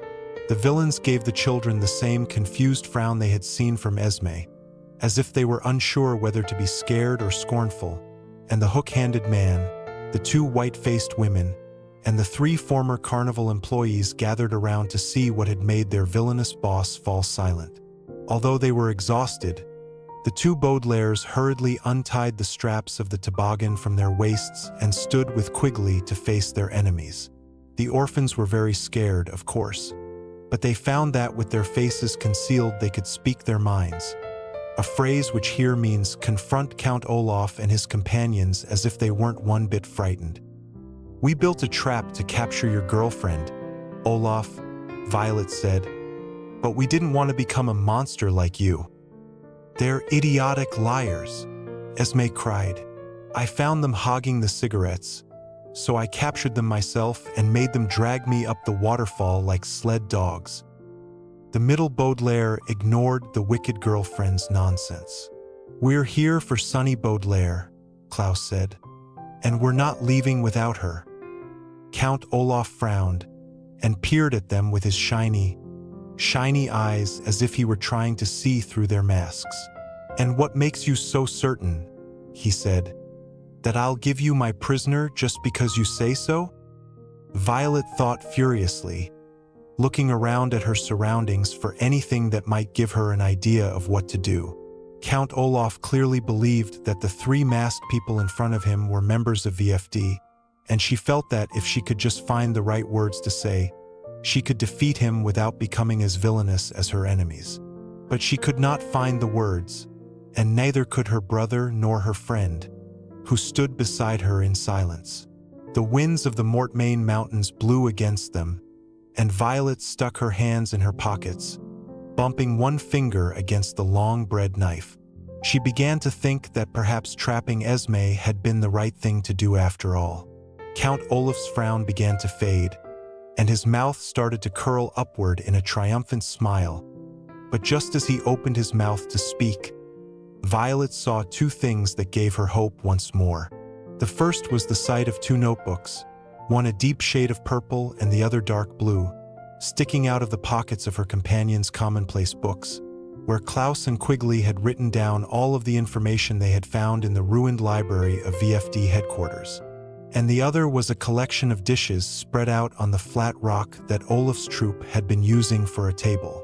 Sunny had been forced to wash these dishes, using handfuls of melted snow, and she had laid them out to dry in the sunshine of false spring. Violet could see a stack of plates, each emblazoned with the familiar image of an eye, as well as a row of teacups and a small pitcher for cream. But there was something missing from the tea set, and it made Violet smile behind her mask as she turned to face Count Olaf again. "You will give us Sunny," she said, "because we know where the sugar bowl is." Chapter 13. Count Olaf gasped and raised his one eyebrow very high as he gazed at the two Baudelaires and their companion, his eyes shinier than they had ever seen them. "Where is it?" he said, in a terrible, wheezing whisper. "Give it to me."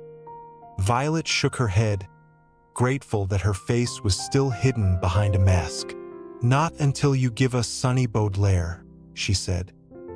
"Never," the villain replied. "Without that big-toothed brat, I'll never capture the Baudelaire fortune. You give me the sugar bowl this instant, or I'll throw all of you off this mountain." "If you throw us off the mountain," Klaus said, "you'll never know where the sugar bowl is." He did not add, of course, that the Baudelaires had no idea where the sugar bowl was, or why in the world it was so important. Esme Squalor took a sinister step toward her boyfriend, her flame-imitating dress crackling against the cold ground. "We must have that sugar bowl," she snarled. "Let the baby go. We'll cook up another scheme to steal the fortune." "But stealing the fortune is the greater good," Count Olaf said. "We can't let the baby go." "Getting the sugar bowl is the greater good," Esme said with a frown. "Stealing the fortune," Olaf insisted. "Getting the sugar bowl," Esme replied. "Fortune, sugar bowl, fortune, sugar bowl." "That's enough," ordered the man with a beard but no hair. "Our recruitment scheme is about to be put into action. We can't have you arguing all day long." "We wouldn't have argued all day long," Count Olaf said timidly. "After a few hours dash." "We said that's enough," ordered the woman with hair but no beard. "Bring the baby over here. Bring the baby at once." Count Olaf ordered the two white-faced women. "She's napping in her casserole dish."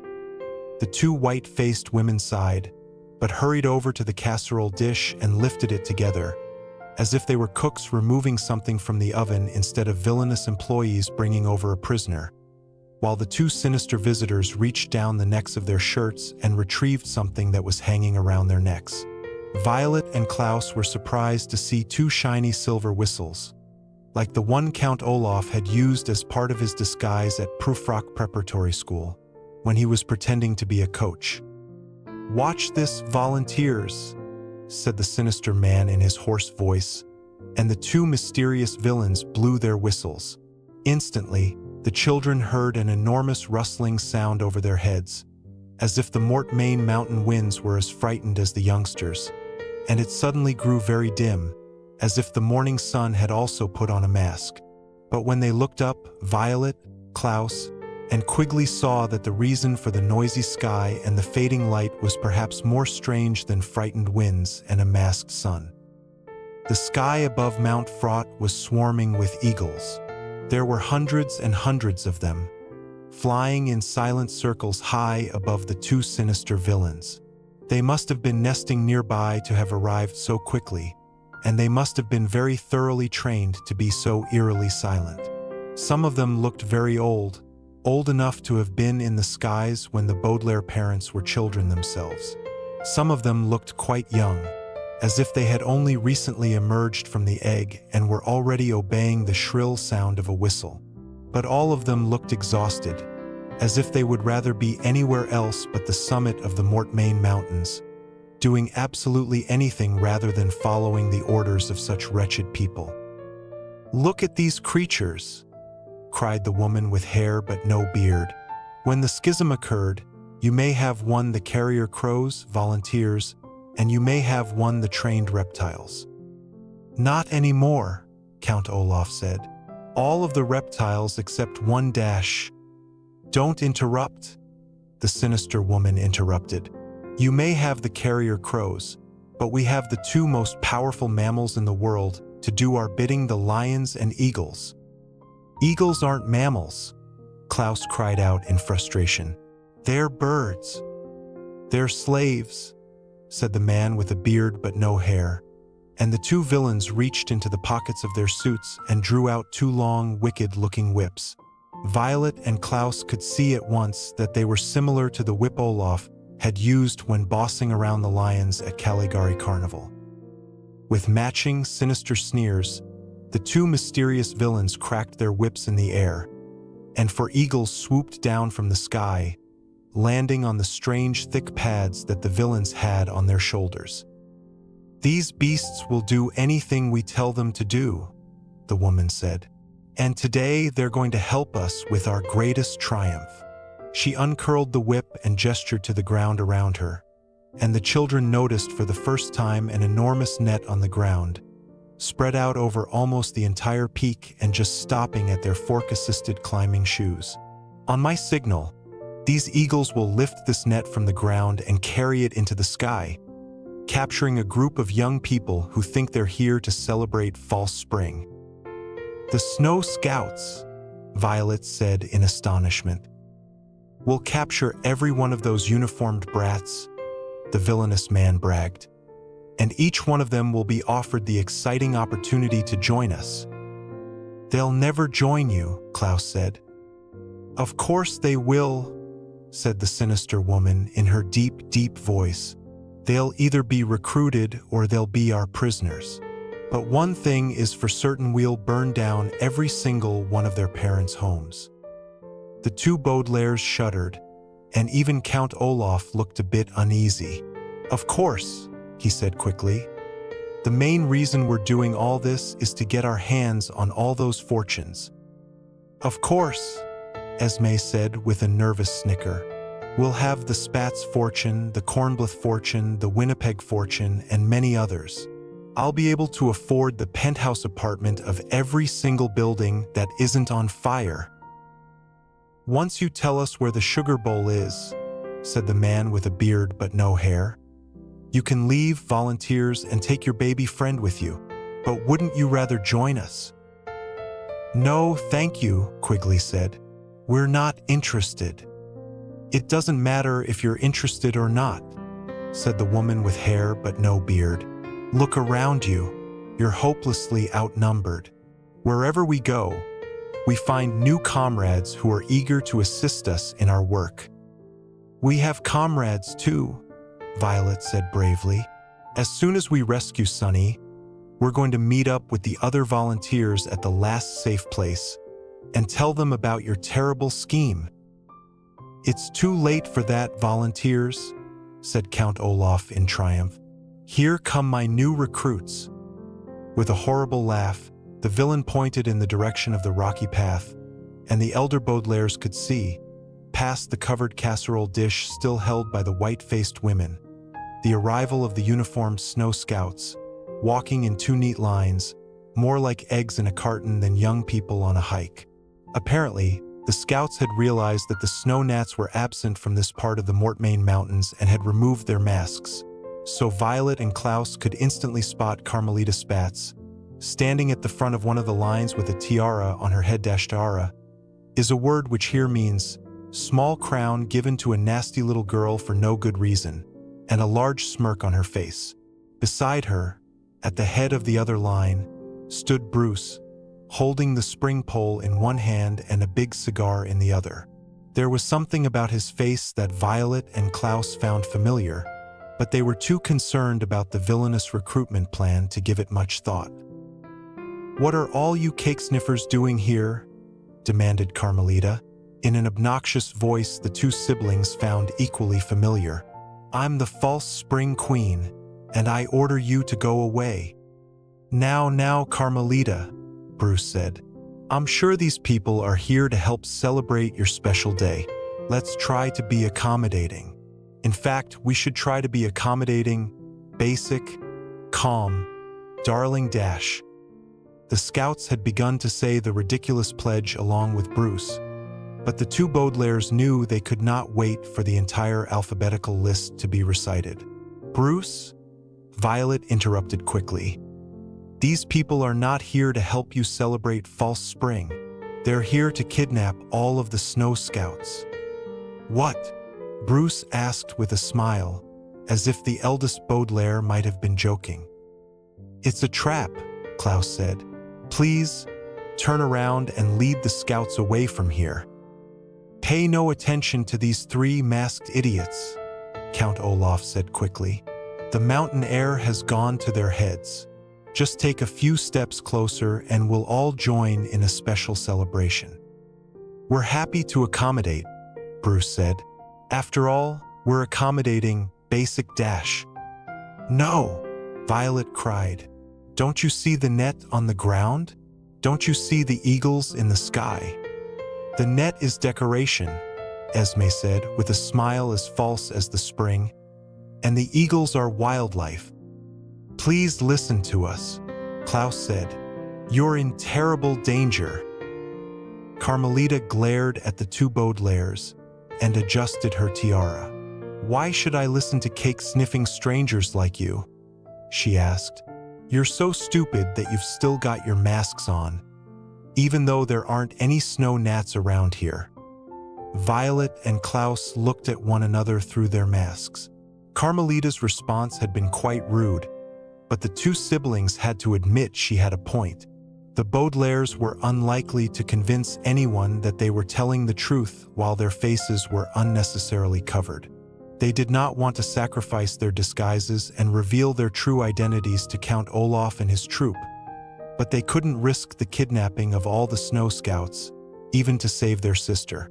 The two Baudelaires nodded at one another, and then turned to see that Quigley was nodding too, and the three children reached up and took off their masks for the greater good. Count Olaf's mouth dropped open in surprise. "You're dead," he said to the eldest Baudelaire, saying something that he knew full well was ridiculous. "You perished in the caravan, along with Klaus." Esme stared at Klaus, looking just as astonished as her boyfriend. "You're dead too," she cried. "You fell off a mountain. And you're one of those twins," Olaf said to Quigley. "You died a long time ago." "I'm not a twin," Quigley said. "And I'm not dead." "And," Count Olaf said with a sneer, "you're not a volunteer. None of you are members of V.F.D. You're just a bunch of orphan brats."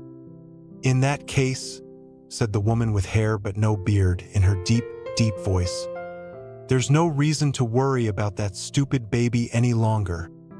"That's true," Olaf said, and turned to the white-faced women. "Throw the baby off the mountain," he ordered. Violet and Klaus cried out in horror, but the two white-faced women merely looked at the covered casserole dish they were holding, and then at one another. Then, slowly, they looked at Count Olaf, but neither of them moved an inch. "Didn't you hear me?" Olaf asked. "Throw that baby off this mountain." "No," said one of the white-faced women, and the two Baudelaires turned to them in relief. "No?" asked Esme Squalor in an astonished voice. "What do you mean, no?" "We mean no," said the white-faced woman, and her companion nodded. Together they put the covered casserole dish down on the ground in front of them. Violet and Klaus were surprised to see that the dish did not move, and assumed that their sister must have been too scared to come out. "We don't want to participate in your schemes anymore," said the other white-faced woman, and sighed. "For a while, it was fun to fight fire with fire, but we've seen enough flames and smoke to last our whole lives. We don't think that it was a coincidence that our home burned to the ground," said the first woman. "We lost a sibling in that fire, Olaf." Count Olaf pointed at the two women with a long, bony finger. "Obey my orders this instant," he screamed. But his two former accomplices merely shook their heads, turned away from the villain, and began to walk away. Everyone on the square peak watched in silence as the two white-faced women walked past Count Olaf, past Esme Squalor, past the two sinister villains with eagles on their shoulders, past the two Baudelaires and Quigley Quagmire, past the hook-handed man and the former employees of the carnival, and finally past Bruce and Carmelita Spatz and the rest of the Snow Scouts, until they reached the rocky path and began to walk away from Mount Fraught altogether. Count Olaf opened his mouth and let out a terrible roar, and jumped up and down on the net. "You can't walk away from me, you pasty-faced women," he cried. "I'll find you and destroy you myself. In fact, I can do anything myself. I'm an individual practitioner, and I don't need anybody's help to throw this baby off the mountain." With a nasty chuckle, he picked up the covered casserole dish, staggering slightly, and walked to the edge of the half-frozen waterfall. "No!" Violet cried. "Sonny!" Klaus screamed. "Say goodbye to your baby sister, Baudelaires," Count Olaf said, with a triumphant smile that showed all of his filthy teeth. "I'm not a baby!" cried a familiar voice from under the villain's long, black automobile, and the two elder Baudelaires watched with pride and relief as Sonny emerged from behind the tire Violet had punctured and ran to hug her siblings. Klaus had to take his glasses off to wipe the tears from his eyes as he was finally reunited with the young girl who was his sister. "I'm not a baby," Sonny said again, turning to Olaf in triumph. "How could this be?" Count Olaf said, but when he removed the cover from the casserole dish, he saw how this could be, because the object inside, which was about the same size and weight as the youngest Baudelaire, wasn't a baby either. "Babganish," Sonny cried, which meant something along the lines of, "I concocted an escape plan with the eggplant that turned out to be even handier than I thought." But there was no need for anyone to translate, as the large vegetable slid out of the casserole dish and landed with a plop at Olaf's feet. "Nothing is going right for me today," cried the villain. "I'm beginning to think that washing my face was a complete waste of time." "Don't upset yourself, boss," said Colette, contorting herself in concern. "I'm sure that Sonny will cook us something delicious with the eggplant."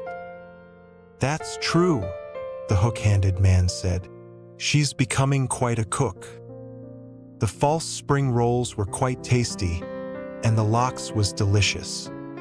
"It could have used a little dill, in my opinion," Hugo said, but the three reunited Baudelaires turned away from this ridiculous conversation to face the snow scouts.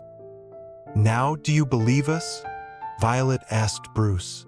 "Can't you see that this man is a terrible villain who is trying to do you harm?" "Don't you remember us?" Klaus asked Carmelita Spatz. "Count Olaf had a terrible scheme at Proofrock Prep, and he has a terrible scheme now." "Of course I remember you," Carmelita said.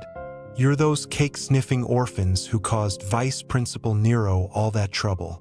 And now you're trying to ruin my very special day. Give me that spring pole, Uncle Bruce." Now, Carmelita," Bruce said. But Carmelita had already grabbed the long pole from Bruce's hands and was marching across the net toward the source of the stricken stream. The man with a beard but no hair and the woman with hair but no beard clasped their wicked whips and raised their shiny whistles to their sinister mouths. But the Baudelaires could see they were waiting to spring their trap until the rest of the scouts stepped forward, so they would be inside the net when the eagles lifted it from the ground. "I crown myself false spring queen," Carmelita announced, when she reached the very edge of Mount Fraught. With a nasty laugh of triumph, she elbowed the Baudelaires aside and drove the spring pole into the half-frozen top of the waterfall. There was a slow, loud shattering sound, and the Baudelaires looked down the slope and saw that an enormous crack was slowly making its way down the center of the waterfall, toward the pool and the two tributaries of the stricken stream. The Baudelaires gasped in horror. Although it was only the ice that was cracking, it looked as if the mountain were beginning to split in half, and that soon an enormous schism would divide the entire world. "What are you looking at?" Carmelita asked scornfully. "Everybody's supposed to be doing a dance in my honor." "That's right," Count Olaf said. "Why doesn't everybody step forward and do a dance in honor of this darling little girl?" "Sounds good to me," Kevin said, leading his fellow employees onto the net. "After all, I have two equally strong feet. And we should try to be accommodating," the hook-handed man said.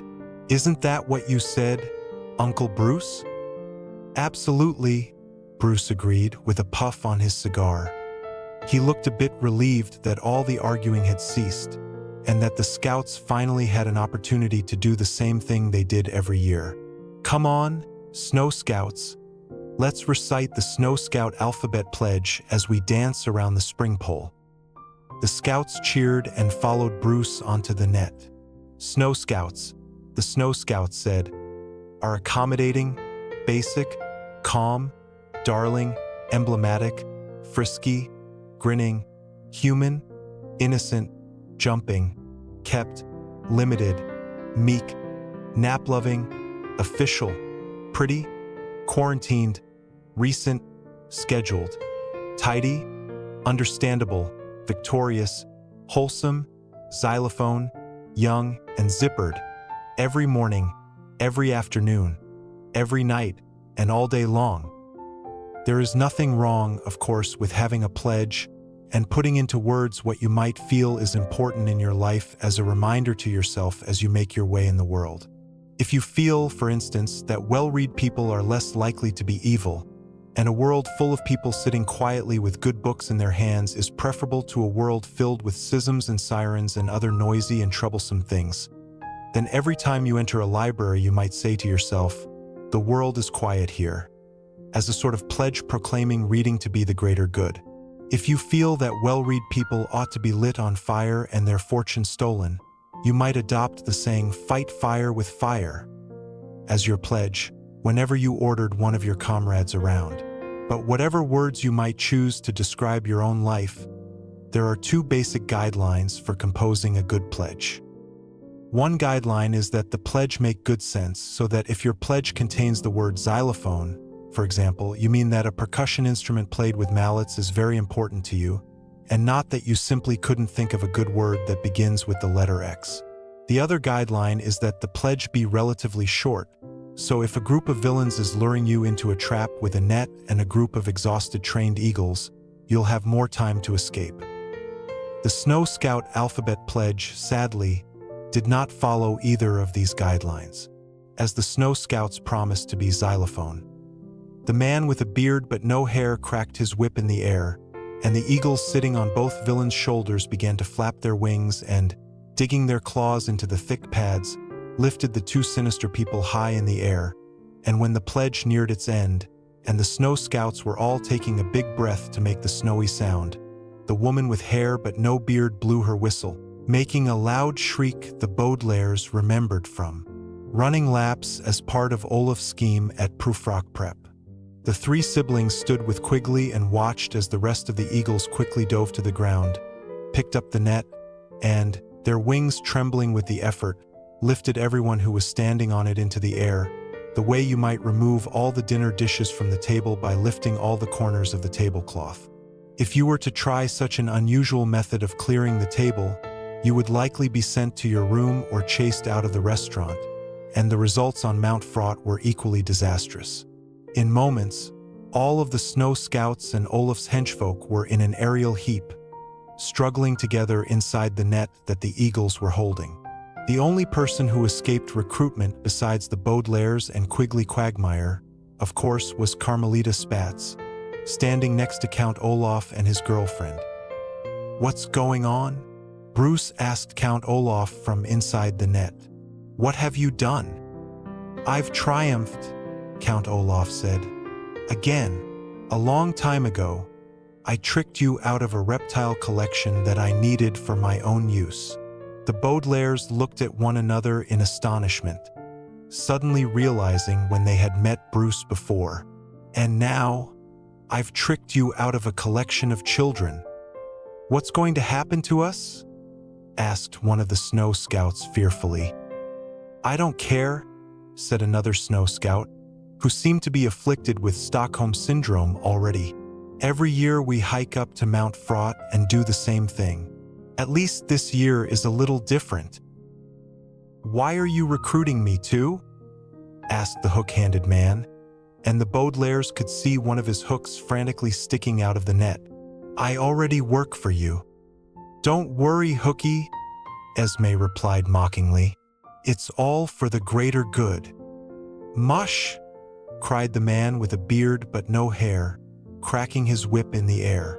Squawking in fear, the eagles began to drag the net across the sky, away from Mount Fraught.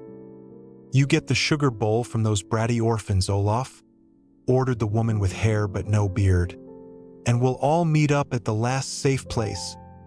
With these eagles at our disposal," the sinister man said in his hoarse voice, "we can finally catch up to that self-sustaining hot air mobile home and destroy those volunteers." The Baudelaires gasped and shared an astonished look with Quigley. The villain was surely talking about the device that Hector had built at the village of Foul Devotees, in which Duncan and Isadora had escaped. "We'll fight fire with fire," the woman with hair but no beard cried in triumph, and the eagles carried her away. Count Olaf muttered something to himself and then turned and began creeping toward the Baudelaires. "I only need one of you to learn where the sugar bowl is," he said, his eyes shining brightly, "and to get my hands on the fortune. But which one should it be?" "That's a difficult decision," Esme said. "On one hand, it's been enjoyable having an infant servant, but it would be a lot of fun to smash Klaus's glasses and watch him bump into things." "But Violet has the longest hair," Carmelita volunteered, as the Baudelaires backed toward the cracked waterfall with Quigley right behind them.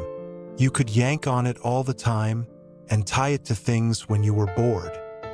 "Those are both excellent ideas," Count Olaf said. "I'd forgotten what an adorable little girl you are. Why don't you join us?" "Join you?" Carmelita asked. "Look at my stylish dress," Esme said to Carmelita. "If you joined us, I'd buy you all sorts of outfits."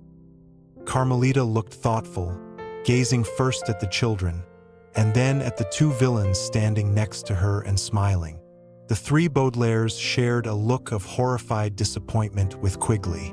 The siblings remembered how monstrous Carmelita had been at school, but it had never occurred to them that she would be interested in joining up with even more monstrous people. "Don't believe them, Carmelita," Quigley said, and took his purple notebook out of his pocket. "They'll burn your parents' house down. I have the evidence right here in my commonplace book." "What are you going to believe, Carmelita?" Count Olaf asked. "A silly book? Or something an adult tells you?" "Look at us, you adorable little girl," Esme said, her yellow, orange, and red dress crackling on the ground. "Do we look like the sort of people who like to burn down houses?" "Carmelita," Violet cried. "Don't listen to them." "Carmelita," Klaus cried. "Don't join them." "Carmelita," Sonny cried, which meant something like, "You're making a monstrous decision." "Carmelita," Count Olaf said in a sickeningly sweet voice, "why don't you choose one orphan to live and push the others off the cliff, and then we'll all go to a nice hotel together."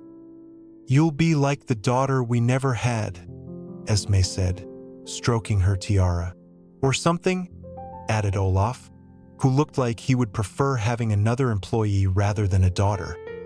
Carmelita glanced once more at the Baudelaires, and then smiled up at the two villains. "Do you really think I'm adorable?" she asked. "I think you're adorable, beautiful, cute, dainty, eye-pleasing, flawless, gorgeous, harmonious, impeccable, jaw-droppingly adorable, keen, luscious, magnificent, nifty, obviously adorable, photogenic, quite adorable, ravishing, splendid, thin, undeformed, very adorable, well-proportioned, xylophone, yummy, and zestfully adorable," Esme pledged. "Every morning, every afternoon, every night, and all day long." "Don't listen to her," Quigley pleaded. "A person can't be xylophone." "I don't care," Carmelita said. "I'm going to push these cake sniffers off the mountain and start an exciting and fashionable new life." The Baudelaires took another step back, and Quigley followed, giving the children a panicked look. Above them, they could hear the squawking of the eagles as they took the villains' new recruits farther and farther away. Behind them, they could feel the four drafts of the valley below, where the headquarters had been destroyed by people the children's parents had devoted their lives to stopping. Violet reached in her pocket for her ribbon, trying to imagine what she could invent that could get them away from such villainous people, and journeying toward their fellow volunteers at the last safe place. Her fingers brushed against the bread knife, and she wondered if she should remove the weapon from her pocket and use it to threaten the villains with violence, or whether this too would make her as villainous as the man who was staring at her now. "Poor Baudelaires," Count Olaf said mockingly. "You might as well give up. You're hopelessly outnumbered." "We're not outnumbered at all," Klaus said. There are 4 of us and only 3 of you. I count triple because I'm the false spring queen, Carmelita said. So you are outnumbered, cake sniffers. This, of course, was more utter nonsense from the mouth of this cruel girl. But even if it weren't nonsense, it does not always matter if one is outnumbered or not. When Violet and Klaus were hiking toward the Valley of 4 Drafts, for instance, they were outnumbered by the swarm of snow gnats, but they managed to find Quigley Quagmire, climb up the vertical flame diversion to the headquarters, and find the message hidden in the refrigerator.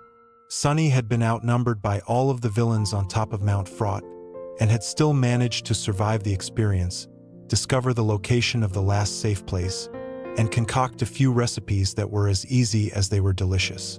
And the members of V.F.D have always been outnumbered, because the number of greedy and wicked people always seems to be increasing, while more and more libraries go up in smoke. But the volunteers have managed to endure, a word which here means meet in secret, communicate in code, and gather crucial evidence to foil the schemes of their enemies. It does not always matter whether there are more people on your side of the schism than there are on the opposite side, and as the Baudelaires stood with Quigley and took one more step back, they knew what was more important.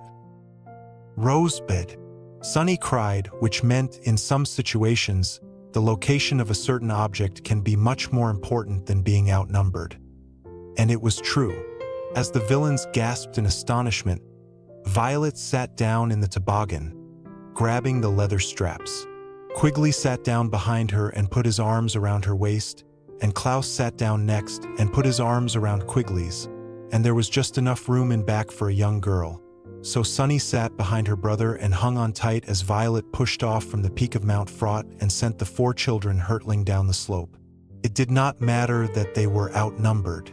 It only mattered that they could escape from a monstrous end by racing down the last of the slippery slope, just as it only matters for you to escape from a monstrous end by putting down the last of the slippery slope and reading a book in which villains do not roar at children who are trying to escape. "We'll be right behind you, Baudelaires," Count Olaf roared, as the toboggan raced toward the Valley of 4 Drafts, bumping and splashing against the cracked and melting ice.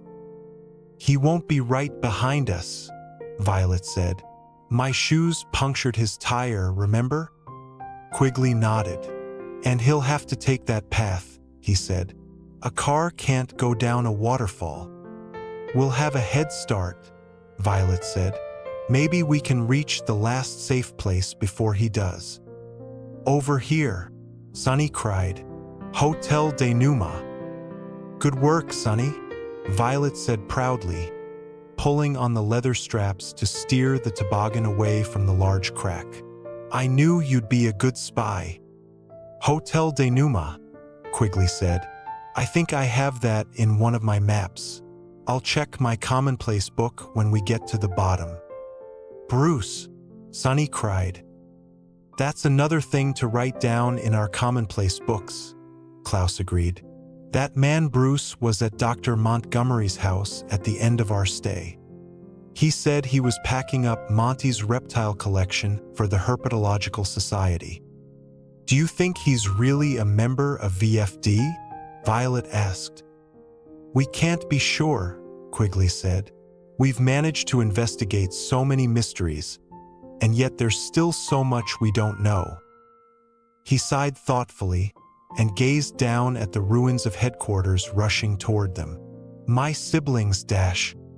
But the Baudelaires never got to hear any more about Quigley's siblings, because at that moment the toboggan, despite Violet's efforts with the leather straps, slipped against a melted section of the waterfall, and the large sled began to spin. The children screamed, and Violet grabbed the straps as hard as she could, only to have them break in her hands. "The steering mechanism is broken," she yelled. "Dragging Esme Squalor up the slope must have weakened the straps."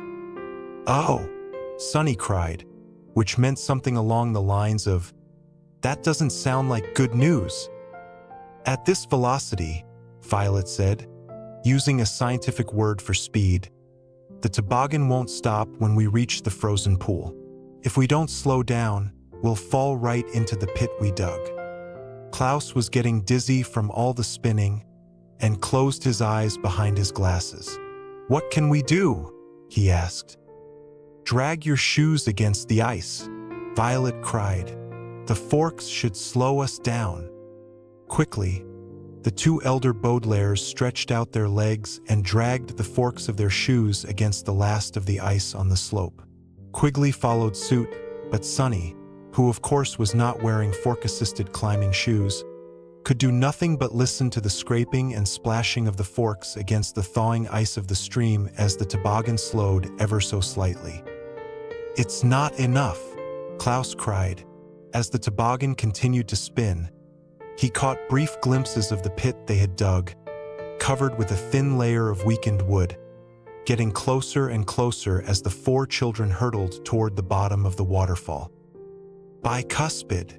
Sunny asked, which meant something like, "Should I drag my teeth against the ice, too?"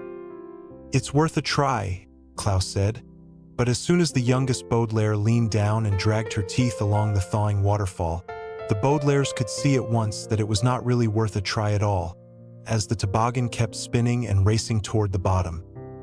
"That's not enough either," Violet said, and focused her inventing mind as hard as she could, remembering how she had stopped the caravan when she and her brother were hurtling away from Count Olaf's automobile. There was nothing large enough to use as a drag chute, and the eldest Baudelaire found herself wishing that Esme Squalor were on board with them, so she could stop the toboggan with her enormous, flame-imitating dress.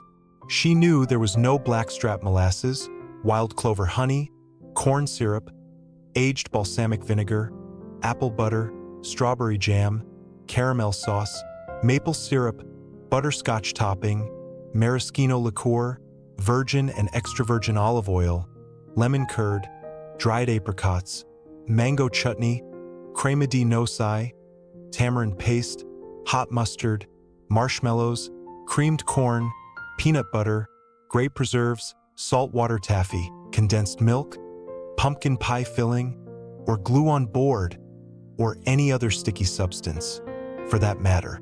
But then she remembered the small table she had used to drag on the ground, behind the caravan, and she reached into her pocket and knew what she could do. "Hang on!" Violet cried, but she did not hang on herself. Dropping the broken straps of the toboggan, she grabbed the long bread knife and took it out of her pocket at last. It had only been several days, but it felt like a very long time since she had taken the knife from the caravan, and it seemed that every few minutes she had felt its jagged blade in her pocket as she tried to defeat the villains high above her, without becoming a villain herself. But now, at last, there was something she could do with the knife that might save them all, without hurting anyone. Gritting her teeth, Violet leaned out of the spinning toboggan and thrust the knife as hard as she could into the ice of the slippery slope. The tip of the blade hit the crack caused by Carmelita's spring pole, and then the entire knife sank into the slope just as the toboggan reached the bottom. There was a sound the likes of which the Baudelaires had never heard, like a combination of an enormous window shattering and the deep, booming sound of someone firing a cannon. The knife had widened the crack, and in one tremendous crash, the last of the ice fell to pieces and all of the forks, sunlight, teeth, and tobogganing finally took their toll on the waterfall. In one enormous whoosh, the waters of the stricken stream came rushing down the slope, and in a moment the Baudelaires were no longer on a frozen pool at the bottom of a strange curve of ice, but simply at the bottom of a rushing waterfall, with gallons and gallons of water pouring down on them. The orphans had just enough time to take a deep breath before the toboggan was forced underwater. The three siblings hung on tight, but the eldest Baudelaire felt a pair of hands slip from her waist, and when the wooden toboggan bobbed to the surface again, she called out the name of her lost friend. "Quigley!" she screamed. "Violet!" The Baudelaires heard the triplets' voice as the toboggan began to float down one of the tributaries. Klaus pointed, and through the rush of the waterfall the children could see a glimpse of their friend. He had managed to grab onto a piece of wood from the ruins of headquarters, something that looked a bit like a banister, such as one might need to walk up a narrow staircase leading to an astronomical observatory. The rush of the water was dragging the wood and Quigley down the opposite tributary of the stricken stream. "Quigley!" Violet screamed again.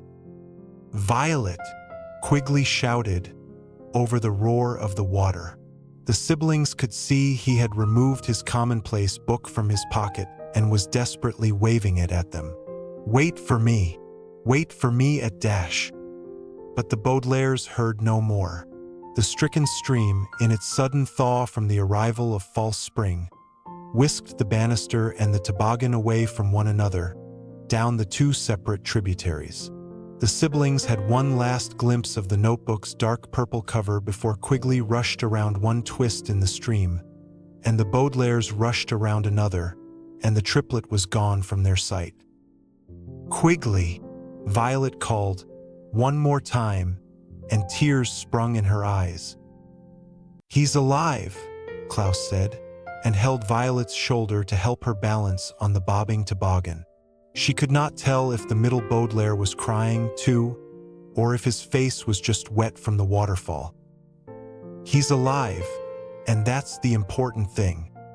"Intrepid," Sonny said, which meant something like, Quigley Quagmire was brave and resourceful enough to survive the fire that destroyed his home, and I'm sure he'll survive this, too. Violet could not bear that her friend was rushing away from her so soon after first making his acquaintance. "But we're supposed to wait for him," she said, "and we don't know where. Maybe he's going to try to reach his siblings before the eagles do," Klaus said. "But we don't know where they are." "Hotel Denuma?" Sonny guessed. "V.F.D. "Klaus," Violet said, "you saw some of Quigley's research.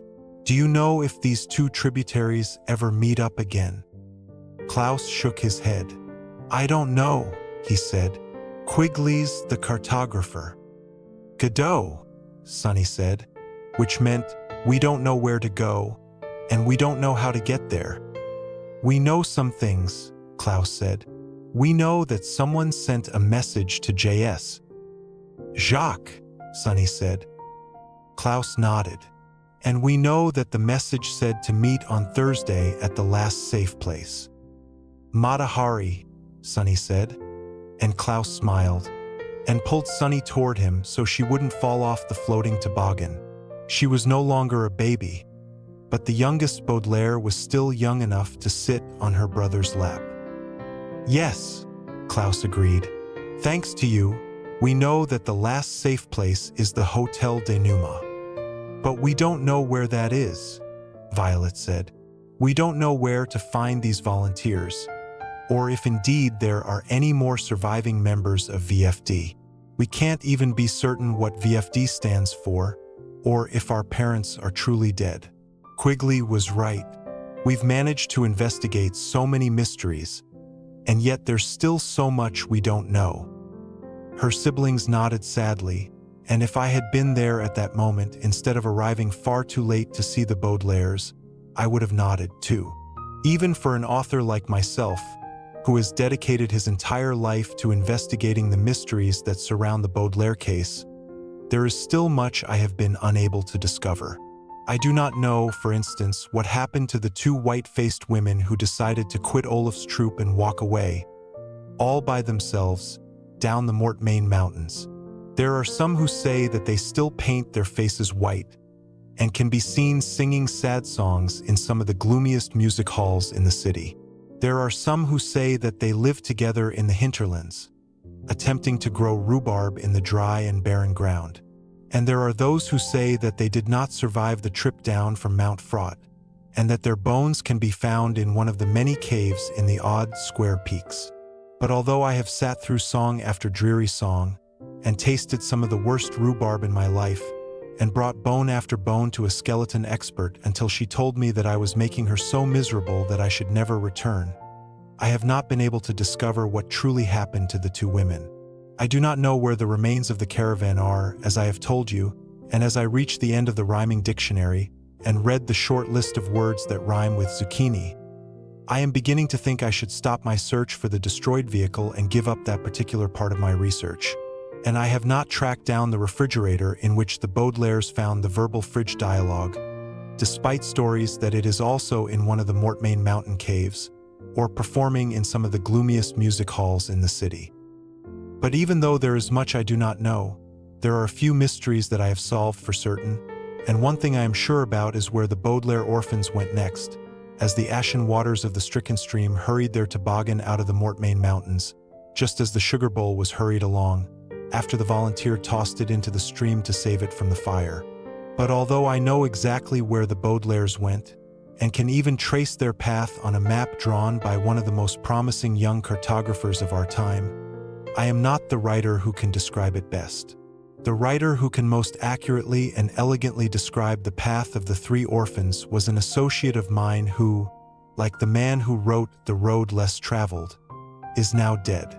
Before he died, however, he was widely regarded as a very good poet, although some people think his writings about religion were a little too mean-spirited.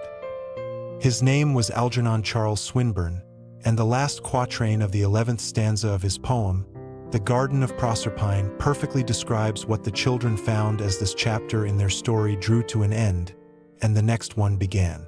The first half of the quatrain reads, that no life lives forever, that dead men rise up never. And indeed, the grown men in the Baudelaire's lives who were dead, such as Jacques Snicket or the children's father, were never going to rise up. And the second half of the quatrain reads, that even the weariest river wins somewhere safe to see. This part is a bit trickier because some poems are a bit like secret codes, in that you must study them carefully in order to discover their meaning. A poet such as Quigley Quagmire's sister, Isadora, of course, would know at once what those two lines mean, but it took me quite some time before I decoded them. Eventually, however, it became clear that the weariest river refers to the stricken stream, which indeed seemed weary from carrying away all of the ashes from the destruction of V.F.D headquarters, and that wind somewhere safe to see refers to the last safe place where all the volunteers, including Quigley Quagmire, could gather. As Sunny said, she and her siblings did not know where to go, and they didn't know how to get there, but the Baudelaire orphans were winding there anyway, and that is one thing I know for certain. The end.